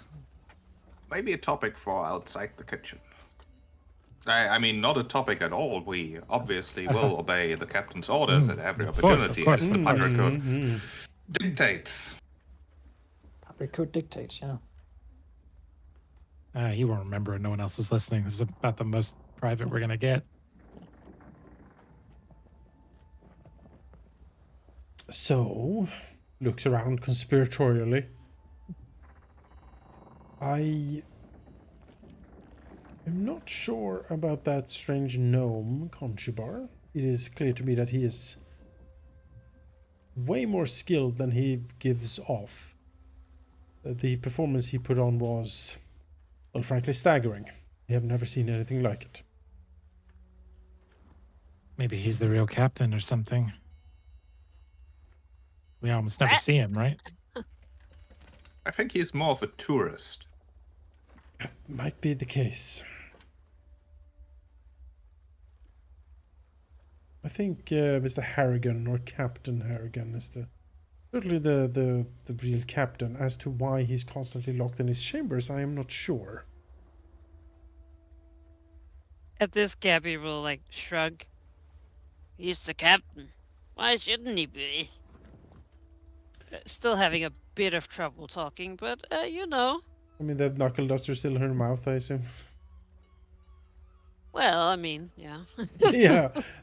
Under the tongue. I mean, that's what captains do. He's got other people to work for him. That's how it works. Inland, on sea. I don't know. Yeah, different leadership styles under the. Yeah, shrugs. Yeah, I mean, the leader doesn't do anything, looks at people getting whipped. Yeah, I mean, that's how it works. Artemis shakes his head. This is not what I imagined a life at sea would be. This is not what life at sea should be. Do not get the wrong impression. Not every crew is like that. In fact, I would wager that this is one of the worst possible ones. This entire ship and its crew reek of being borderline close to just imploding, really. Self-destruction. That's just violence and desperation, and Quartermaster is fairly certain that the ship does not have Besmara's favor and is doomed very, very shortly. Doomed, is it? I don't Speaking know of exactly the- what she means, but there's something in the ship's hull. Some influence, perhaps. I intend to investigate this evening while you, well, Could you... do a favor for me. Artemis will reach out his hand, and he will mumble a few strange phrases as he will cast a spell. Hearing this, and he will cast. Bring up a spell menu. Read aura. Basically, see if he perceive any magical auras in the room he's in currently on. Any magical auras in the kitchen? Yes. If the ship is cursed, there might be a lingering sensation. Let's see. Is it directed in any direction particularly? Target object opening your mind to perceive magical auras. So I guess like he'll do like a part of the hull on the side. One object, I guess you could consider the ship an object, question mark? Focus like a part of it, maybe. Magical. The ship's hull is non-magical. He shrugs and says, I don't particularly sense anything from it, but then again, might be not so obvious. I have an inkling it is not a curse or divine intervention, but it's on my tongue. I wish I had my books, but I don't. I'll know more this evening, or at least know that I don't know this evening. Perhaps No. some sort of loot they shouldn't have? No, I don't think it's literally cursed. I mean, I literally think it's literally not cursed. Well, it can be cursed by its own crew in a way. The malignancy that the officers and the whole place exudes can in itself curse it. Oh, please. Everyone around me always talks about curses. Oh, Please, not today. This is very mundane, I assure you. I'm sorry, Prax. I didn't mean it in that sort of way. I apologize. I don't mean to make you upset, but it's like, oh, this bad thing is happening. We must be cursed. No, sometimes it's Sometimes bad things just something- happen. Sometimes people are just people. Sometimes wood is just wood, and sometimes you can mismanage a ship and its crew into the depths of the ocean. And I mean that literally. At this, like Gabby will like go over. I can't move my token, but she will like go over to Praxu, and just Praxu will just be like, "Yes, sometimes a lot of people end up in the river dead. And that's just how it is. Then Walking Dead come. That's just how it is. Life, you know, doesn't have to be cursed. You know what about it? Like The Walking Dead are usually cursed. Like, I wouldn't know of it. No matter. In this case, I'm following my intuition here. I'll know more later, but this is all just speculation at this point. Not very useful. Fair Speaking enough. of the quartermaster, however, I managed to get a sight on, well, at least my equipment, and I presume yours.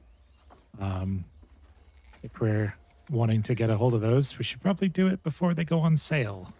And someone else They on the ship are. before. On sale this very second. We can just buy them. I would not recommend trying to acquire them some other way. No, I saw what happened to that other guy. Exactly. I yes. don't want to be a magpie. We shall see. Perhaps I can earn my keep a little bit. A few coins could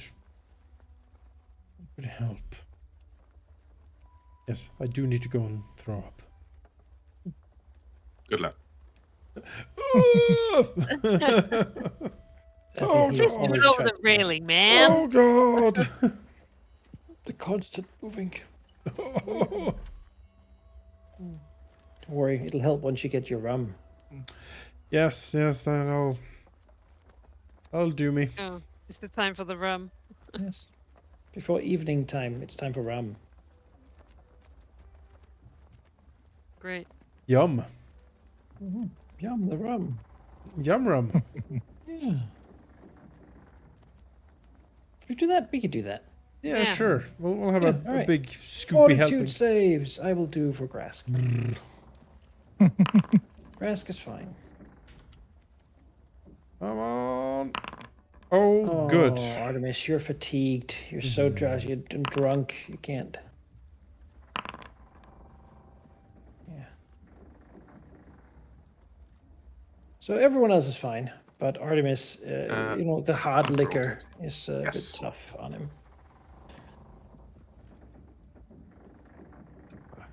Yeah. Ugh.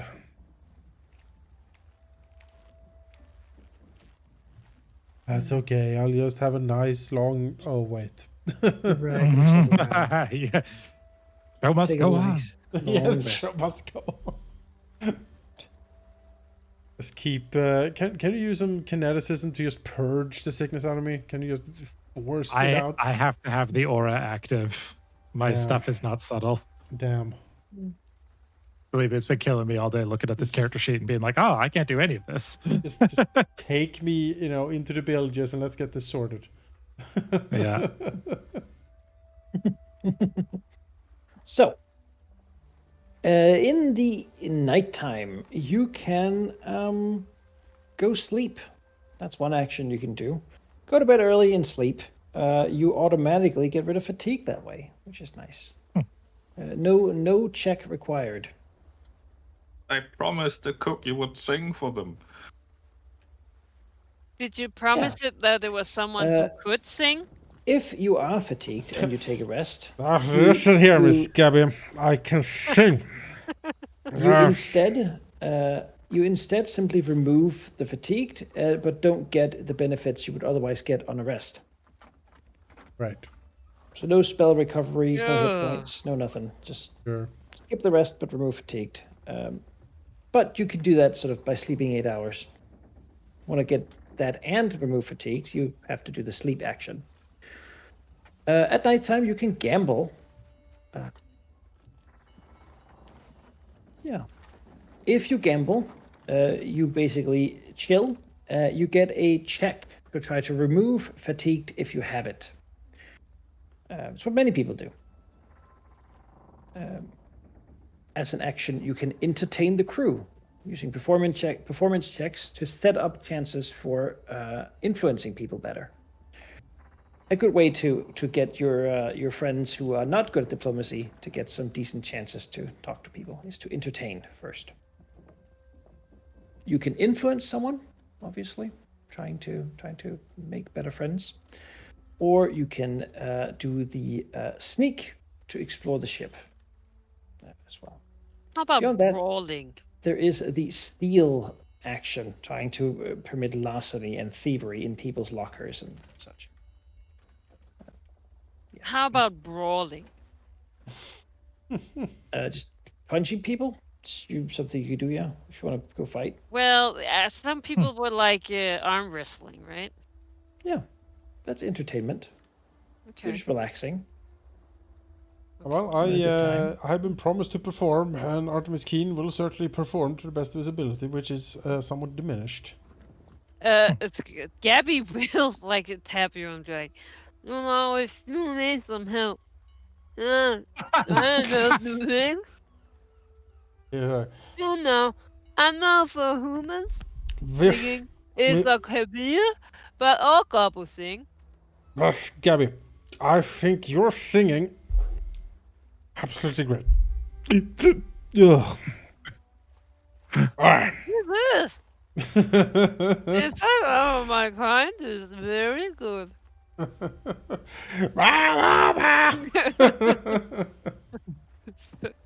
You know, just if the human needs some tips for, the natural born bards. Yeah. There's the goblins. Uh-huh. We can help.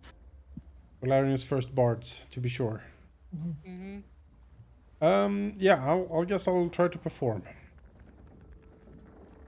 Can I try and help? Mhm. Yeah, you An can aid just check. do an assist as long as an aid, as long as you don't fumble it. Are you trained in performance? No. Then maybe not. Please don't. Okay.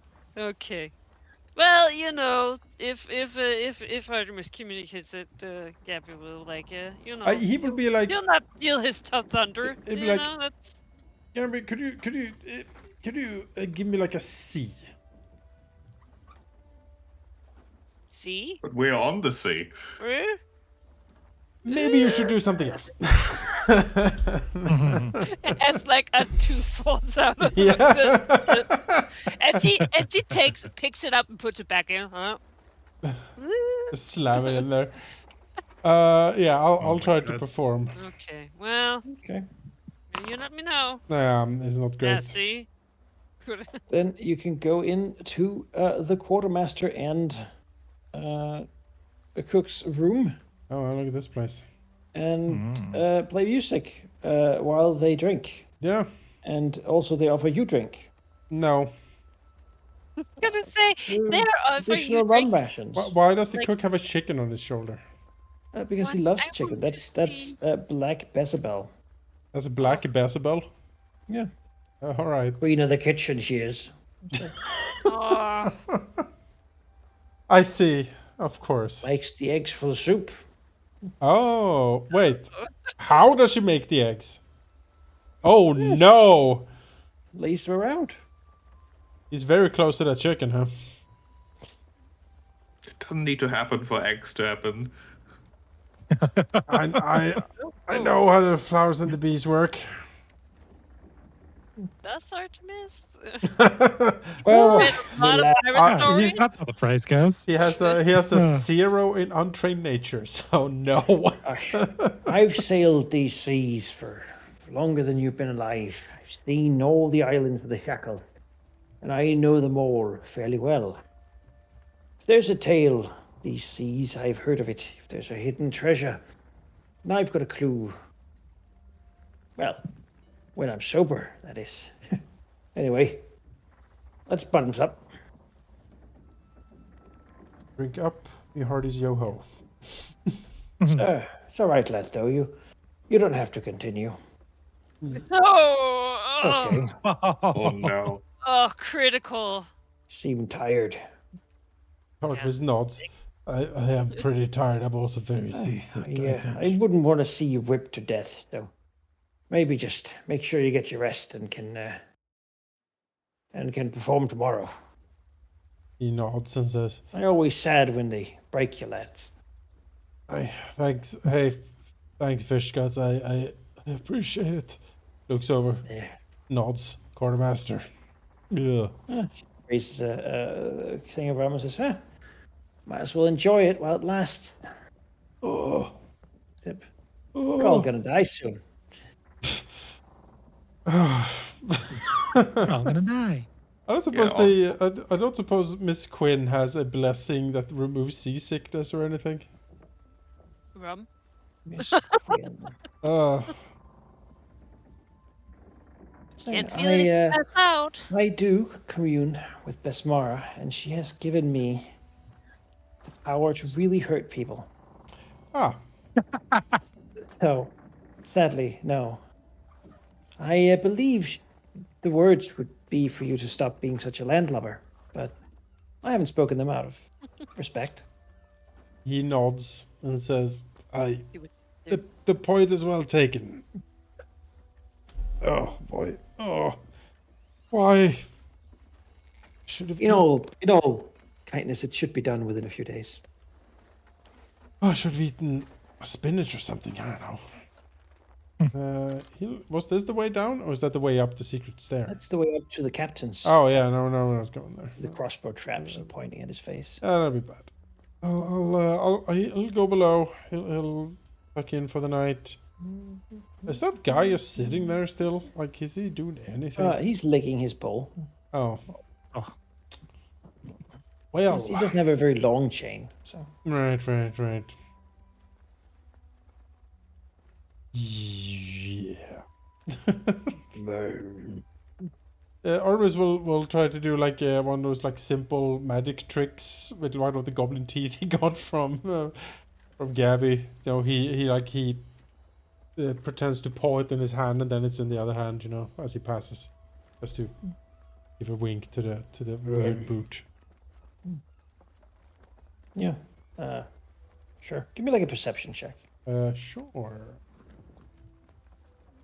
I'm an expert. I'm second. Oh, pretty good. Oh, yeah, you actually notice Nice. that this guy, he's like, one of his eyes is damaged and blind. Like, looks like someone put a hot iron in it at some point. Ooh, And his other one, he just doesn't see very well, so the magic trick's sort of lost on him. is he currently wounded?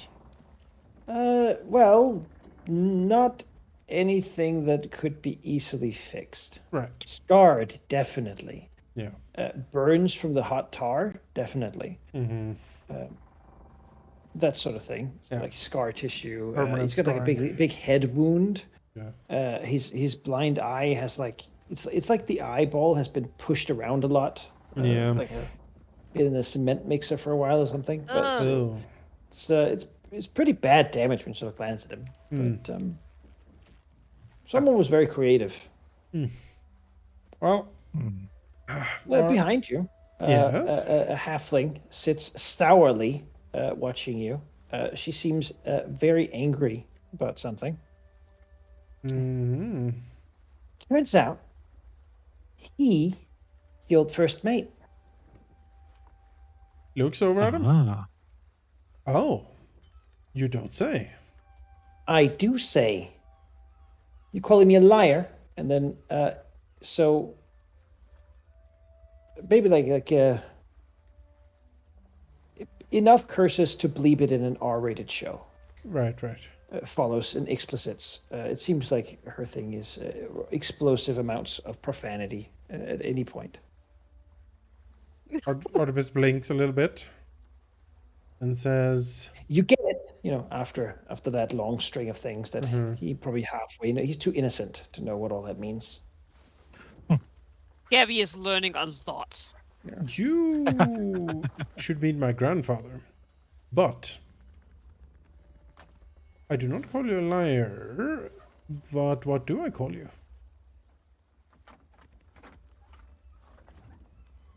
I'm Bosie, but what is it to you? Minstrel. Why, thank you. Spits out the words. That's very kind of you to say. So easy for you, isn't it? Well, I have trained, and I've read a lot of books. And I'm also naturally charming, I'm told. He smiles Probably towards more her. curses follow. He nods. Thank you. You seem to be in a not particularly happy mood. What could possibly be the matter, Rosie? Another string of expletives says, "Yeah, I'm doing just great. Being forced to work at this." Another string of expletives. Ship. He nods slowly. It's almost like, and then another wave of vitriol follows, and that's just the least of it. They took my stuff, he says. Everything I had, they just took it. They took my stuff too, and the Gabby's, and Tempest All it Widowmakers. was a hatchet, she says, drawing it, Oh. swinging it around a bit, slapping into the wood side of the ship. Lean back a little bit as the hatchet comes whizzing by. Mhm. Well, you look And then another sort of explosion before he pulls it back out again, and spits on the floor. What happened to that guy? Why? You know? No, Is he like? Oh. I don't know. I asked, I got my answer. Now you know too. How long have you been on the ship? About 4 days. Oh, you He came woke me with up the plank in Port Peril.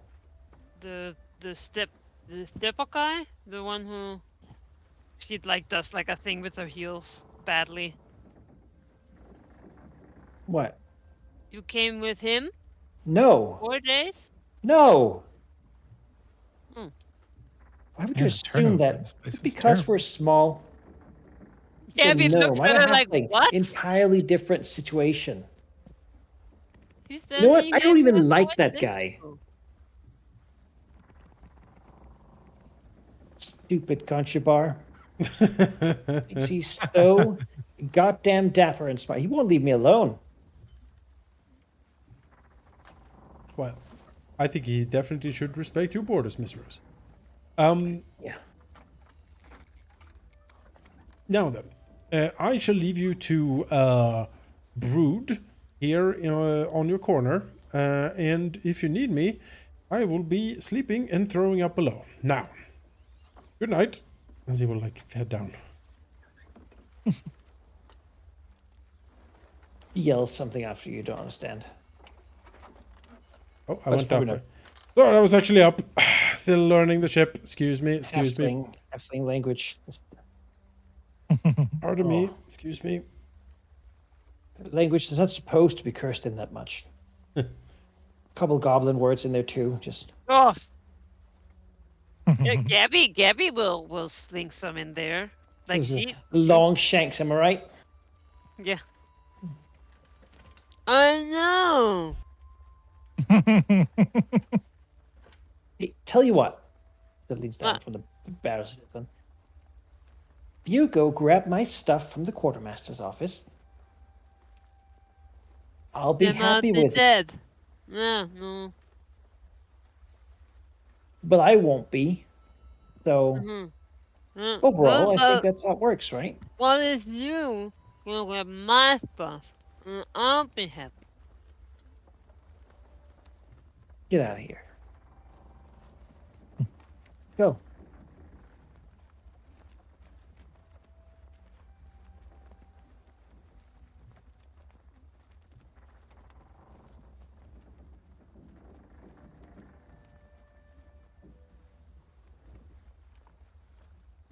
I mean, sure.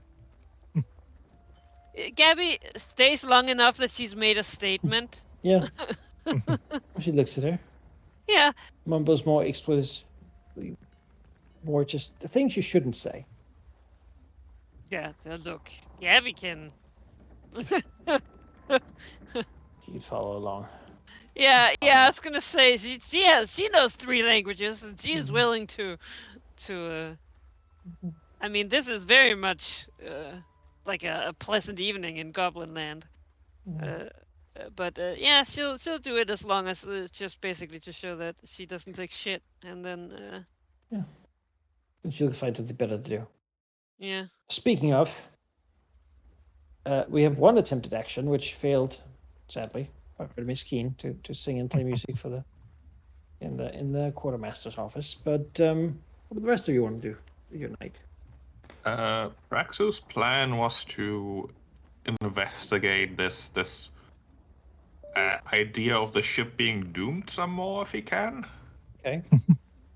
How does he plan to do that? Basically, I think he'll go like all the way to the bottom of the ship and try to just look at the condition of the ship there. Because if shit's gonna go bad, it probably the part that is wet all the time, right? All right. Well, I mean, there's a hatch here under the hammocks, which apparently leads down to the bilge room, which is sort of a water and ballast filled place that's meant to be weighty enough to keep the ship upright, so it doesn't flip easily. Yeah. It's apparently also where prisoners are stored. Yeah, I was gonna say that's where I would store them. Oh, wonderful. I mean, I don't know boats like myself, but Praxu might know the place to look to check if the condition of a boat is healthy or not, and I'm assuming that might be one of the places. Sure. Do crafting check. That's a crafting thing. All right. I'm supposed to be very good at this. I'm not. It just hasn't done boats, I guess. It's At least been a At least while. not this boat. Bit of a unique looking boat. Hmm. Like with its dragon figurine on the front and stuff. That is annoying. I've got such a good bonus for that too. Puts his time researching, but it doesn't That's seem like rough. anything That's particularly rough. wrong with it. Maybe the quartermaster's just, superstitious, as pirates tend to be. Maybe. I mean, maybe she's just smelling like the desperation and tension in the air. Probably nothing to worry about. All right. I hate having to give up on this because I personally know what's happening. Such is life. Well, maybe you can find a different approach. Maybe I can find a different approach. Maybe I just ask people, hey, do you think the walls look weird? Or maybe I can find whoever seems the best carpenter. Yeah. You know I'm what? sure Yeah, there's like a ship's master or something, right? One of the officers, surely. Yeah, like yeah, exactly. I'll ask around, see who's like responsible for doing repairs and such.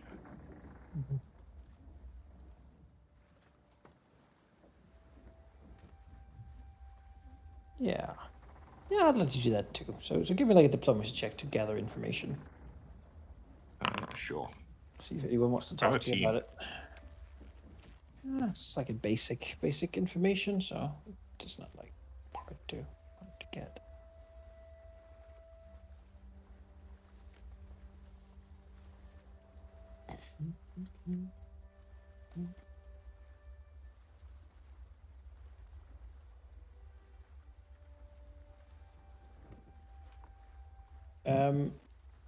You'll be told that if it's about the sails, it's Peppery Longfarthing, the sailing master. And if it is about the hull, it would be the Stitchman. Who is the Stitchman? He's the doctor, dentist, and carpenter. Okay, but He's got that saw. where is he though? Oh, with the captain most of the time. Oh, wonderful. Also made the poison that knocked you out. It's a skilled fellow. Can't blame him for being good at his craft. He's a very skilled fellow. The other officers are Patch Salt, who's the bosun's mate. Then there's Kipper, who is the gunner's mate, but mostly just hangs out with Pluck and Scourge too. Irish Crine, the gunner, though the ship doesn't currently have guns. And, well, Harrigan, of course, the captain. All right. I mean, maybe. I mean, the captain is pretty much unavailable, but the doctor might occasionally be available, right? Yeah, sometimes. Then Praxu will keep Lucky. an eye out for an opportunity All right. to have a chat. I'll try catching the doctor. I mean, one way to probably get the doctor to come see you. Yeah, I was thinking that as well, but that seems like a bad idea. I break my leg. Or break my leg to see the doctor. I'm gonna hope you don't get dumped in the sea. It's Yeah. useless. It's got like a horse. Oh well, I guess he's glue now.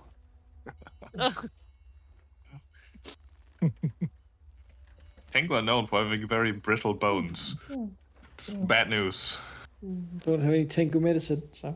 Oh. Yeah. Well, that leaves Tempest and Gabby.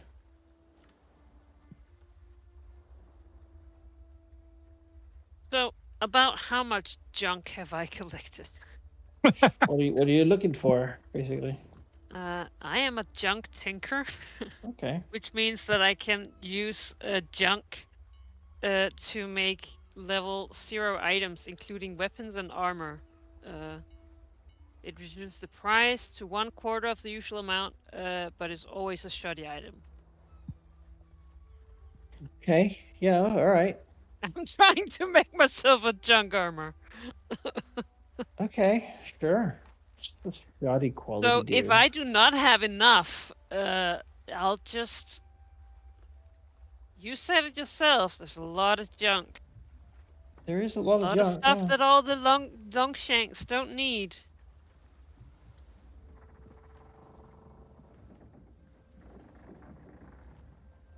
Yeah. Okay. So if possible, I would like to try and do a craft.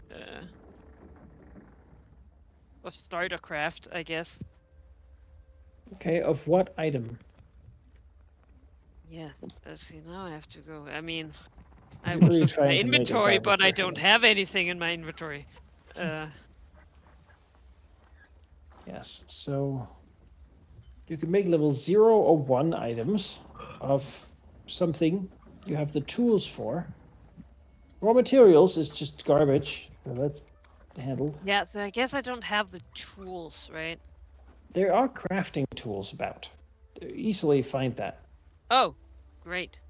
like hammers and chisels and whatnot. Yeah. So I think you can. And they're Given its available? garbage armor, you could probably. Yeah. Yeah, Great. you could grab some. Then I'll try. I'll try and make my myself a shoddy hide armor if I can, or something equal to Okay. that. Yeah. Why not? How does that actually work?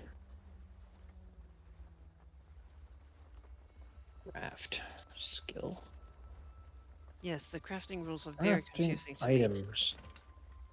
There is a macro that helps you, but in general, it takes a minimum of 2 days. And a maximum of however long it takes you to get the crafting price to half. Spent 2 days. And then you roll to see the DC of the item. So the item is 2 gold pieces to do. So it could take quite a bit of time. It reduces the price to 1/4 the usual amount. Okay, the garbage collecting thing. Yes, yes. All right, so that's So that I is need to. probably 2. Yeah, that's about 2 days of doing it. Okay, great. So do a crafting check. You need a DC 15 for level 1 armor. It's gonna be tough, but hey. Gabby's just down and like sitting here, like coming together like rope and tar. I figure. Just goblin things, you know? Tarring up rope to wear. Okay, Like a really gross MacGyver. go. Yeah. Hey! Yeah. Hey! You have halfway to making an improvised hide armor. It's not really hide. It's more like random bits of garbage, but yeah. Perfect. What a You thing. generally do the crafting check after you've spent 2 days setting up. All right. Well, so far so good, I suppose. Okay, you remember that you have an unfinished Yes. garbage Garbage armor. Yeah, I do. Gives -4 to all skills, but Yes, you but don't care when about that. Yeah, exactly. When I get it, I don't, because I'm used to shitty things, because I'm a goblin. Okay. And Tempest. Tempest would like to use the influence action. I would like to influence the quartermaster. Okay. So I do one of the job skills for that. Is that correct? It's diplomacy. Oh, so good at that.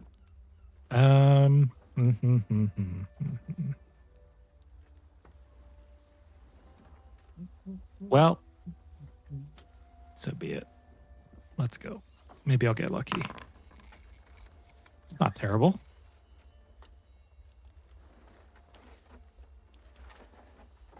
It is not bad enough to insult anyone, but not good enough to improve it further than it already is. Oh, that's unfortunate. Yeah, she'll chat with you, but given the entertainment and such, it's like, I just want to go to bed now. I think it was nice with some singing. Just, it didn't really get her mind off of the impending doom as much. Mm-hmm. But nice chatting.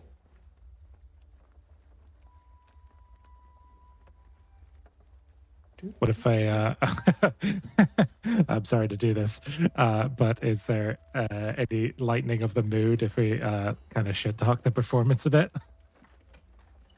Could you repeat get that? the pirates laughing? Said, I'm sorry to do this, Jonas, but if I start like shit talking the performance, get the pirates laughing, does that sort of improve the mood? Nah, she doesn't actually. She likes that Artemis came in and did some singing. Hopefully that'll become a thing that'll do it again. But it just, she's had a good night. So, yeah. Fair. There's no ill will there. Just, yeah, it's good. She had a good time. Oh, that's good. No complaints. Neither she nor Krupp can sing, but they certainly will do it sometimes. And they were so drunk, like, what do they care? Yeah. Mm-hmm.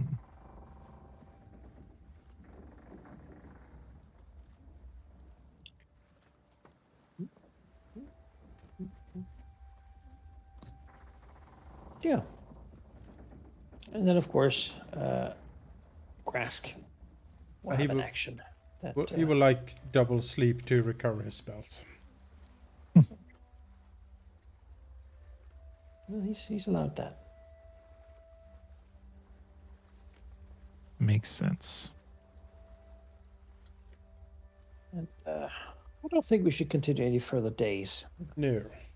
No. So we had a good time.